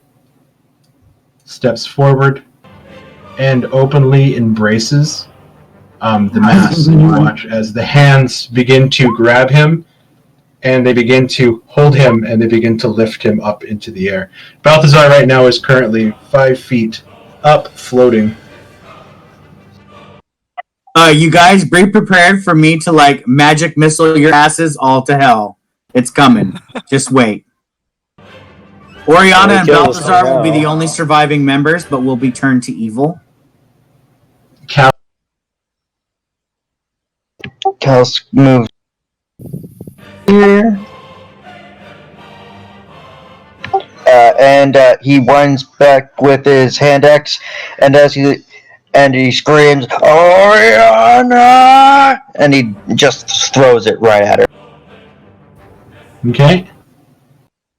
I think this is a disadvantage, right? Yes. A 9 will miss Oriana sadly by 1. Wow. Oh, wait. Can you recklessly throw something? No, I can't. It's only for Okay. melee. Okay. Dang, you just So missed by it goes. 1. It impacts right between her horns against the. Touchdown? Field goal, I guess. I think I got my point across. So I think we need to radiant damage this thing. The living shadow is going to into the ground, reappear here, and it's going to hold his hand out towards Toro. Chicken shit. Yeah, I would do I'm this. telling you, oh, that's right. This isn't normal because you got rid of it. There's a 19. Oh, god dang it. Yes, a 19 hits me. Yeah, you take I gotta three, give you. You take 3 points of necrotic damage. Yeah, here's my con save to maintain concentration on divine favor. Shit.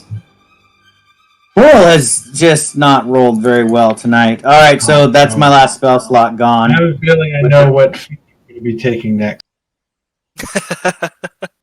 Yeah, I'm gonna have to because I roll like crap otherwise. I have to. It's gonna be a requirement.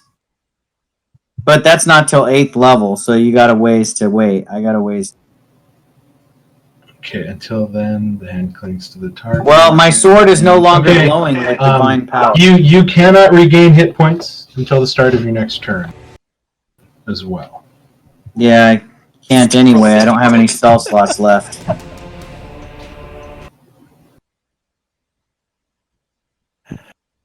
Wow, I can't believe how abysmally I've rolled. Maybe if you do radiant, maybe you do radiant damage, it'll stop bringing Balthazar up. And I can't do radiant damage anymore. I just lost my radiant damage. That was my last spell slot.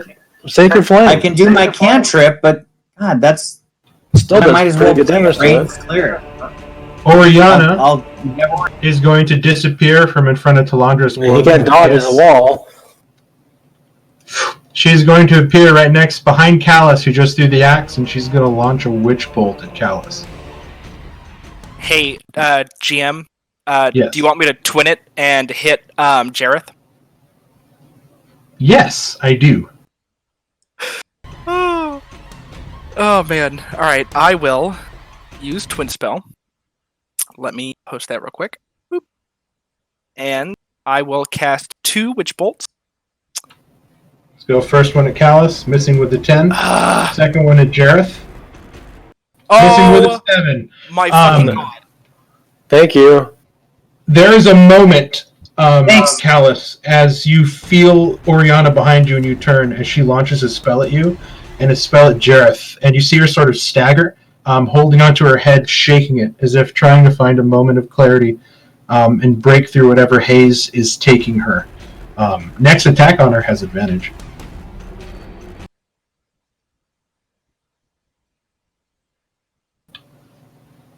Toral.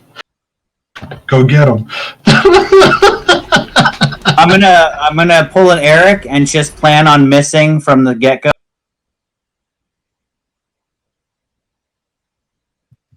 Sorry, Jeremy, I think plays Eric, right? Yes, that that's might be me. me. Yes, that's me. I'm sorry, but you do miss a lot as Eric. It's unfortunate. I get sad. I've come to accept it. Yeah, I'm getting to be the same way with Toral. I'm just gonna plan on missing. I'm going to, at the point now, the shadow's irritating me, but this freaking mass in the middle is sucking up my good friend Balthazar, and I don't like that. So I am going to draw down a beam of sacred fire on this center thing again. Roll damage. That's better. It'll take 16 points of radiant as the flames erupt around it. You watch as this creature, over by Talandris, begins to hold his head and scream as Balthazar is dropped to the ground. Prone, but looking up at the mass, still holding out his hand. Yeah, he still wants in there, but okay. So I feel like that was working. And while the shadow is afraid, I'm gonna go ahead and charge it again with my sword, but I can't attack it. I used my action, so I'll end my turn. Talandris.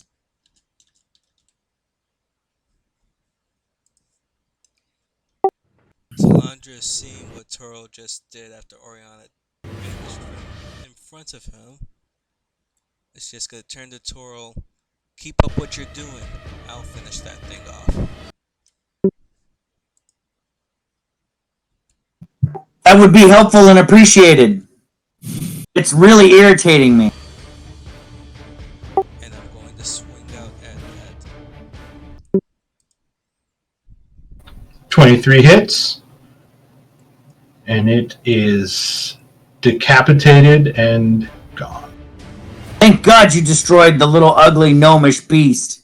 Oh wait. Well, Balthazar doesn't know what we're saying. And then I'm gonna turn and head back in the other direction, kind of just still my shoulder. Keep doing what you were doing to that pillar.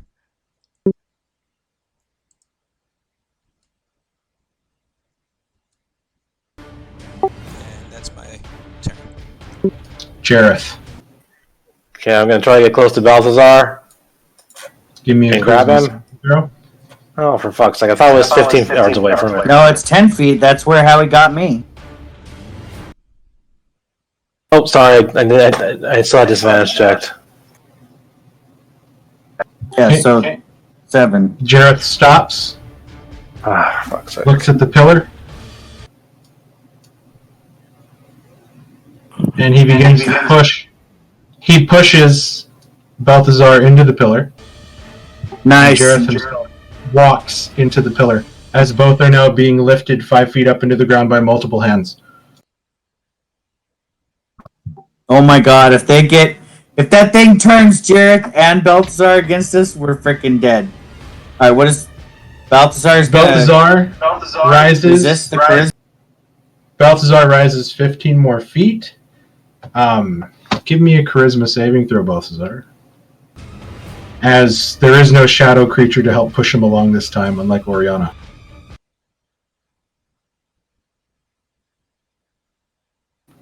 That is a success. Oh my God! With a -2. Good job, Balthazar. You guys are now watching Balthazar screaming for his life as these hands have now grabbed him and are trying to suck him in. Callus.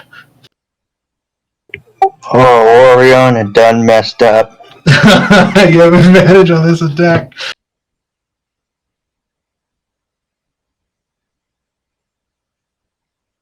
The 12 will hit. Oriana, please cast your Hellish Rebuke. I thought you already used it, though, today. Oh, she gets it back. She got everything back when the mass ate her. You Oh hit my her, God. dealing 12 points of piercing damage, and you are blown back by the fire. You guys watch as, Oh, fuck. like a landmine he stepped on, Callus is just thrown back against the wall and bounces off, falling unconscious to the ground. Oh, man, that was really funny. God, for a second there, I imagined that was enough hit points to kill you, but it's not because we're 4th level. Okay. Whew. That's an impressive roll for the fire damage there. Yeah, I'm pretty hyped about that, I'll be honest. My Hellish Rebuke finally worked. Yeah, that felt rebuked. Rebuked? Yeah. I don't know. Yeah. What's rebuke as a verb? You're rebuking. What's the distance of which? Witch Bolt, I believe, is 60 feet. I will post here. 30 Okay, feet, sorry. Oriana's turn.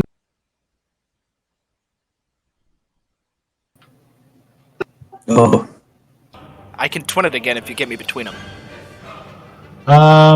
No, because I need to use your movement for something else. Okay. Go ahead and cast a Witch Bolt at Talandris, please. Is that... You know what? Actually, no. No. The Hive Mind is going to move you to here because Toril is doing a lot of damage. Please cast a Witch Bolt against... Oh, you already did. Missing Toril. But this is where Oriana has ended up on the south No, side I of the was map. posting that for the 30 feet, Yeah, but I'm not he's not within range to do Witch Bolt on me. He has to be Oh, 30 feet away. I thought you said it was 60. No, I posted that to see what the range was, because I know I had it on here. It's only 30 feet. Is this it here? Yes, one more. No, that's 35. You need to move closer. Do you want me to actually cast it, or do you want me to just use that one? Go ahead and recast it. 11. Even better. I like that. You get your shield up in time as the crackling energy leaves Oriana, who has no more movement left. So she cannot... You cannot do your reaction if you don't have movement left. Because that thing requires your movement to move. My bonus action? Yes, after you cast a spell slot. No, I just get another 10 feet of movement. I can post it again for you. Perfect. But it gives me another 10 feet. You float. Come on, Toril, backward. kill this thing, please. Toril, go kill Oriana, quick. No, Coral is not going to kill Oriana. Nice try to draw me away from my intended goal. Come on, you need an action dash to get up in her face. Nope. Instead, what I'm going to do is I'm going to run over to Talandris, 5, 10, 15, 20, 25, 35 feet to there, getting out of Oriana's line of sight, and I'm going to point down to the bottom of the room and say, Talandris, Oriana's being a pest. Please deal with her. That's what you're good at. And I will continue doing what Talandris told me to do because that seems to be working. I will Sacred Flame the center mass in the room again. Roll damage. It'll take 10 radiant. Balthazar falls to the ground, screaming and kicking. Jareth falls to the ground, yearning to be within the grasp once more. And I will leave the fighting to Talandris because he kicks ass a little bit better than me tonight. Okay, Talandris, you see that you're down, and you see that Oriana is a really, really long way away from you. I also now notice as I come around to this side of the mass that Callus is down, and I call out that I can get Callus back up. If you Callus guys is a charred ruin right now. Yeah, I'm gonna have to bandage. I'm gonna use a lot of meds. You're all in damage. Getting my adrenaline shot ready. This encounter worked out a lot better than I thought it would, so this is great. Well, with the charm it does every time I get near it and everything. Yeah, it's that 10-foot mass. It's brutal. Okay, so I used my action to rush up to Oriana. Okay. Jareth. I need a charisma saving throw. For fuck's sake. Jareth, you crawl hand and knee, like a man that needs water. My before he best dies. scores, I can't frickin'. This is ridiculous. And the hand, I know how you feel. the hand again. They all Please grasp for me, onto please you, for me again, Toro. and you are now lifted 5 feet into the air. As long as you keep blasting it, Toro, we'll be fine. No, Yeah, that's- I need a charisma saving throw. I love making charisma saves as this guy. I can't wait to tell David, guess what the one thing Mark had you rolling all night was? Yep.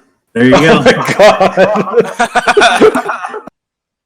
He like totally thinks this pillar is his mistress, and he's straddling it. Please, He's trying to- take me. He's like a like a- dog humping a leg right now. You guys see him. Just Balthazar's black eyes again glaze over, and he reaches out lovingly, and the hands pull him forward, and they cradle him and begin to lift him up into the air. Callus, I need a death saving throw.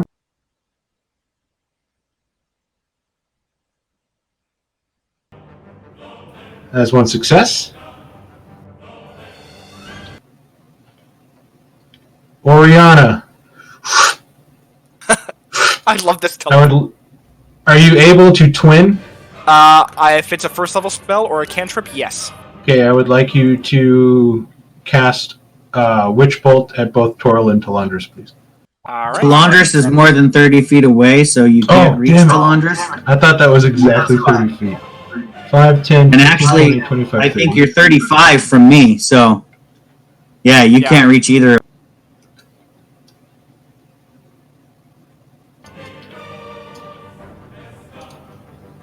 They just keep running around the room. There you go. 30. 25. All right, you can do that. Alright. And that puts her in range of Talandris. At Talandris. 18. An 18 hit. Yes. An 18 hits Talandris. 2. Ooh, that's good. 2 lightning's good. One for each of his swords. Attack Toril. 17. 17. God, Toril. yeah, that hits. That's exactly what you need, I think. So describing this cinematically, you guys. Oh no, watch- wait, I have an 18 AC. Oh, Yeah, you're higher than that. Yeah, I forgot. I think I have a ring of protection. or Yeah, you put something the ring of that's giving protection. that. So you guys watch That gives like, me an 18. cinematically as Oriana pops up again from the blackness and holds both her hands out as these 2 ropes of lightning shoot out, one coiling around Talandris and the other one shooting towards Toril, who just gets his shield up in time to deflect the spell. That's the end of thank Oriana's God. turn. Toril, it is your turn. All right, thank God. I am going to rush over to Oh no, Callus. blast this thing! I can't. Callus is gonna die. If he crit fails to save, that could be 2 failed saves. And my You're job gonna is have me and Balthazar being sucked up in this thing and then fighting you. You're not actually dying right now, and I'm hoping that you. You will die when we get sucked up in this thing and we're turned. We'll be permanently turned at that point. What Chris means to say is, join us. Come. Yeah, We'll show in you the heat of such the moment. In the heat of the moment, I think I have 6 seconds for to get somebody up from dying. Or you know what? I can take a gamble with Callus's life a little bit. I will fall prone, sliding next to Callus, taking out my healer's kit, but then I will reach my hand up to the sky and call down a sacred flame on the mass, and next turn I will heal Callus. Okay, give me a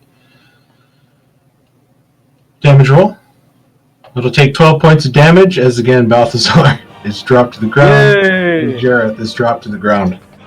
So if Callus, even if you crit fail, you'd still have one more round that you'd have to fail unless you take damage. So hopefully Oriana doesn't damage you or you die. But I have my healers. I have my healers kit out and ready to go next round. I will be able to actually. I can use that's what with my feet, Mark. I can actually bring him back with 1 hit point if I use a health check. Yep. Or a healer's kit check or whatever. Talandris. Talandris can end this right now. I was actually just thinking that. So I take a step back as I flex to break this electrical whip around me. And I just kind of call out to Oriana. Come on, let's end this. You must be out of magic by now. She looks at you and she says, "Join me." And she holds out her hand. It's a broken record.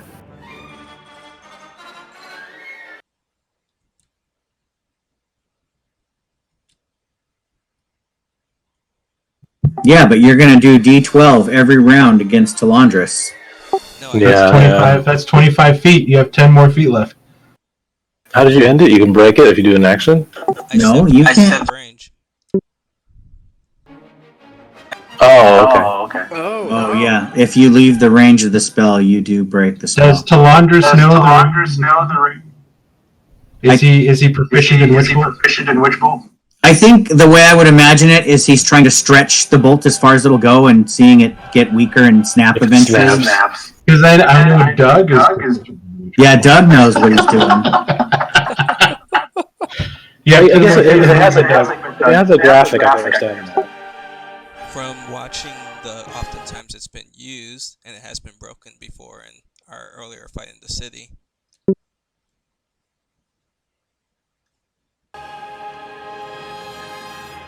What do you got?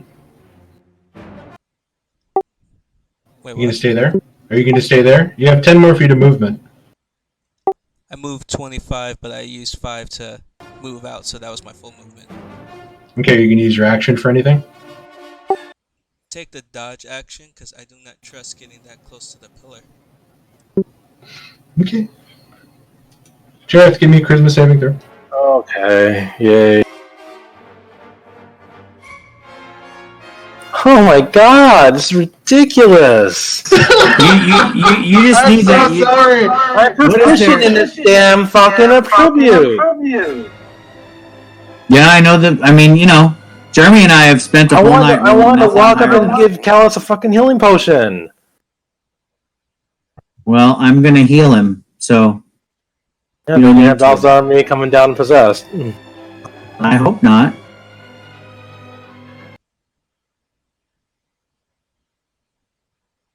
Hey man, is it Balthazar's turn to make a charisma save? It is. Does it break the charm every time I drop them? No, we're still charmed. They're Oh, no. trying to break. They're trying to fight the charm off. You're just buying time for us to break it before we get possessed.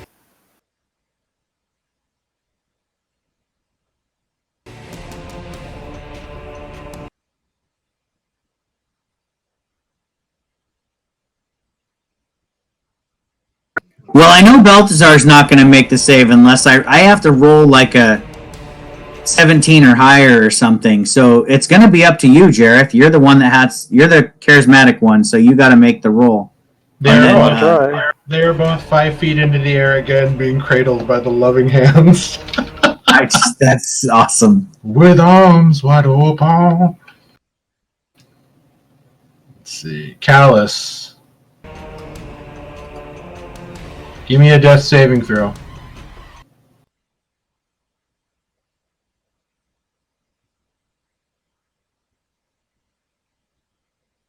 We need to fly through a net, guys, so we can end this before 2 in the morning. And, Go, Callus. Did Jeremy just bounce? I don't know, but I don't see his character up anymore. Is he?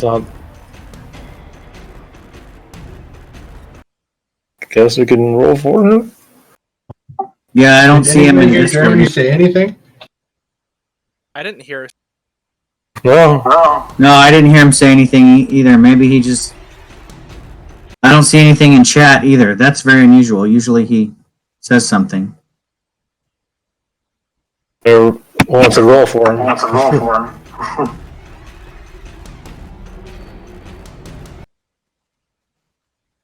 Well, what do you think, Mark? Do you want to just call it and stop at Callus's turn, or do you want to roll for him? No, we'll finish it. We're close. I want to roll for him. This would have been over if you guys would have taken out Oriana. But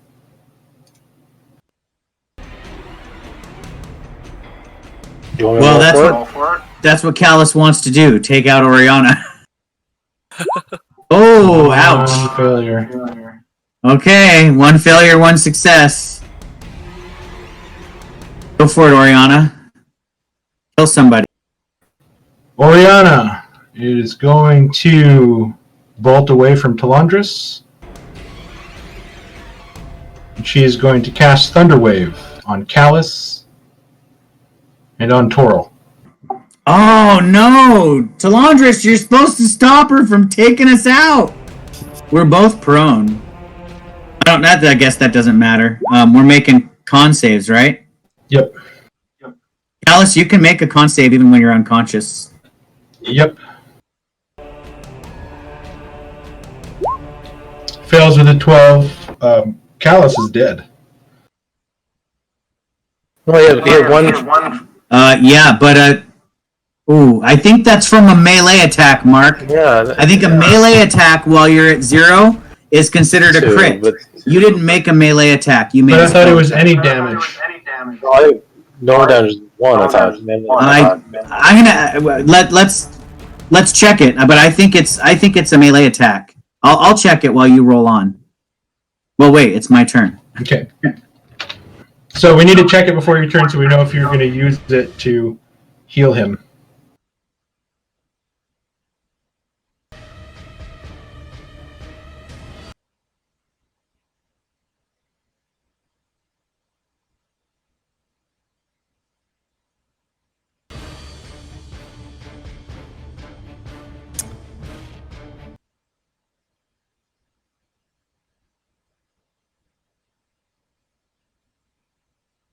Okay, I'm on the page. So if you take any damage while you have 0 points, you suffer a death saving throw failure. If the damage is from a crit, you suffer 2 failures.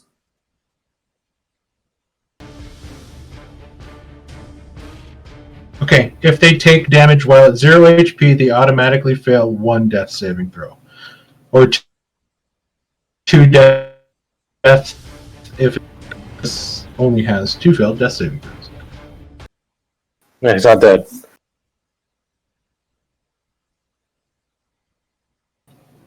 That's good. I would have felt bad if I killed Callus when he left. Oriana moves 10 feet back. Toril. Yeah, I think where the confusion is, Mark, is that the way that death saving throws work with a coup de grace, if you score a hit, a melee hit, while you're next to a downed creature, it counts as a crit, which would be 2 death saves. Yep, no worries. It is your turn, so you need to make a medicine check for this, correct? Or are you just going to stabilize him? I'm using my healer's kit to stabilize the downed creature, but instead of just putting them at 0 and making them stable, it actually gives them 1 hit point. Okay, Callus is now up with 1 hit point. And I will use half my movement to stand up, giving me 15 feet of movement remaining. I'm going to move 5, 10, 15 feet to there. And I'm stood up there. And Callus is up with 1 hit. You also took... I wonder if that would have changed anything. Because he failed, he would have been thrown 10 feet away from you. Nope, he still would have been in range. Toril, you do take damage, though. Oh, right, I forgot to take the 7 damage because I made the save. Okay, I'll take the 7 right. And I'll just move 10 feet to there for flavor. Talandris. As I rush around the corner, I'm actually sheathing my dual blades, and I believe it's an action to draw my bow. But I'm going to have that out as I turn the corner to get Oriana in view. Okay. Jareth, give me a charisma saving throw.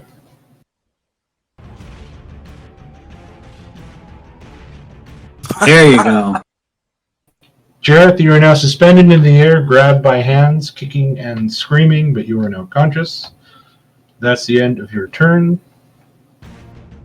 But not going up anymore. I'm just basically there. Yep, you're I can't hanging even- at the 5 feet and not ascending. I can't even attack. You can attack, but it'll be a disadvantage. That's fine. My sword's still glowing. I'm gonna Okay. attack. 21 hits. He takes 12 slashing. Balthazar, give me a something. charisma saving throw. Yep, I gave it to you. It's a 15.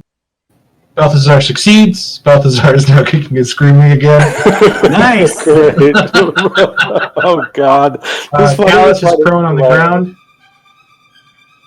Callus is going to stand up. It's like a nail Wait, biter. Mark, did you say that I can take it? This save is at the beginning of my turn. I can still take an action? Yeah, I'll say why not. Okay, I'm going to cast a spell. Okay.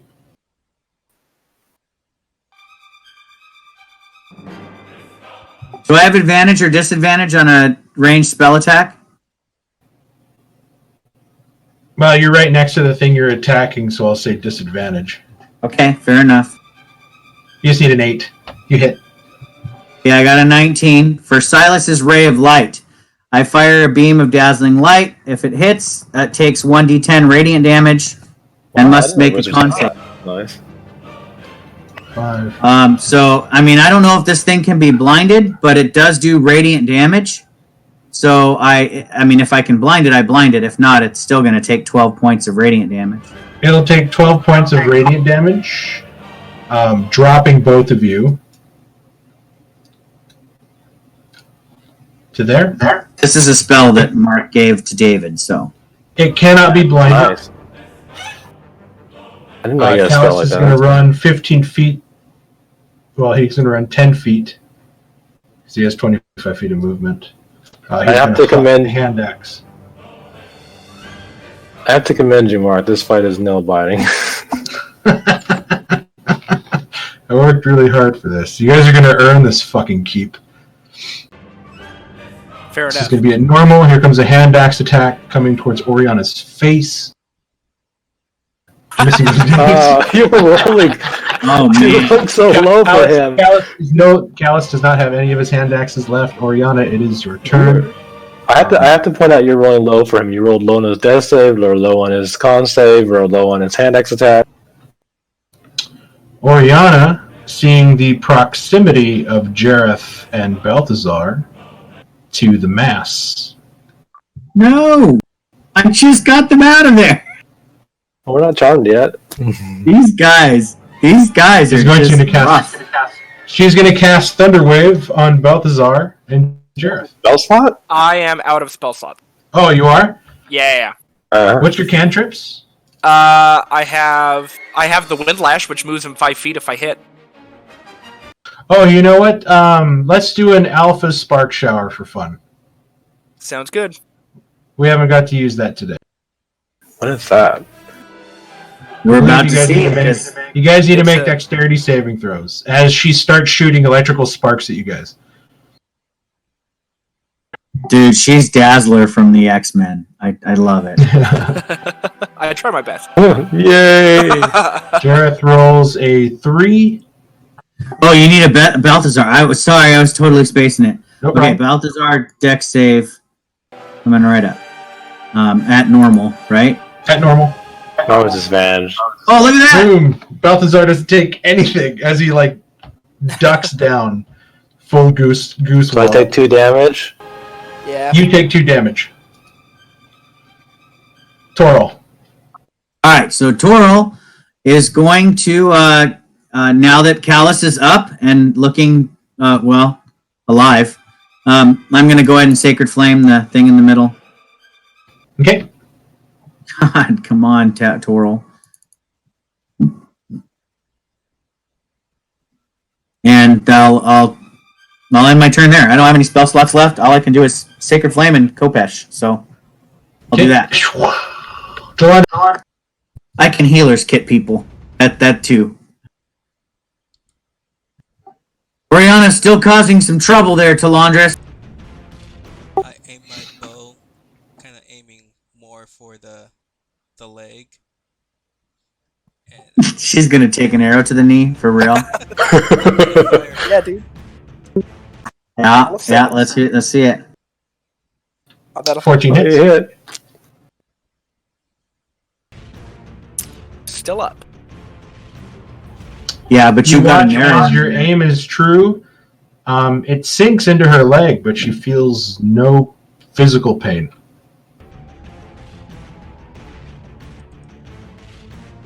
She is still alive. Need to correct. Oh, wait, damn it, disadvantage toggled again. Fuck.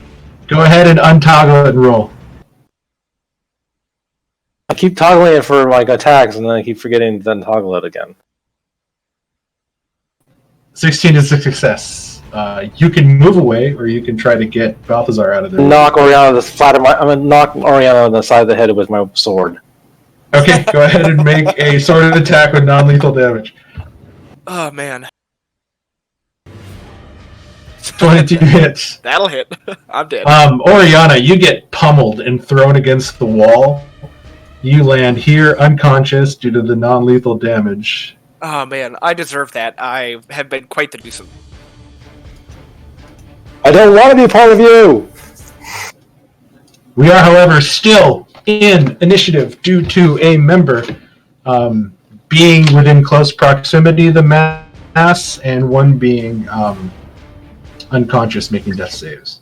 Oh yeah, he's gonna have arms wide open right now, stretched, and like he's gonna jump into this mass again, guys. Balthazar, Here he goes. charisma saving throw. It's the mistress. He's gonna just jump, like dive, like off a diving board. Yep. Oh my god, again. He goes in for a big hug and he's floating 5 feet in the air. Yep. Big hug. You did do non-lethal. She's unconscious. She's. He said death saves, that's why I was curious. 15. Oh no, Oriana doesn't make death saves. She's unconscious, stable though. You don't need a save, Balthazar. Just keep radiant damaging. Just keep rising and falling, rising and falling, rising and falling. Well, he's 25 to there. He's going to take the... He's going to take a dodge action. Oriana, you are unconscious on the ground. Yeah. Roll a d4. All right. You're napping for 2 hours. Toro. Alright, so Toro's gonna try to strategize something now. Watching this Balthazar go up and down like a freaking elevator over and over again, or maybe one of those buckets of water at the windmill that just goes down and gets the water and goes up and dumps it out.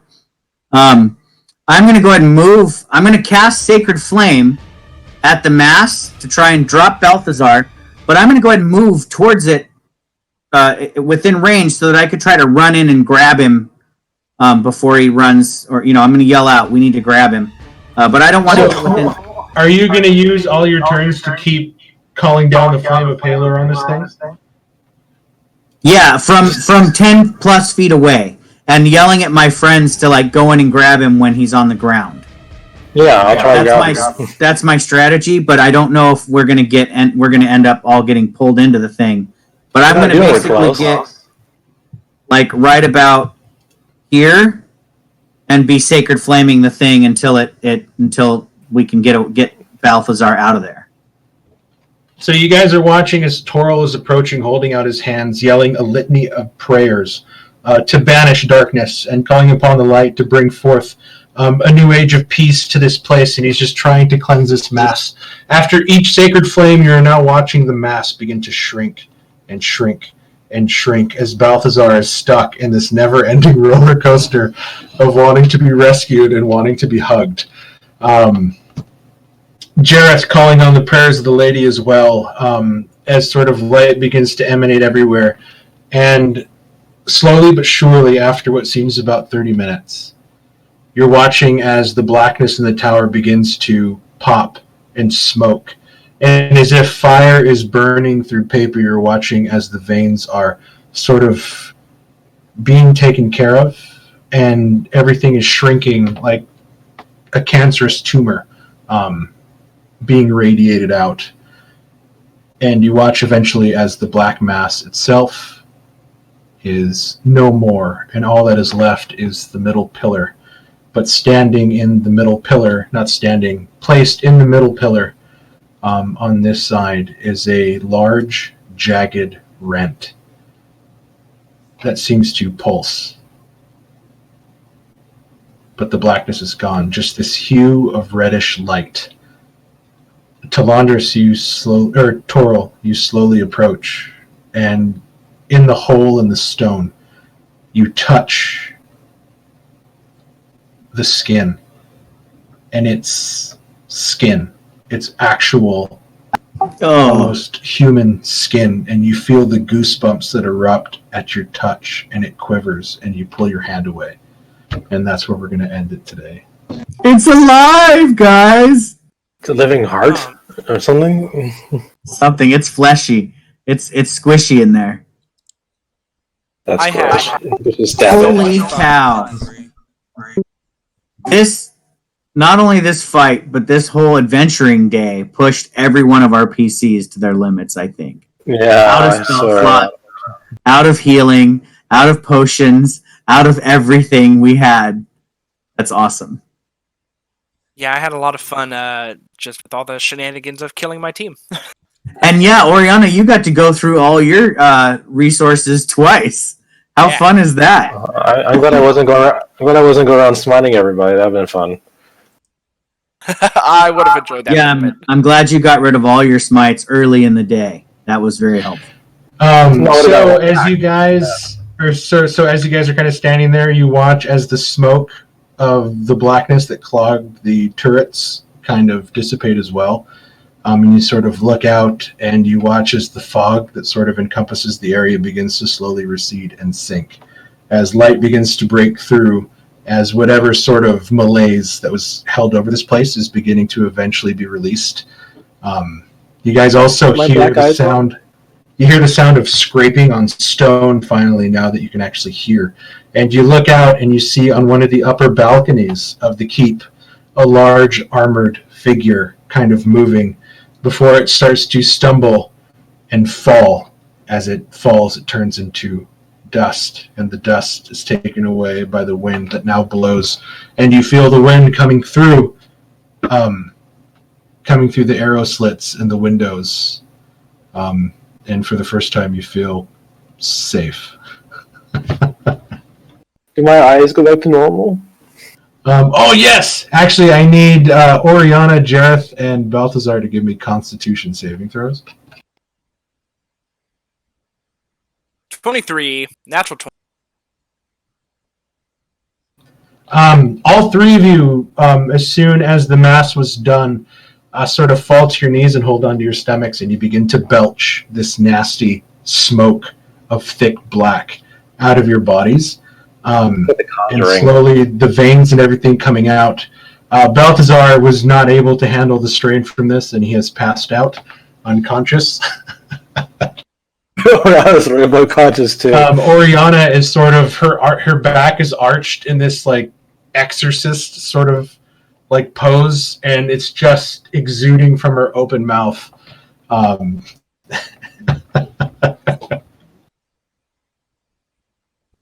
Yep, Nappy gonna pull a vomit. I'm down with that. Balthazar is only asleep for another hour. Oriana for an hour and a half. All right, I'm gonna type this up here. I don't have those jitters anymore.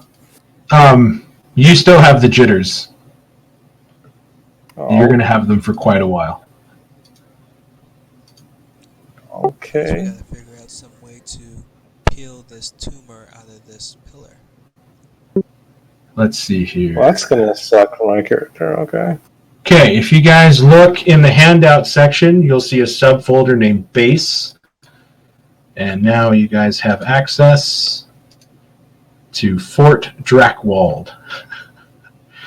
These are buildings that you are able to build on this property. Each one you can make gold from, but they also give you special abilities. You are, however, going to be competing against the other members of the Blackhearts in building these. So if you don't build it, you don't gain the coin. If you build it, you gain the coin from it. If they build it, the coin goes to the company. But you guys will have access to the stuff that's built. Ooh, shit. Cool. So, and I'll show you guys that map of the keep and available plots.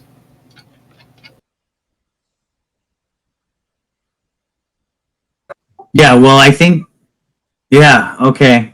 I think if we feel like the curse has been lifted from this place, my first order of business would be to get everybody into a comfortable space where we could rest. Might not be in this tower. We might be able to clear a barracks room, but yeah, we can do all that next session. You guys, this wasn't my only fun room that I had designed, but you guys didn't go into the keep. There was a poltergeist in the keep that you guys would have had to try to fight, which would have been fun. There was also a large grand ballroom on the keep third floor. And that one was a literal carpet of piles of bones and a glowing chandelier. And then as soon as you guys stepped into it, you guys would have had to give me, I believe it was charisma saving throws. And if you failed, you were compelled to try to attack and eat your fellow companions. Oh, excellent. And it's a fun spell called Cannibal Compulsion. Well, I know that I have learned all of Balthazar's weak points now. Charisma saves are definitely not something he's good at. I hope this was something new to you guys. I hope you guys had a blast. I had a lot of fun. The roleplay was great. Shane, we're definitely going to introduce your character next session. Excellent. Ooh, I can't wait. It's all good. This one I couldn't believe. Yeah, I didn't even realize time was blowing by that fast. So Yeah, we went an hour over an hour over. That was total excitement. We were all drawn in. thanks for being such good sports about it, especially you, Connor, though I imagine you had fun trying to kill everybody. Oh, I had so much fun. I had so many ideas. But yeah, we'll pick up next time, and we'll leave off with Toril sort of pulling his hand back away from the strange, like, skin layer on the inside of this stone, and seeing what you guys can make of it. So thank you guys very much. Have a good night, or have a good rest of your morning, and I'll see some of you Tuesday, and then I'll see the rest of you in 2 weeks. All right. Good night, everybody. Good night, everybody. Hey, good night.